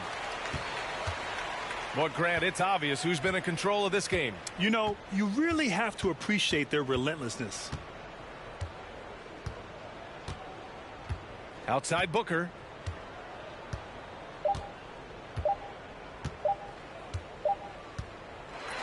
So no problem for Phoenix as they get the win. A competitive game. You have to feel like this crowd gave him a little extra edge. Yeah, they really fed off the energy. You saw their activity level go up. Just a tremendous performance. All right, let's send it down to Allie LaForce, who's with our player of the game. Good night, everyone. All right, thanks, guys. DeAndre, a new season. How exciting is it to play ball in front of this home crowd? You know, with all the excitement and all the fans coming out here, really, I just wanted to put on a show for them, to be honest, and just win as many games as I play. The energy from the fans was missed. Thanks so much, DeAndre. Thanks, Allie. Great interview once again. That concludes the first game of the NBA season. So for Grant Hill, Allie LaForce, and Steve Smith, I'm Brian Anderson, thanking everyone for watching tonight's game as New Balance presents our player of the game, DeAndre Ayton.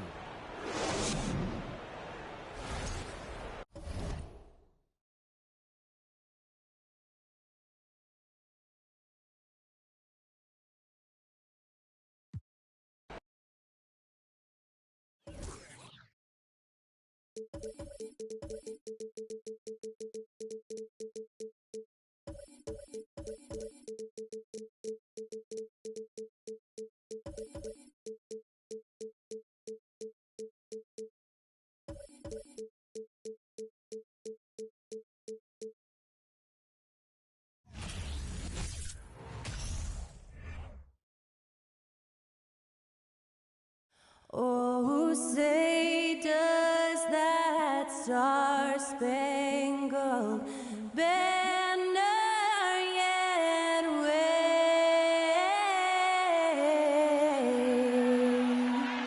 o'er the land of the free and the home of the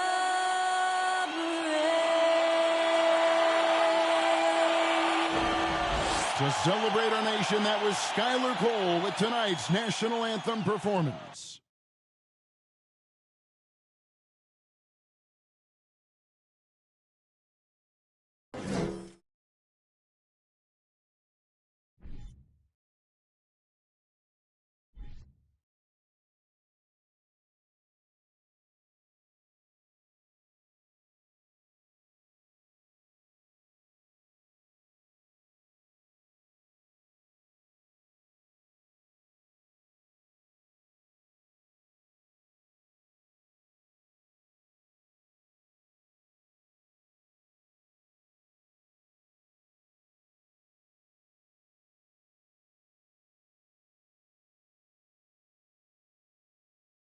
Thank you for tuning in this Sunday evening. Moments away, it'll be the Denver Nuggets going up against the Charlotte Hornets. This is Kevin Harlan along courtside with Brent Barry and Greg Anthony. We've got David Aldridge on our sideline. D.A., take it away. Well, Kevin, some people question the contract that Terry Rozier got from the Hornets in 2019. But 3 years later, he earned an even bigger deal. He says, I work my tail off because that's all I know. The money will be there. I'm more excited that I can just show my talent every night, what I'm about, and who Terry Rozier really is. Kevin, back to you. Love the motor. D.A., thanks. And Brent, finally it's here, the first game of the season. These players like us look like they were itching to get this game underway. Oh, man, all the preparation, the training camp, the taping, the icing, the stretching, the coaching, let's get it going. Guys are ready to start this long marathon, and we'll see who can come out on top. So let's take a look at the Charlotte starting lineup. The big men on the floor. It's Washington and Plumlee. Kelly Oubre out there with Rozier, and it's Hayward in at the small forward. And for Denver, Gordon steps in at the 4 with Jokic in at center. Out on the perimeter, it's Caldwell Pope and Porter Jr. And it's Murray in at the 1 spot. Now, here's Jokic. Caldwell Pope with it. Jokic with the screen on Oubre. Caldwell Pope passes to Jokic and blocked. That one goes careening off the glass. Now Rozier. Here's the 3. And they get it back. Washington passes to Hayward. Nice pass in here by Charlotte. Oubre can't get it to go. Looking at the last game for Charlotte, it was a loss to the Pelicans. Outside, Porter.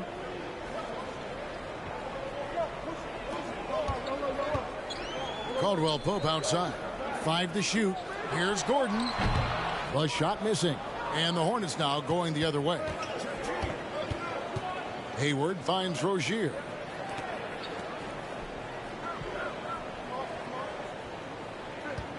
Washington with a screen on Murray. And that'll be 2 free throws coming up. Officials on the call with the foul. It's going to be on Aaron Gordon. The Hornets shooting their first free throws tonight. The first trip to the stripe in this one. And talking about last season, this team hit just 74% of their free throws. I'm sure they were hoping for better than that.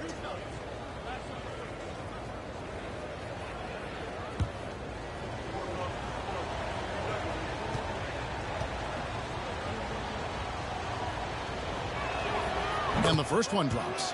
Playing games at altitude here in Denver, Brent. How does it affect the player?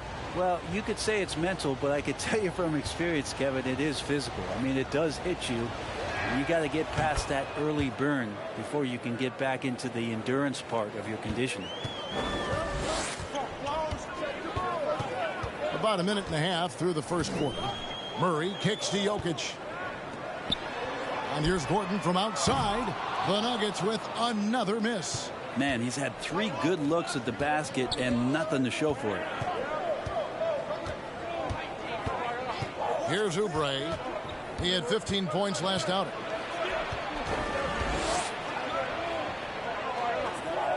The feed to Hayward. Charlotte needs to get a shot up. Rozier for 3. Rebound by the Nuggets. This their first chance this season playing Charlotte. In their meetings last year, they split the season series. Happens a fair amount between teams from the East and West. Yeah, even when it comes to matchups where it looks like one side should be the clear favorite, those brief 2-game series often end 1-1. Here's Jokic. Gordon with no one around. Nailed from three-point land. And off the schneid here, 1 of 5, but that's a big one. Oubre passes to Rozier. He's off on that one. Murray with the defensive effort. No, it's early, but going 0 for 4 to start a game can make a team get a little bit tight. Here's Porter. Count it. Porter showing just great body control that time, taking the hit, but he keeps his eyes on the rim. That helps him score and finish. They've been struggling here on offense. Yeah, a bit of a dry spell for sure. Washington with a screen on Caldwell Pope. Well-timed pass, and he goes straight to the bucket for the layup. Uncovered at the rim, finding cracks in the defense here early on. Just really smart basketball and exploiting whatever holes that he's seeing right now in the defensive squad. So for the Nuggets, their last game, a win against Oklahoma City. Hayward outside. Plumlee in the high post. Pass to Rozier. They get the rebound. Give him a little credit. Take some guts to keep shooting if you're struggling this bad. It's getting a little bit ugly right now. Outside Gordon. Jokic against Hayward. And Jokic with the basket on the assist by Gordon. Good job reading the floor. Aaron Gordon solid at sensing when someone's open. Rozier kicks to Oubre.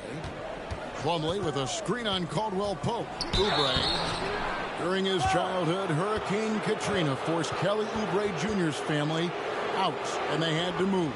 And the Oubre family moving from New Orleans to Houston.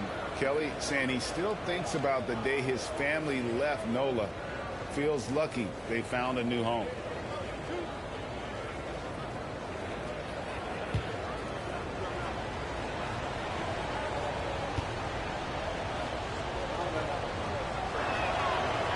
That free throw, no good.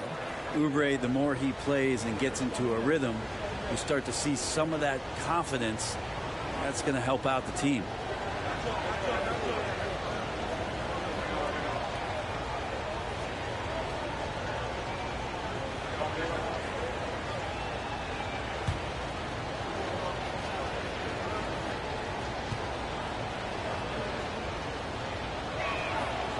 Second free throw, no good. And After spending his first 7 years in Orlando, Aaron Gordon traded in 2021, going from the Magic, a team out of the playoffs, to a team chasing a title. Gordon dishes to Porter. Another three for Denver.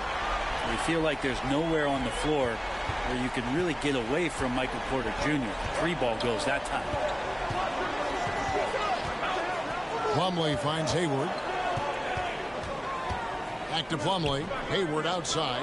Over Jokic. Off to a good start as he hits his first shot attempt. And with Aaron Gordon leaving Orlando, Greg, how'd you think that deal worked out for him?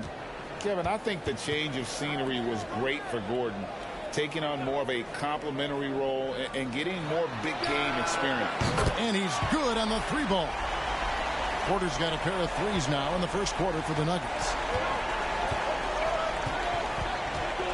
Now, here's Rozier. 23 points his last outing. 3-pointer. And it's Jokic with the rebound. Maybe a time to rest him right now. Just give him a bit of a breather. Try to help him get back on track.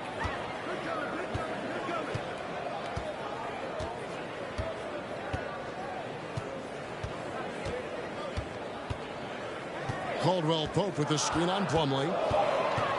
Here's Jokic, and it's sent back by Plumlee. Showing good shot blocking skills at times. Plumlee gets all of that one. Oubre on the wing. He's guarded by Caldwell Pope. Hayward outside. Fires for three. It's good from long range. Hayward's got 5 points so far. And he likes to get in a rhythm early. Nice triple. Now the pass to Gordon. On the wing, Porter. Over Hayward. Off the left rim and out. You almost have to assume he's going to knock those down when he is that open. Rozier for three. Of his career, Rozier has really improved his three-point numbers. That off-season work on the jumper has paid off big time. Now here's Murray. His last outing, 16 points for him. Porter finds Murray. And here's Caldwell Pope. Here's Jokic. And it's sent back by Plumlee. Washington inside. He's against Gordon. And out of bounds as the Nuggets gain possession. Is Smith. He's checked in for Jamal Murray. And then for Charlotte, Nick Richards comes in for Mason Plumlee. And it's Cody Martin in for Kelly Oubre. Here's Smith.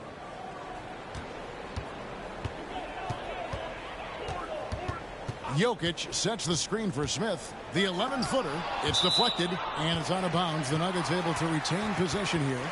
You gotta love strong defense, especially when it comes in the form of harsh rejections. Wow. And that is a huge block. Given how close this game is, a stop like that was right on point. And some changes here for the Hornets. McDaniels checked in for Washington, and Smith subbed in for Rozier.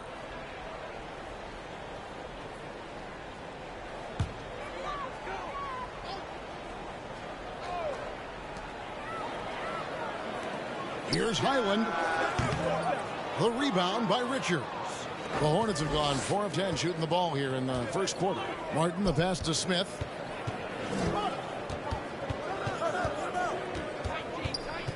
Back to Martin. Trying to find Smith. He's got it now. 5 on the clock. Martin, the pass to Smith. Over Smith.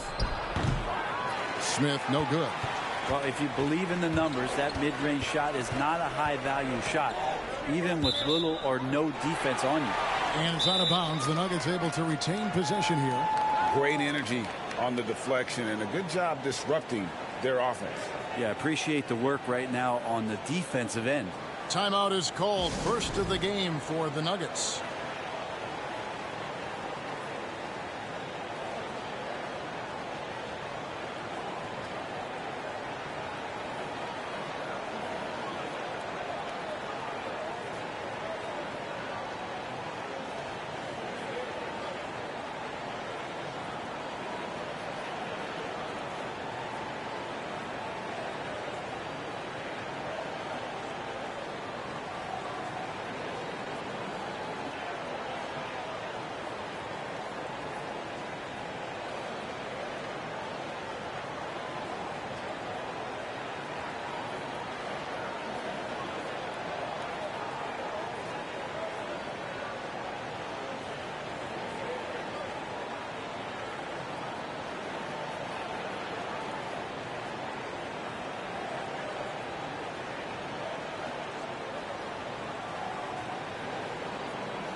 And the Hornets making a change here. Williams is checked in. All right, a moment to check out stats for Martin. How he did last season. He was around 7 points per, 4 rebounds, and 2 assists. And he's a nice scoring threat in their second unit, a guy who provides instant offense. And he has really settled into this role. For some guys, maybe him, they'd rather come off the bench and do their damage.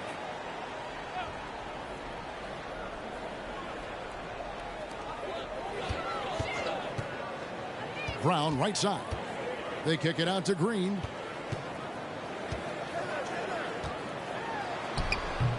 Williams with the defensive effort.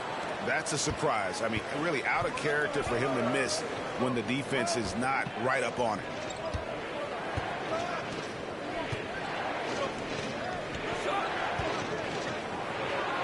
Up and in on the layup. And the Hornets lead by 1. That kind of looks like a predictable shot, one that they want. The defense has to prevent the ball from getting into that sweet spot. Highland passes to Najee.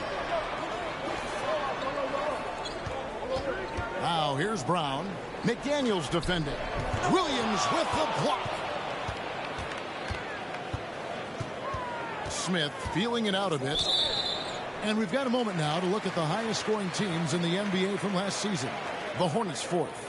I just loved how this team attacked their opponents. You could see their confidence grow as the year went on and the points really started to pile up. Smith the pass to Najee. Here's Highland. Sweet little floater. And it's all about the release when you shoot the floater. And here's Smith. No points in the game yet for him. Passes it to McDaniels. Back to Smith. Outside Martin. 6 to shoot. Taken away. Brown against Smith. Pass to Highland. Lets it go from deep. That one doesn't drop. And the Hornets now going the other way. Pass to Smith.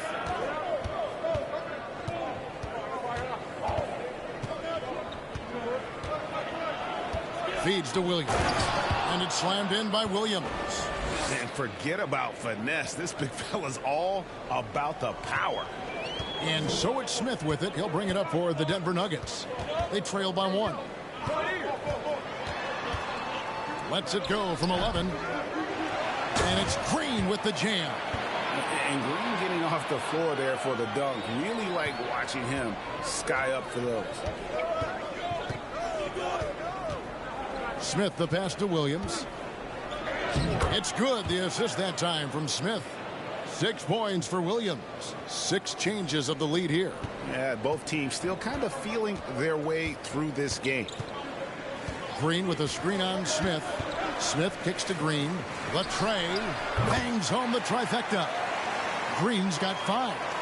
We'll see if they can finally hold on to a lead. It's been back and forth all night. Well, you can tell they really want to increase this lead. They can't keep letting them take it from them. The pass to McDaniels. And it's the Hornets another 3. And I like the back and forth here, showing confidence from range. It seems like they're going to find out who can make the deepest threes. Right now it's a shootout. For 3. Highland misses. And Kevin, they need to be consistent with their effort on the boards. You look at the box score, and they're at a definite disadvantage. Now here is Martin. Still getting warmed up offensively. No scoring yet from him. Brown outside. Passes it to Highland. Off target from outside.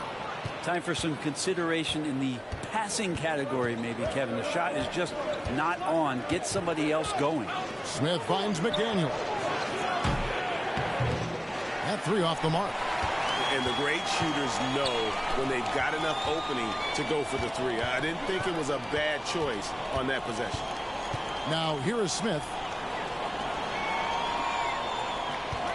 Brown feeling it out a bit. Pass to Najee.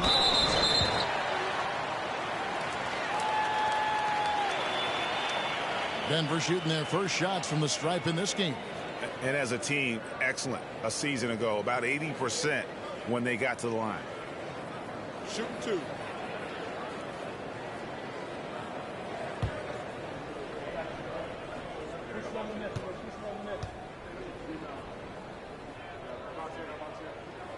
The first free throw is good.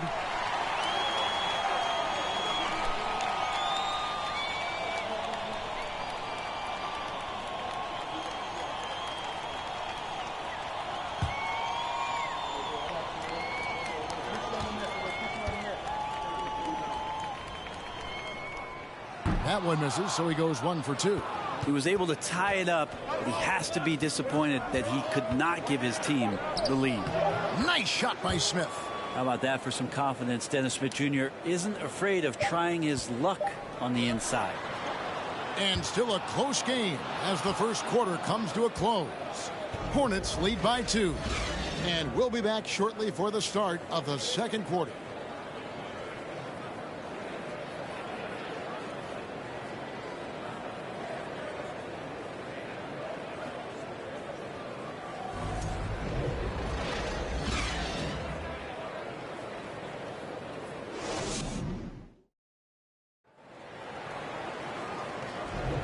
And getting going again here in the second quarter. Fairly close game so far.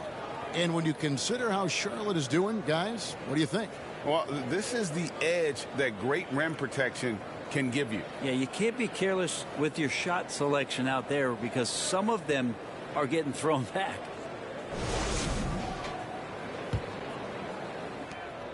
Charlotte in the lead. The forward spots will be Porter Jr. and Gordon. Murray and Caldwell Pope, the guards. And it's Jokic in at center, locking down the middle. That's the group on the floor for Denver. Hayward can't hit. Nuggets shooting just 31% in the game. Murray kicks to Gordon. Caldwell Pope for 3. Denver gets it back. A second chance effort. Jokic, no good. Well, the Hornets shooting 47% from the floor, getting it done. Oubre against Murray. Washington sets the pick for Hayward. A three-pointer off the mark. And you don't want to give up that kind of look too often. And with an update from the sidelines, let's check in with David Aldridge. Thank you, Kevin. Now, Michael Porter Jr. was a top prospect in his high school class, but his back injury has presented a constant challenge. He says, it changed my perspective. I'm just going to get up every day and try to be better than I was the day before. If I'm giving my best every day, then I'm good. Back to you guys. Well, you hope he stays healthy. That has been a concern. Thanks, David. Rozier banked in off the glass. Rozier's got the lead up to 2 now for the Hornets. Brent, how has size now affected the way the game is played? Well, if I could just take a detour, Kevin, I would tell you it's skill that has affected the way the game has played. I mean, this has always been a tall man's game, and usually it's been dominated by the biggest guys, but that's not the case anymore. So you look at 6'4" to 6'7" guys who are skilled to shoot, pass, and dribble. That's what every team is looking for, and that's the way the modern NBA team, especially a championship caliber team, is made. Rozier, the pass to Plumlee. For 3, Oubre. It's hauled in by the Nuggets. Jokic has got 6 rebounds in the game. Gordon dishes to Murray.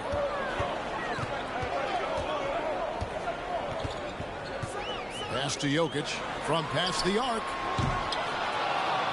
It's rebounded by Charlotte. Rozier with the ball. He's got 5.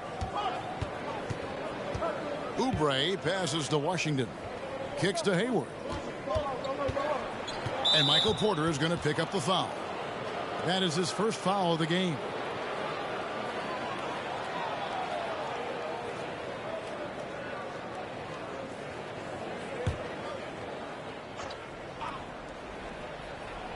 We're just over 2.5 minutes into the second quarter. Rozier for 3.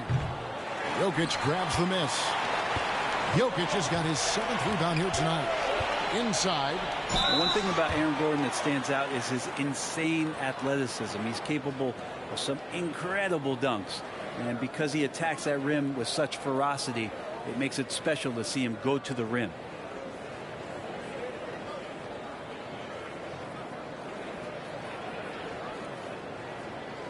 Shooting 2.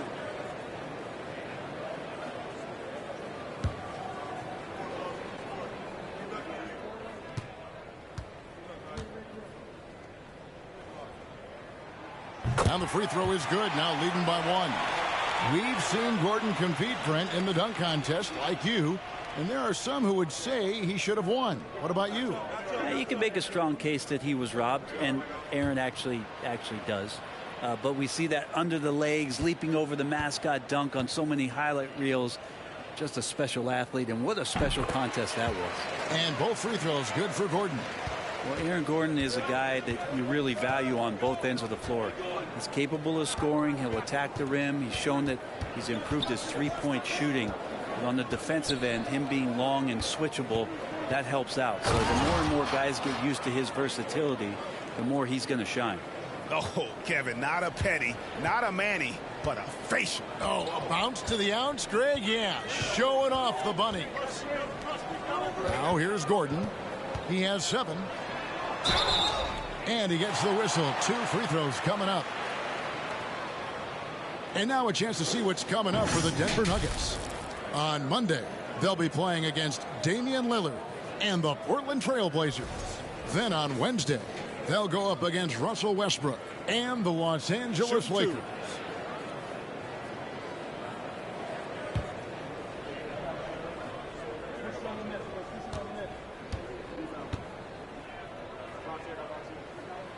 First free throw is good.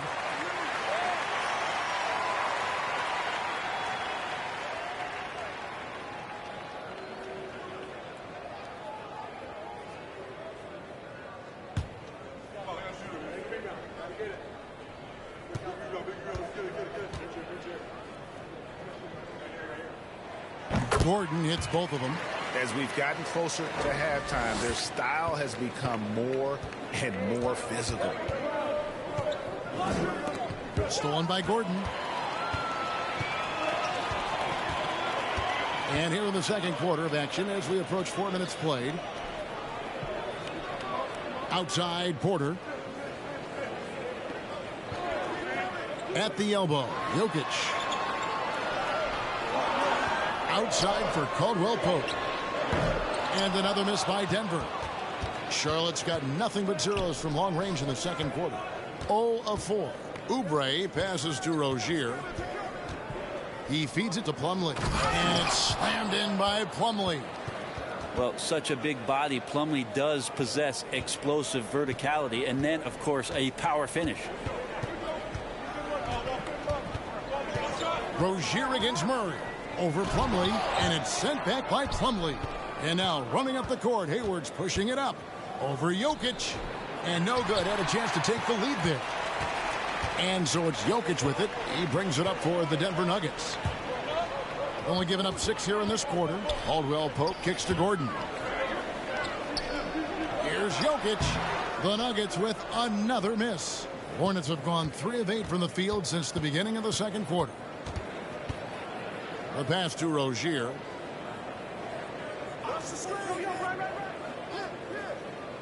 Pass to Oubre from the arc. Rebound by the Nuggets. Now Caldwell Pope. He's been quiet so far. Still no points in the game. Jokic with it. Now guarded by Plumlee. Porter outside. That's in. Coming off the assist from Jokic. Jokic has got 3 assists now in this one. They've been struggling here on offense. Yeah, a bit of a dry spell for sure. Rozier finds Oubre.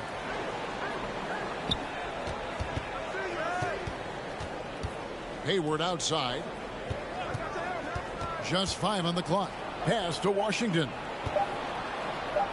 For 3, Oubre. It's rebounded by Jamal Murray. The Nuggets leading by 3. There's the dish to Porter. Jokic on top. He's covered by Washington. And that one clearly a foul. Gets the whistle, and 2 shots coming up. And there's a technique Jamal Murray uses that's pretty rare in the NBA. This guy practices meditation every day. Well, I love that he does that, and he credits that focus for his ability to stay in the moment. And Greg, you and I have seen some moments from one Jamal Murray. I'm very excited about his return to his full capacity and what he's going to be capable of doing. That free throw, no good. One of the stars of the 2020 bubble playoffs, Jamal Murray. I mean, remember, he had a 50-point game, and Murray averaged over 26 points, helped Denver make it to the Western Conference Finals. We saw Jamal take his game to another level in Orlando. And he's good on the second. Well, Jamal Murray at his size, the one impressive thing that stands out to me is that he will willingly go right at the defense. Now, here's Rozier. He's got 5 from deep. Shot is good, and the Nugget lead is cut down to just 1 on the bucket from Washington. He's going to punish you if you leave him open. He's more than willing to take the open 3 when he's got it.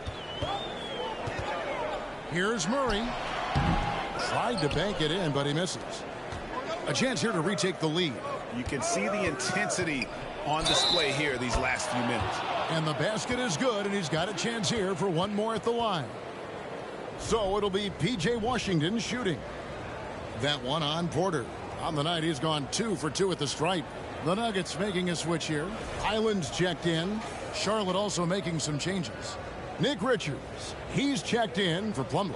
McDaniels comes in for Gordon Hayward. And Martin subbed in for Oubre.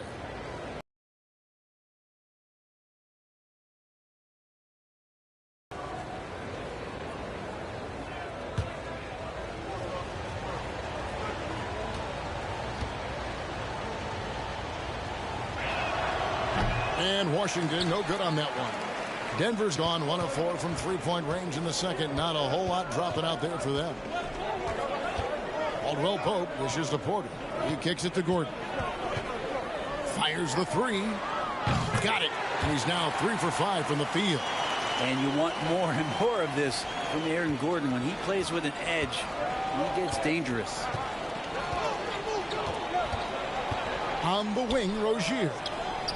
And they wasted no time getting those 3 points back. Rozier's got 5 points in the quarter. Both teams running perimeter-oriented plays that are working. Well, both of them looking towards the 3-point line, and I like to see that, especially when the results are made buckets. Now here's Porter. He's got 11. Here's Washington. And it's Jokic with the rebound. Jokic has got 9 rebounds in the game, getting it done. Pass to Highland. Outside Porter. No good on the 3. Not sure how he finds himself in so much space there. He's kicking himself for whiffing a bit on that one. It's not his best night from the field, but looking for other ways and finding them so he can chip in. Jokic passes to Highland. Kicks to Gordon. The Nuggets moving the ball around. Knocks down the 3 ball. Caldwell Pope's got himself on the board with 3 there. An effortless range. KCP doesn't always hit for a high percentage, but when he does hit, he makes it look good. Rozier for 3. Rebound by the Nuggets. Jokic has got the glass covered here tonight. 11 boards for him. The pass to Caldwell Pope. Looking to end his cold spell, and Jokic gets it to go. The assist by Caldwell Pope. Yeah, liking the vision there from Caldwell Pope, looking to get his guys going when they're open. Rozier looking around. From deep Washington. Jokic grabs the miss. And so it's Jokic with it. He brings it up for the Denver Nuggets. They lead by 4. They get to take on the Blazers at Portland after this one. That'll be just 1 game played away from home for them. Now here's Porter. He's got 11. And Jokic slams it in. Porter Jr. moving the ball well. Nice to have a wing player help to be a facilitator. Hornets trail by 6. They could use a big shot here to get this offense going. Too many empty possessions. Right now, they need a basket. Rozier kicks to Washington. In the corner, it's Martin. Passes it to Rozier. There's the pick. Sinks the triple. Rozier's got 8 here in the quarter. Sometimes trailing in the game, players get sucked into trying to make that home run play.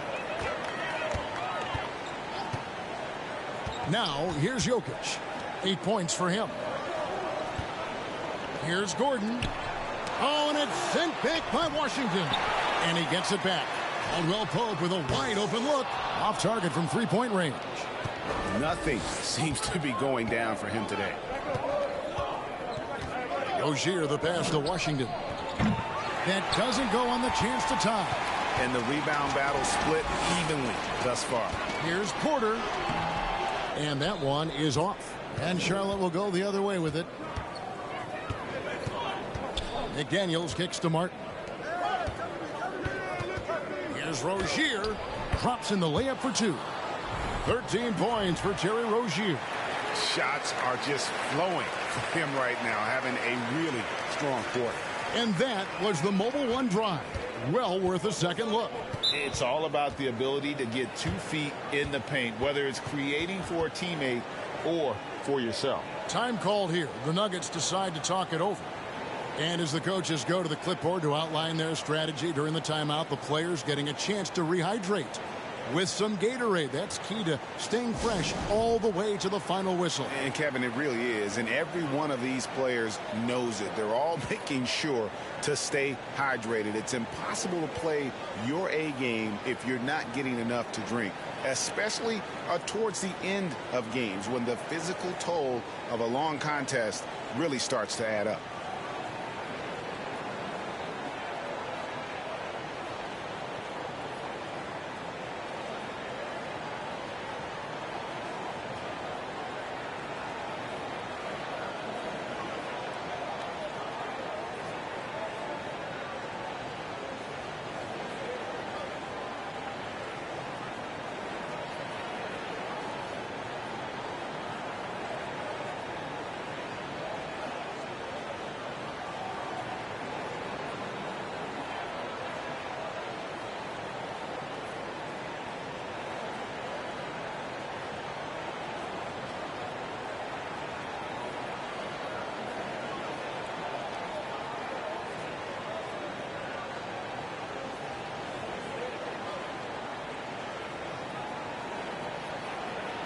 Big group substitution here for Denver. Zeke Naji, he's checked in for Jokic. Green comes in for Gordon.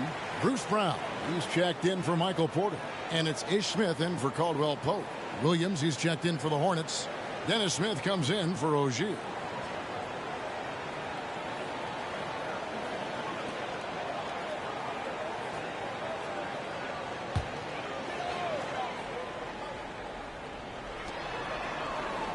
Smith on the wing. Green with a screen on Smith. And a foul call. Almost got it to go in, but he'll go to the line for 2. It's going to be on Dennis Smith. Really the right play defensively. If you can't block, force him to the line.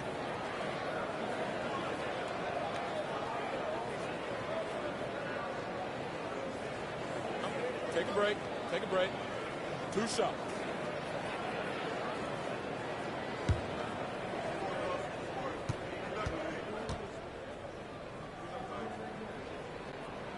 And he can't get the first one.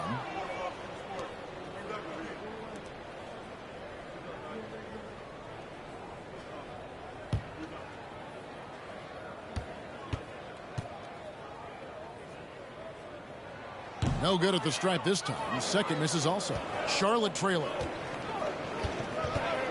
McDaniels finds Smith. Pass to Williams. And trying for the go-ahead basket. It doesn't go in.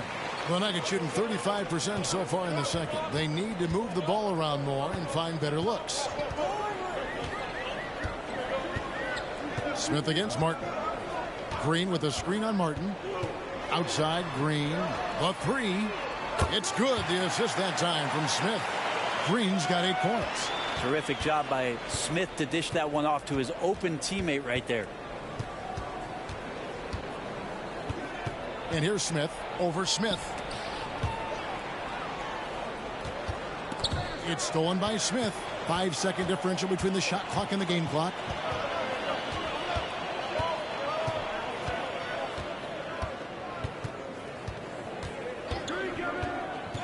Shoots from 12. Got a hand on it. McDaniels dishes to Smith.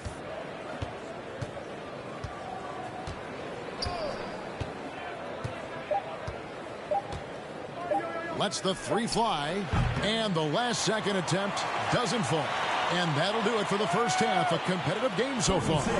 The Nuggets on top, up 4. It's time now to go courtside as we send you over to David Aldridge from the sideline. David, take it away. Thanks a lot, guys. With Mike Malone, as the second half approaches, Coach, what are you looking for? Execution, pace and purpose with everything that we do, and making sure that when we call a set, we know what we're trying to accomplish and get the ball to where our players can be effective. We'll see if they can fix that in the second half. Thanks, Coach. Back to you. Thanks for the great interview, David. And we'll be back for the third quarter of basketball following halftime.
Hey, everybody, halftime is upon us, and a battle is also upon us.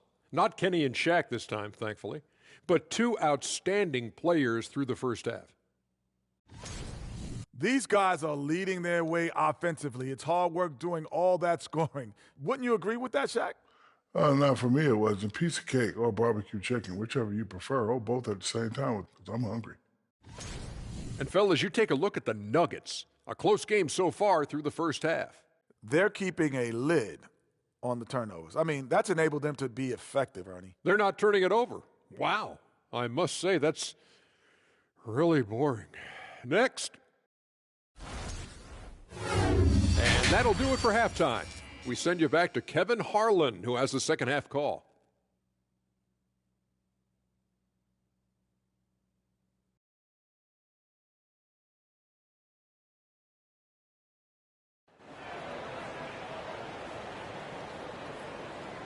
And after a fairly even first couple of quarters, the second half could turn out to be a great one as both teams try to gain an edge.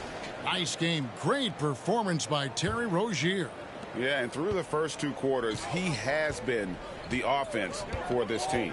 Yeah, he's shouldering the load right now and looking really comfortable while he's doing it.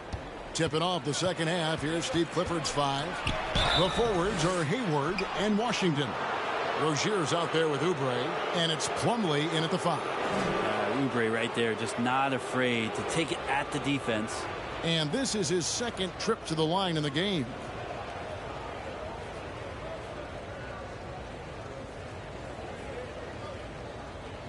Shooting 2.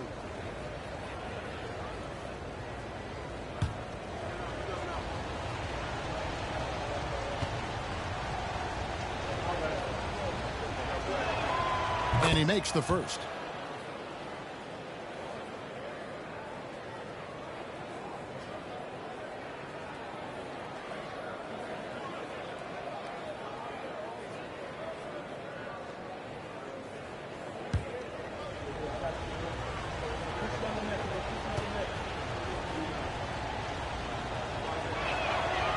Both free throws good for Oubre.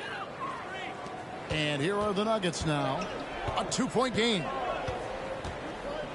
Murray, the pass to Porter. Jokic sets the screen for Porter. Pass to Jokic. A 3-ball. The Hornets pull it in. Plumlee's got 8 rebounds in this game. To the paint. Stolen by Gordon. Jokic with it. Murray, the pass to Jokic.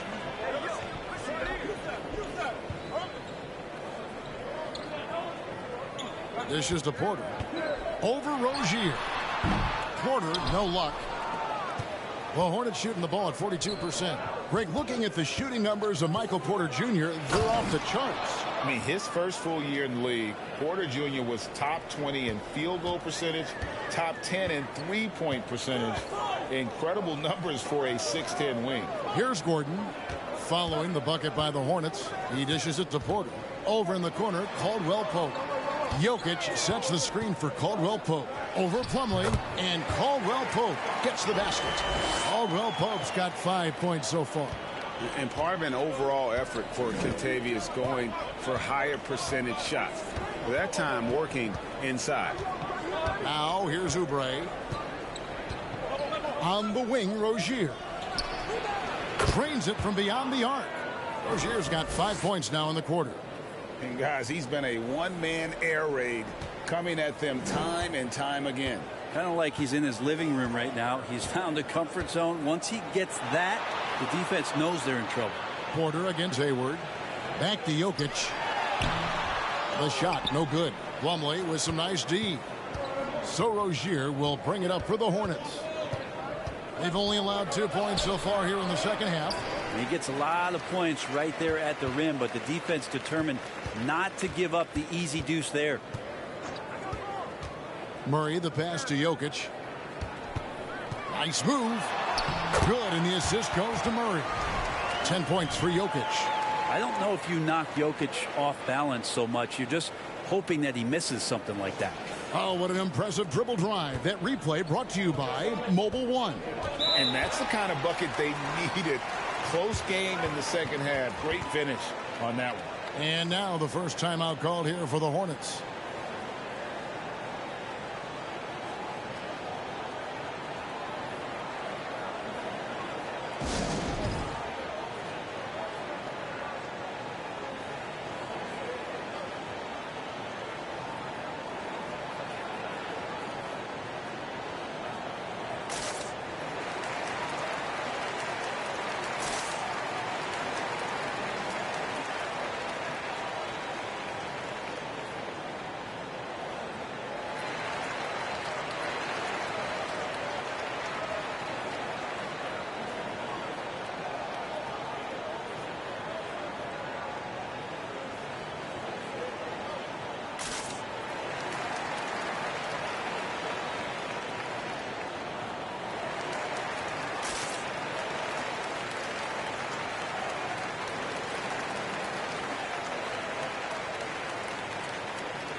Just over 2.5 minutes gone by here in the second half.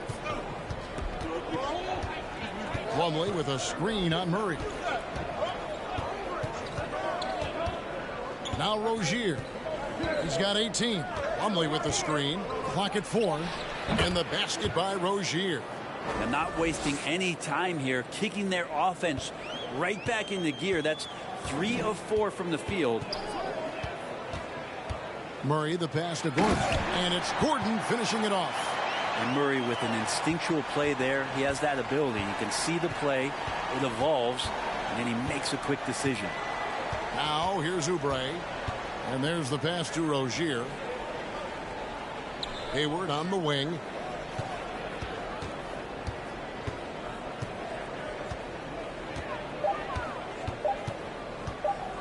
Plumlee trying to break loose. Hayward can't hit. Denver in the lead. Here's Murray.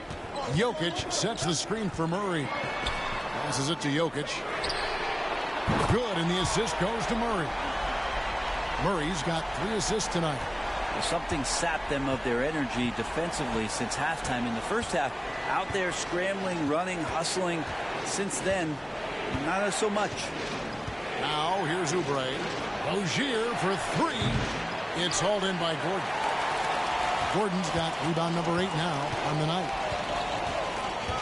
Caldwell Pope kicks to Murray. Out to the right wing. Jokic. It's good. And now a 6-point Nugget lead.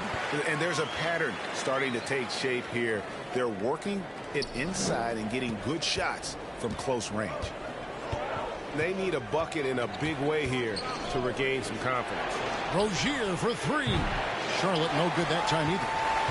Denver leading by 6. Murray outside. Bob pass to Gordon.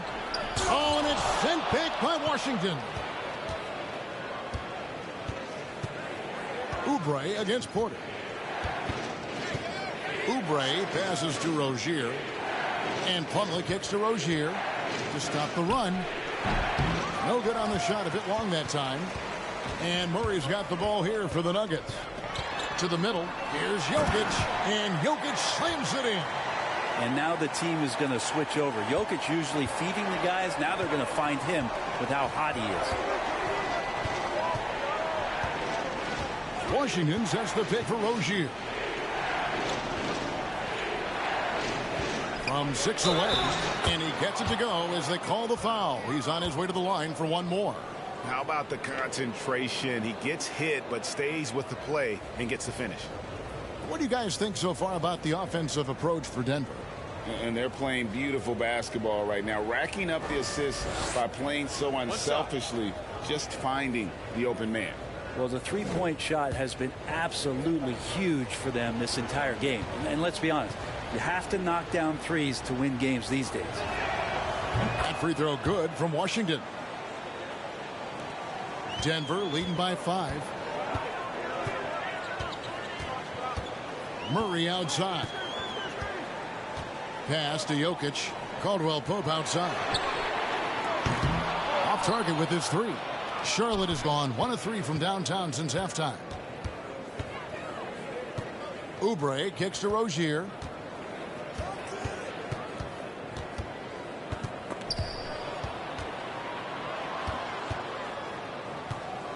Just 5 to shoot.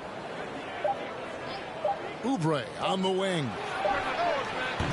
A three-pointer, no good. For Denver, they've gone a solid 6 of 11 when shooting here in the third quarter. Shear against Murray. In the corner, it's Gordon. Outside, Porter. Stolen by Washington. It's good. With that basket, he's now 5 for 9. Just great anticipation and awareness to come up with the steal and then trigger the fast break. Here's Porter. Good, and the assist goes to Jokic. Jokic has got his 4th assist with that last one here tonight. And they're passing the ball very crisply here. Now here's Oubre. Pass to Rozier. Washington with a screen on Murray. Here's Rozier. And they call the foul, so he's got the and one chance here to make it a 3-point play. And just over 6 feet, Rozier plays bigger than that height. He has that great underdog mentality fighting through the foul. So Denver ends up going with a whole new group. So an almost entirely new group in now for Charlotte. One shot. Nick Richards, he's checked in for Plumlee. Williams comes in for P.J. Washington. McDaniels checked in for Gordon Hayward. And Martin subbed in for Oubre.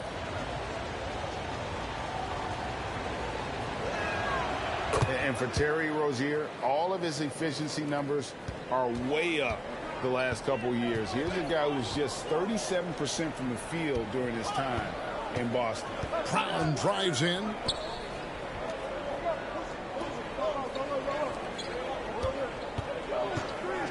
Najee passes to Highland.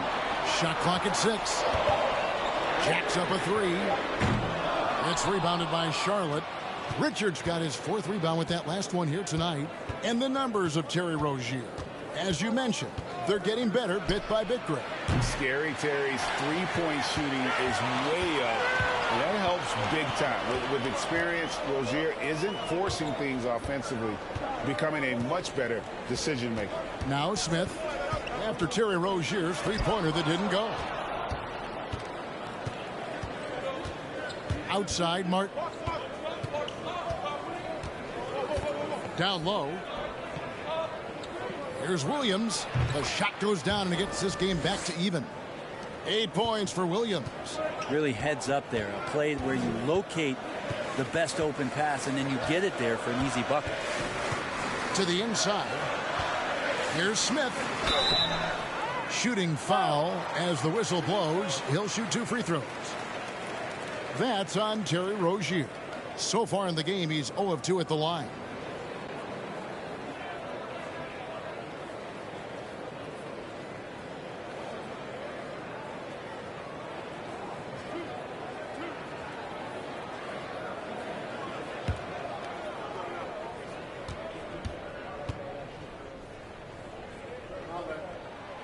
And that one misses. Smith checked in for Charlotte.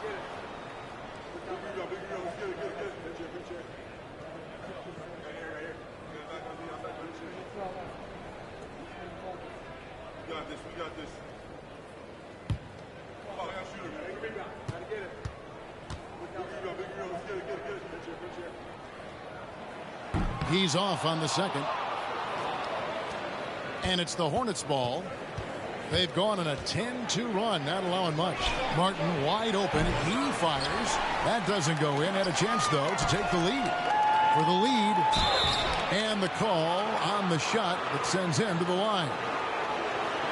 Dennis Smith Jr. is shifty, but really what it comes down to, he's got a great burst. And that helped him out that time. This is his first chance at the line tonight. You know, this is not an area where they expect him to contribute. You know, he's a guy that shot below 70% last season.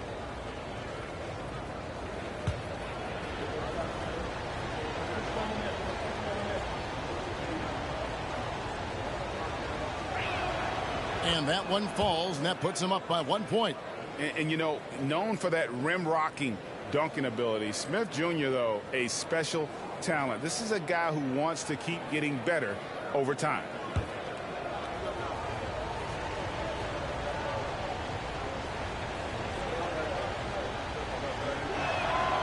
Smith hits them both. And if they continue, Kevin, their outstanding free throw shooting, that'll help them seal the deal. They kick it out to Green. And the pass to Highland. Passes to Najee. And that one goes. Feeding him with the lead pass. You can't just stop when there's a pick set up. Gotta fight over it as a defender. That's one that the coaches will watch tomorrow with that player. You hate to see him give up in that situation. And right now, let's watch that terrific swat. And sharp instincts on D there. Just timing when to rise up and swat that one away.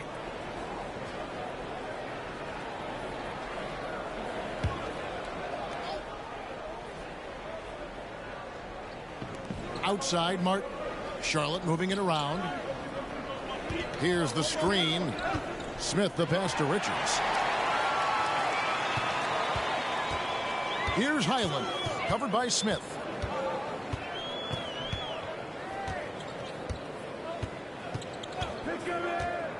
Here's Highland. Shot clock at 5. Astanaji. Wow, drew the contact, and that 3 almost went in, so he'll go to the line for 3 free throws. The Nuggets have shot 50% from the line, 6 of 12 so far.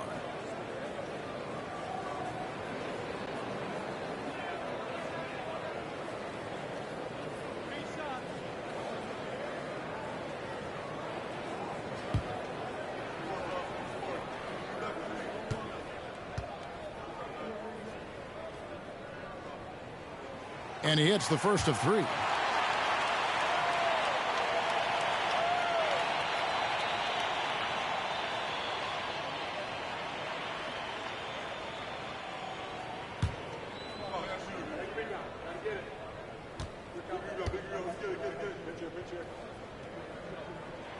And the second free throw, good.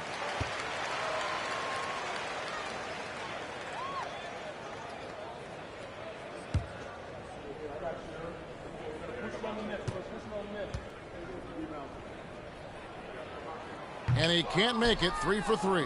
For Charlotte, they've gone 7 of 15 from the field here in the third quarter. Left side, Martin.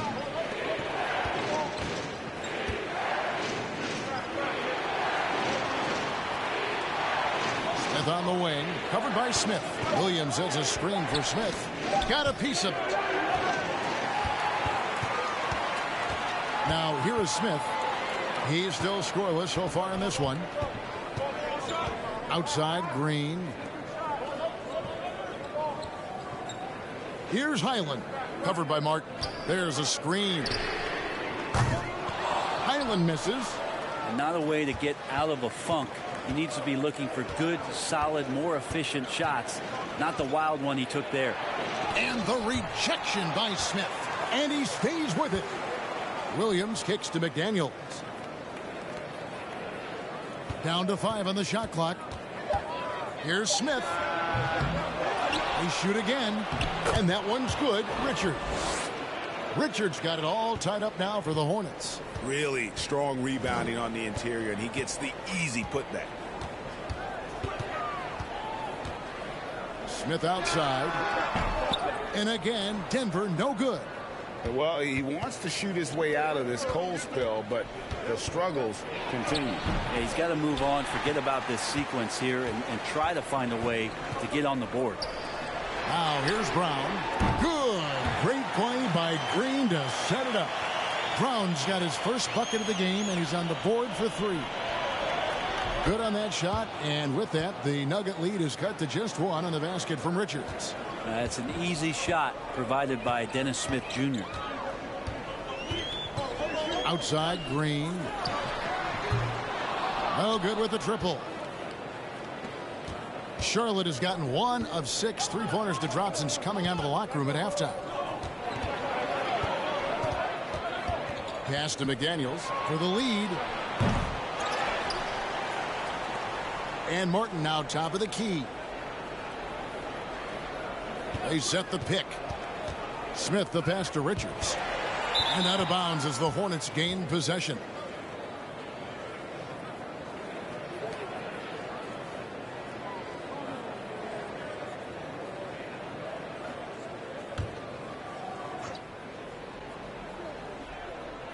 A tight game here in Denver.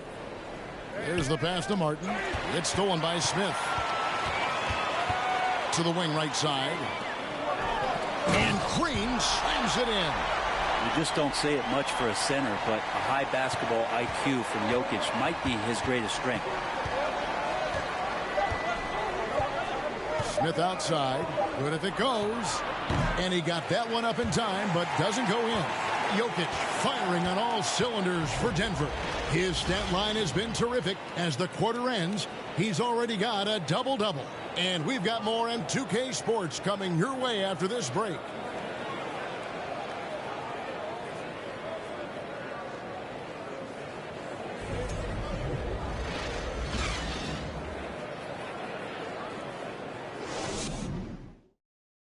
And how about a look now at our assist of the game?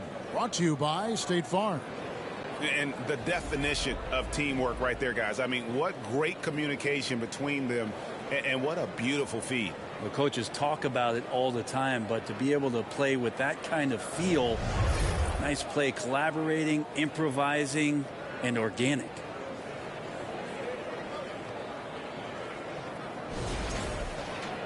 Well, this has been a great contest so far, and I imagine the fourth quarter could have even more action in store for us.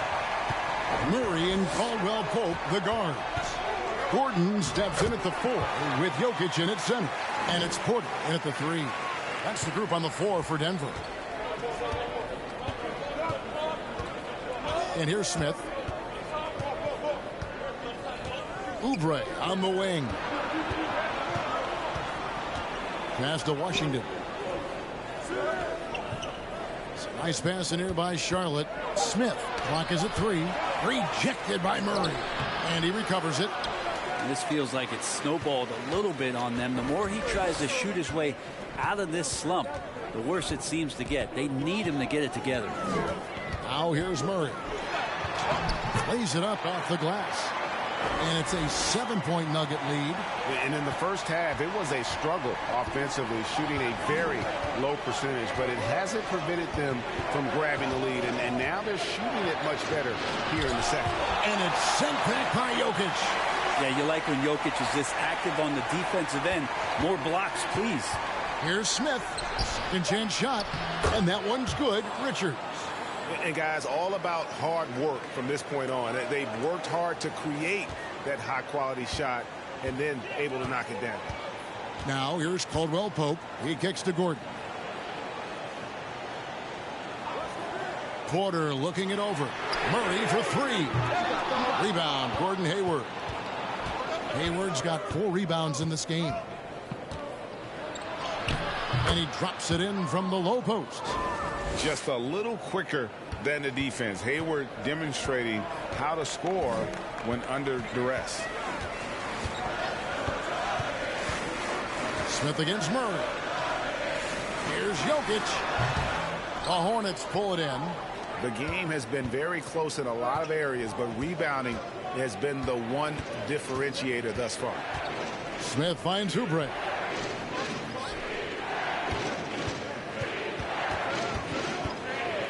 To the paint.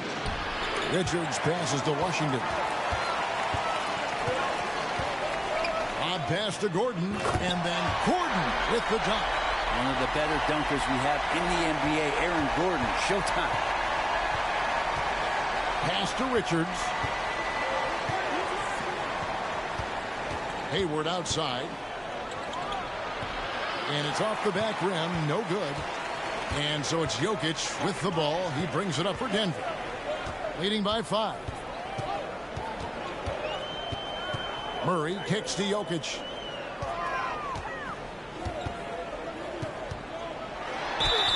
Two free throws coming up, and they call the shooting foul. Well, there's so much about Nikola Jokic that is special. For a 5-man, it doesn't really matter any position, but his ability to crank out those triple doubles might just take the cake.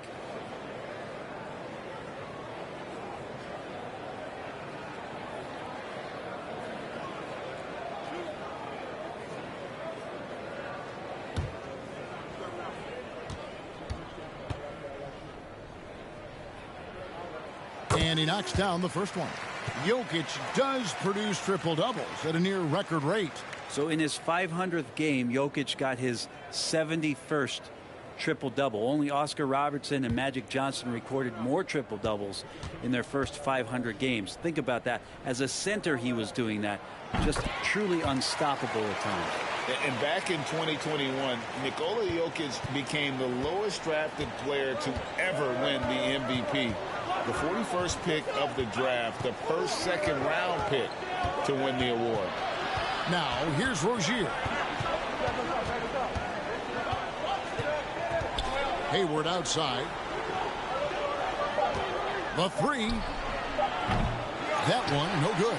Now Denver takes it the other way. And from second rounder to MVP grade, Nikola Jokic. What a story. Amazing, Kevin. And, you know, one thing the Joker did to transform his game, dedicate himself to his conditioning. Jokic is in much better shape now than when he first entered the league. Now Caldwell Pope after Gordon Hayward's three-pointer that didn't go.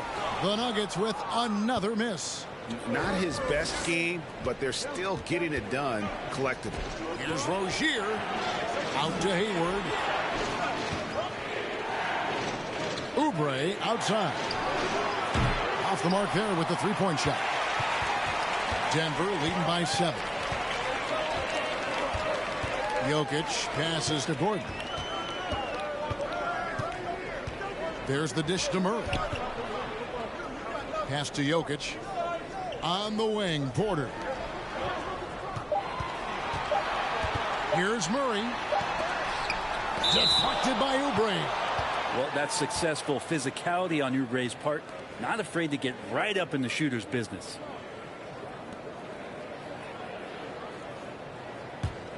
Hornets trail by 7. Guys are looking for a spark here. Yeah, a cold stretch offensively for sure. Rozier kicks to Washington. That's good, and it's Rozier with the assist. Rozier's got 4 assists in the game. And trying more and more to utilize the three-pointer. It's a good idea. That's his second 3 of the game. 1 in each half. Now here's Gordon. Caldwell Pope with it, and 2 free throws coming up, unable to get that one to go with all the contact. It's on Kelly Oubre. And hey, what a career Caldwell Pope has had to this point. He's been such a great complementary guard. He just takes care of the ball. He shoots well all over the floor. He's a three-point threat. He certainly accepts the responsibility and the challenge defensively. He's carved out a career, and it's going to get longer. And the first one at the line is good. Yeah, much improved foul shooter. KCP also starting to get to the line at a higher rate.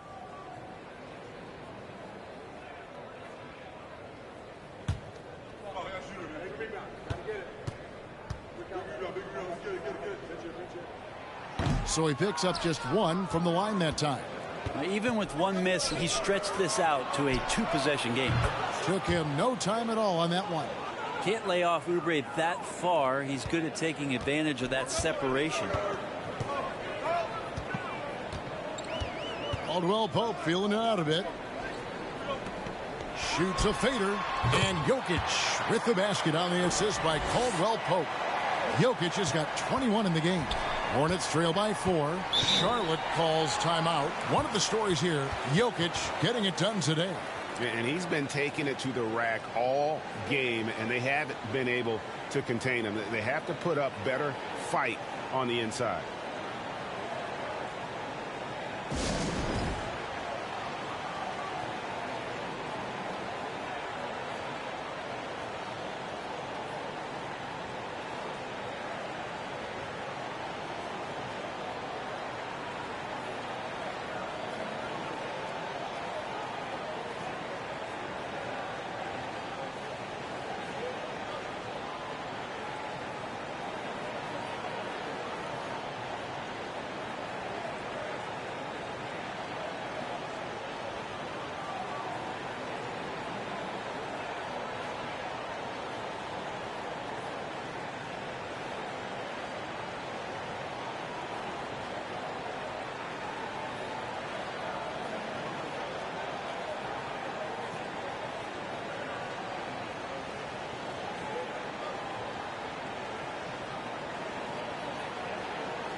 Time now to turn to our sideline reporter, David Aldridge. David. Hey, guys, I had a chance to find out what Steve Clifford talked about with his players. Not happy with the way this game is going. He said you're getting used out there on the perimeter. Inside the arc, we're doing some good things, but outside, we're a disaster. Tighten it up. Kevin, we'll see if they can close out on those shooters a little more effectively. Thanks so much, David.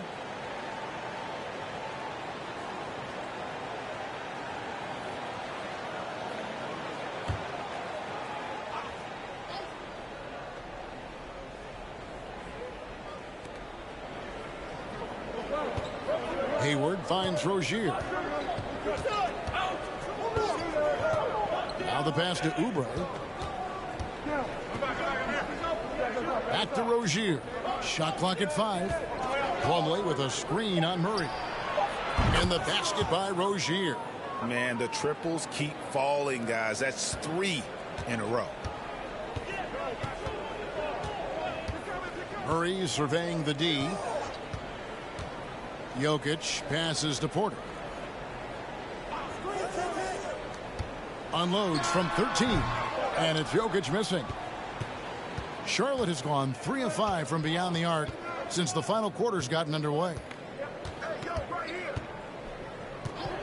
Now Oubre.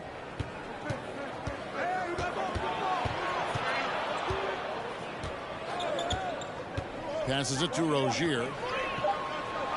Hayward from outside. It's hauled in by Michael Porter. Well, if he wants to make the defense work, he's got to start knocking down the threes. Only one so far in this game for him, and none since halftime. And you have to like how they're getting the ball inside this half. They didn't have as much success in the paint earlier, but they're finally getting it done down low.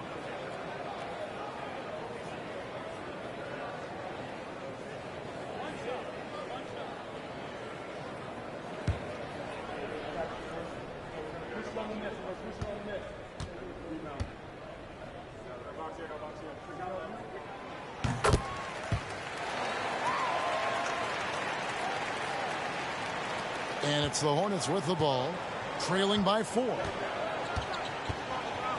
Plumlee with a screen on Caldwell Pope. Oubre with it, now guarded by Caldwell Pope. Back to Oubre. Pass to Rozier from outside the arc. Rebound by the Nuggets. Porter's got 6 rebounds in the game. Caldwell Pope dishes to Gordon. Caldwell Pope passes to Jokic. The dunk and the foul, a powerhouse move, and he's got a chance for one more at the line. It's going to be on Mason Plumlee. Bruce Brown, he's checked in for Denver.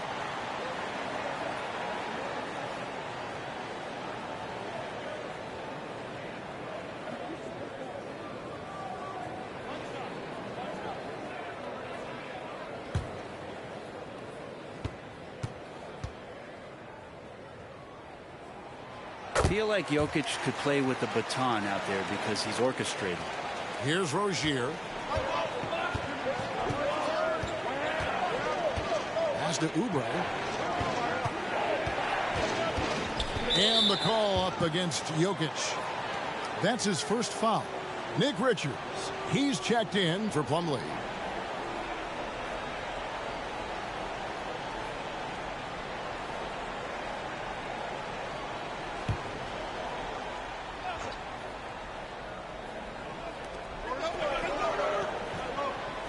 Here's Rozier. Knocks it loose. Just 5 on the clock. A shot by Hayward, wide open, drops in the tray. That's a dozen straight points coming off the triple. Time called here. The Nuggets decide to talk it over.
And so here's Denver.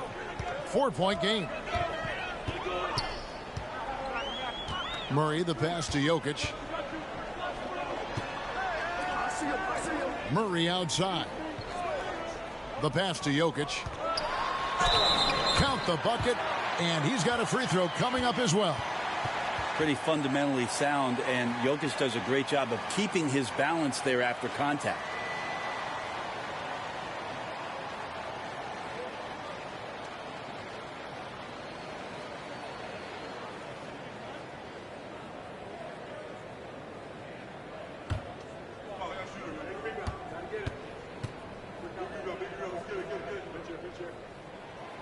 And the free throw, no good. It felt like he was a little hesitant in the first half, but really he's amping himself up here and battering around to get himself to the free throw line. Now here's Oubre.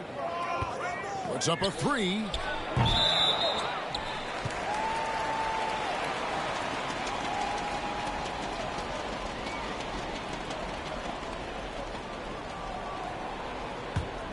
Denver leading by 6. For three, Murray. Offensive rebound. And Jokic gets it to go. Jokic has got 28.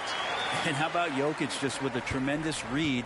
Where was that ball going to carry him off the rim? He was in the right position. Hayward outside. Passes it to Richards. And the call up against Jokic. That's foul number 2 for him.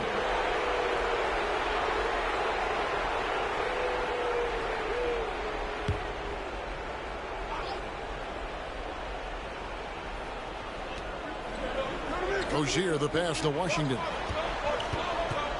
Here's Hayward. Fouled on the shot and picks up 2 points. So 1 free throw coming up. And I don't think there's any doubt what a determined scorer Hayward is. He's not going to let some contact keep him from finishing.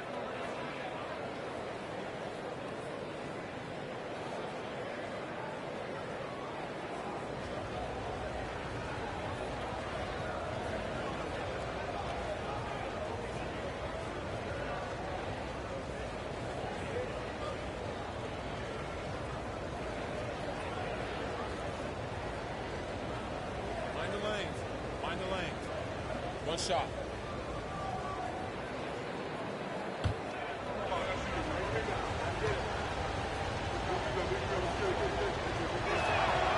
Free throw drops for Hayward. And even though they're down, they are putting on a show at the free throw line. Pass to Jokic. Fires from deep. Oubre pulls it in. Not quite enough defense that time around. Just lucky he was off.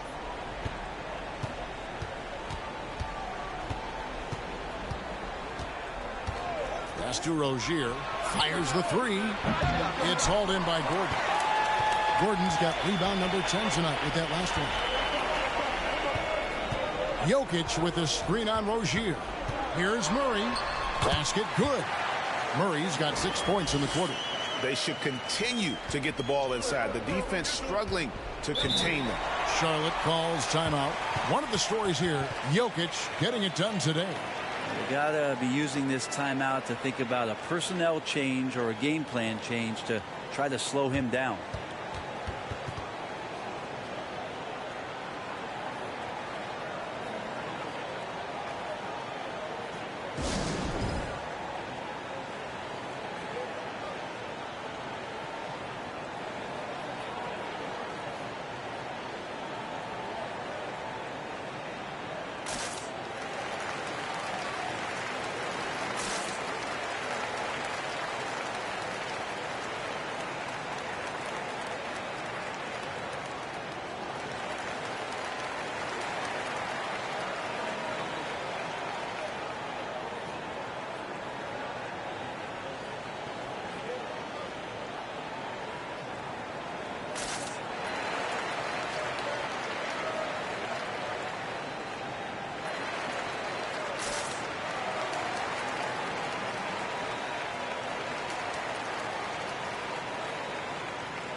Here's Rozier.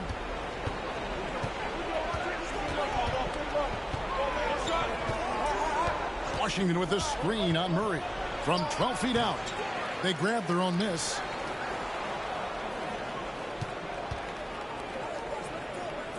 They set the screen. Rozier. Using good court recognition there. Rozier able to make the right play out of that pick and roll. Time called here. The Nuggets decide to talk it over.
Inside, and Jokic throws it down.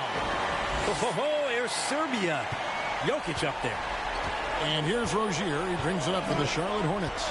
They trail by 7. Washington sets the pick for Rozier. Over Murray. And it's Rozier missing. He just doesn't look like himself this quarter. Something's missing. Well, he's missing, and it's starting to affect a little bit in his body language, and you just don't want to see that. Now here's Murray. Here's Jokic. That's in there. Murray with the assist. Murray's got assist number 8 here in this one already. 1:35 left in the fourth quarter. Now here's Rozier. Down low. And the basket is good. The call goes his way, and we could be looking at a three-point play.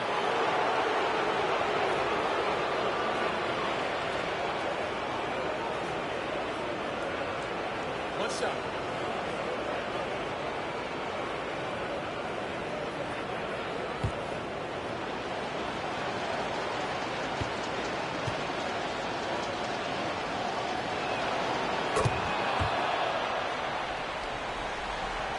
Here's Murray.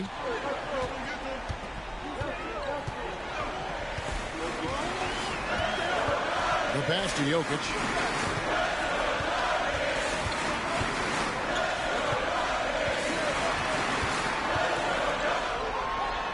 Played in with a nice touch off the glass. Jokic has got 34 points. And Jokic using those muscles. Yeah, they're in there. Not allowing the defense to slow him down. From deep three-point range. That one doesn't go. Now the Nuggets take it the other way. Brown finds Jokic. Got a piece of it. And so it looks like Denver will retain possession here.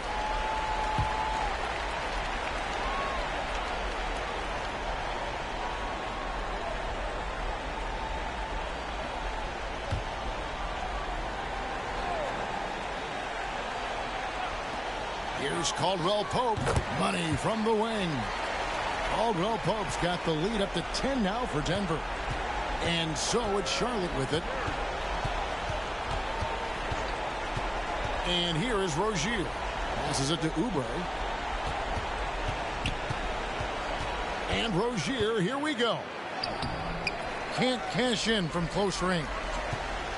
This game looks like they've got it just about wrapped up. Yeah, just got to work that clock and take care of the ball.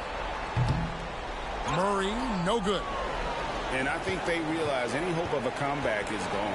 Well, realistic at this stage of the game, they're going to lose this one, but will they take something from the loss?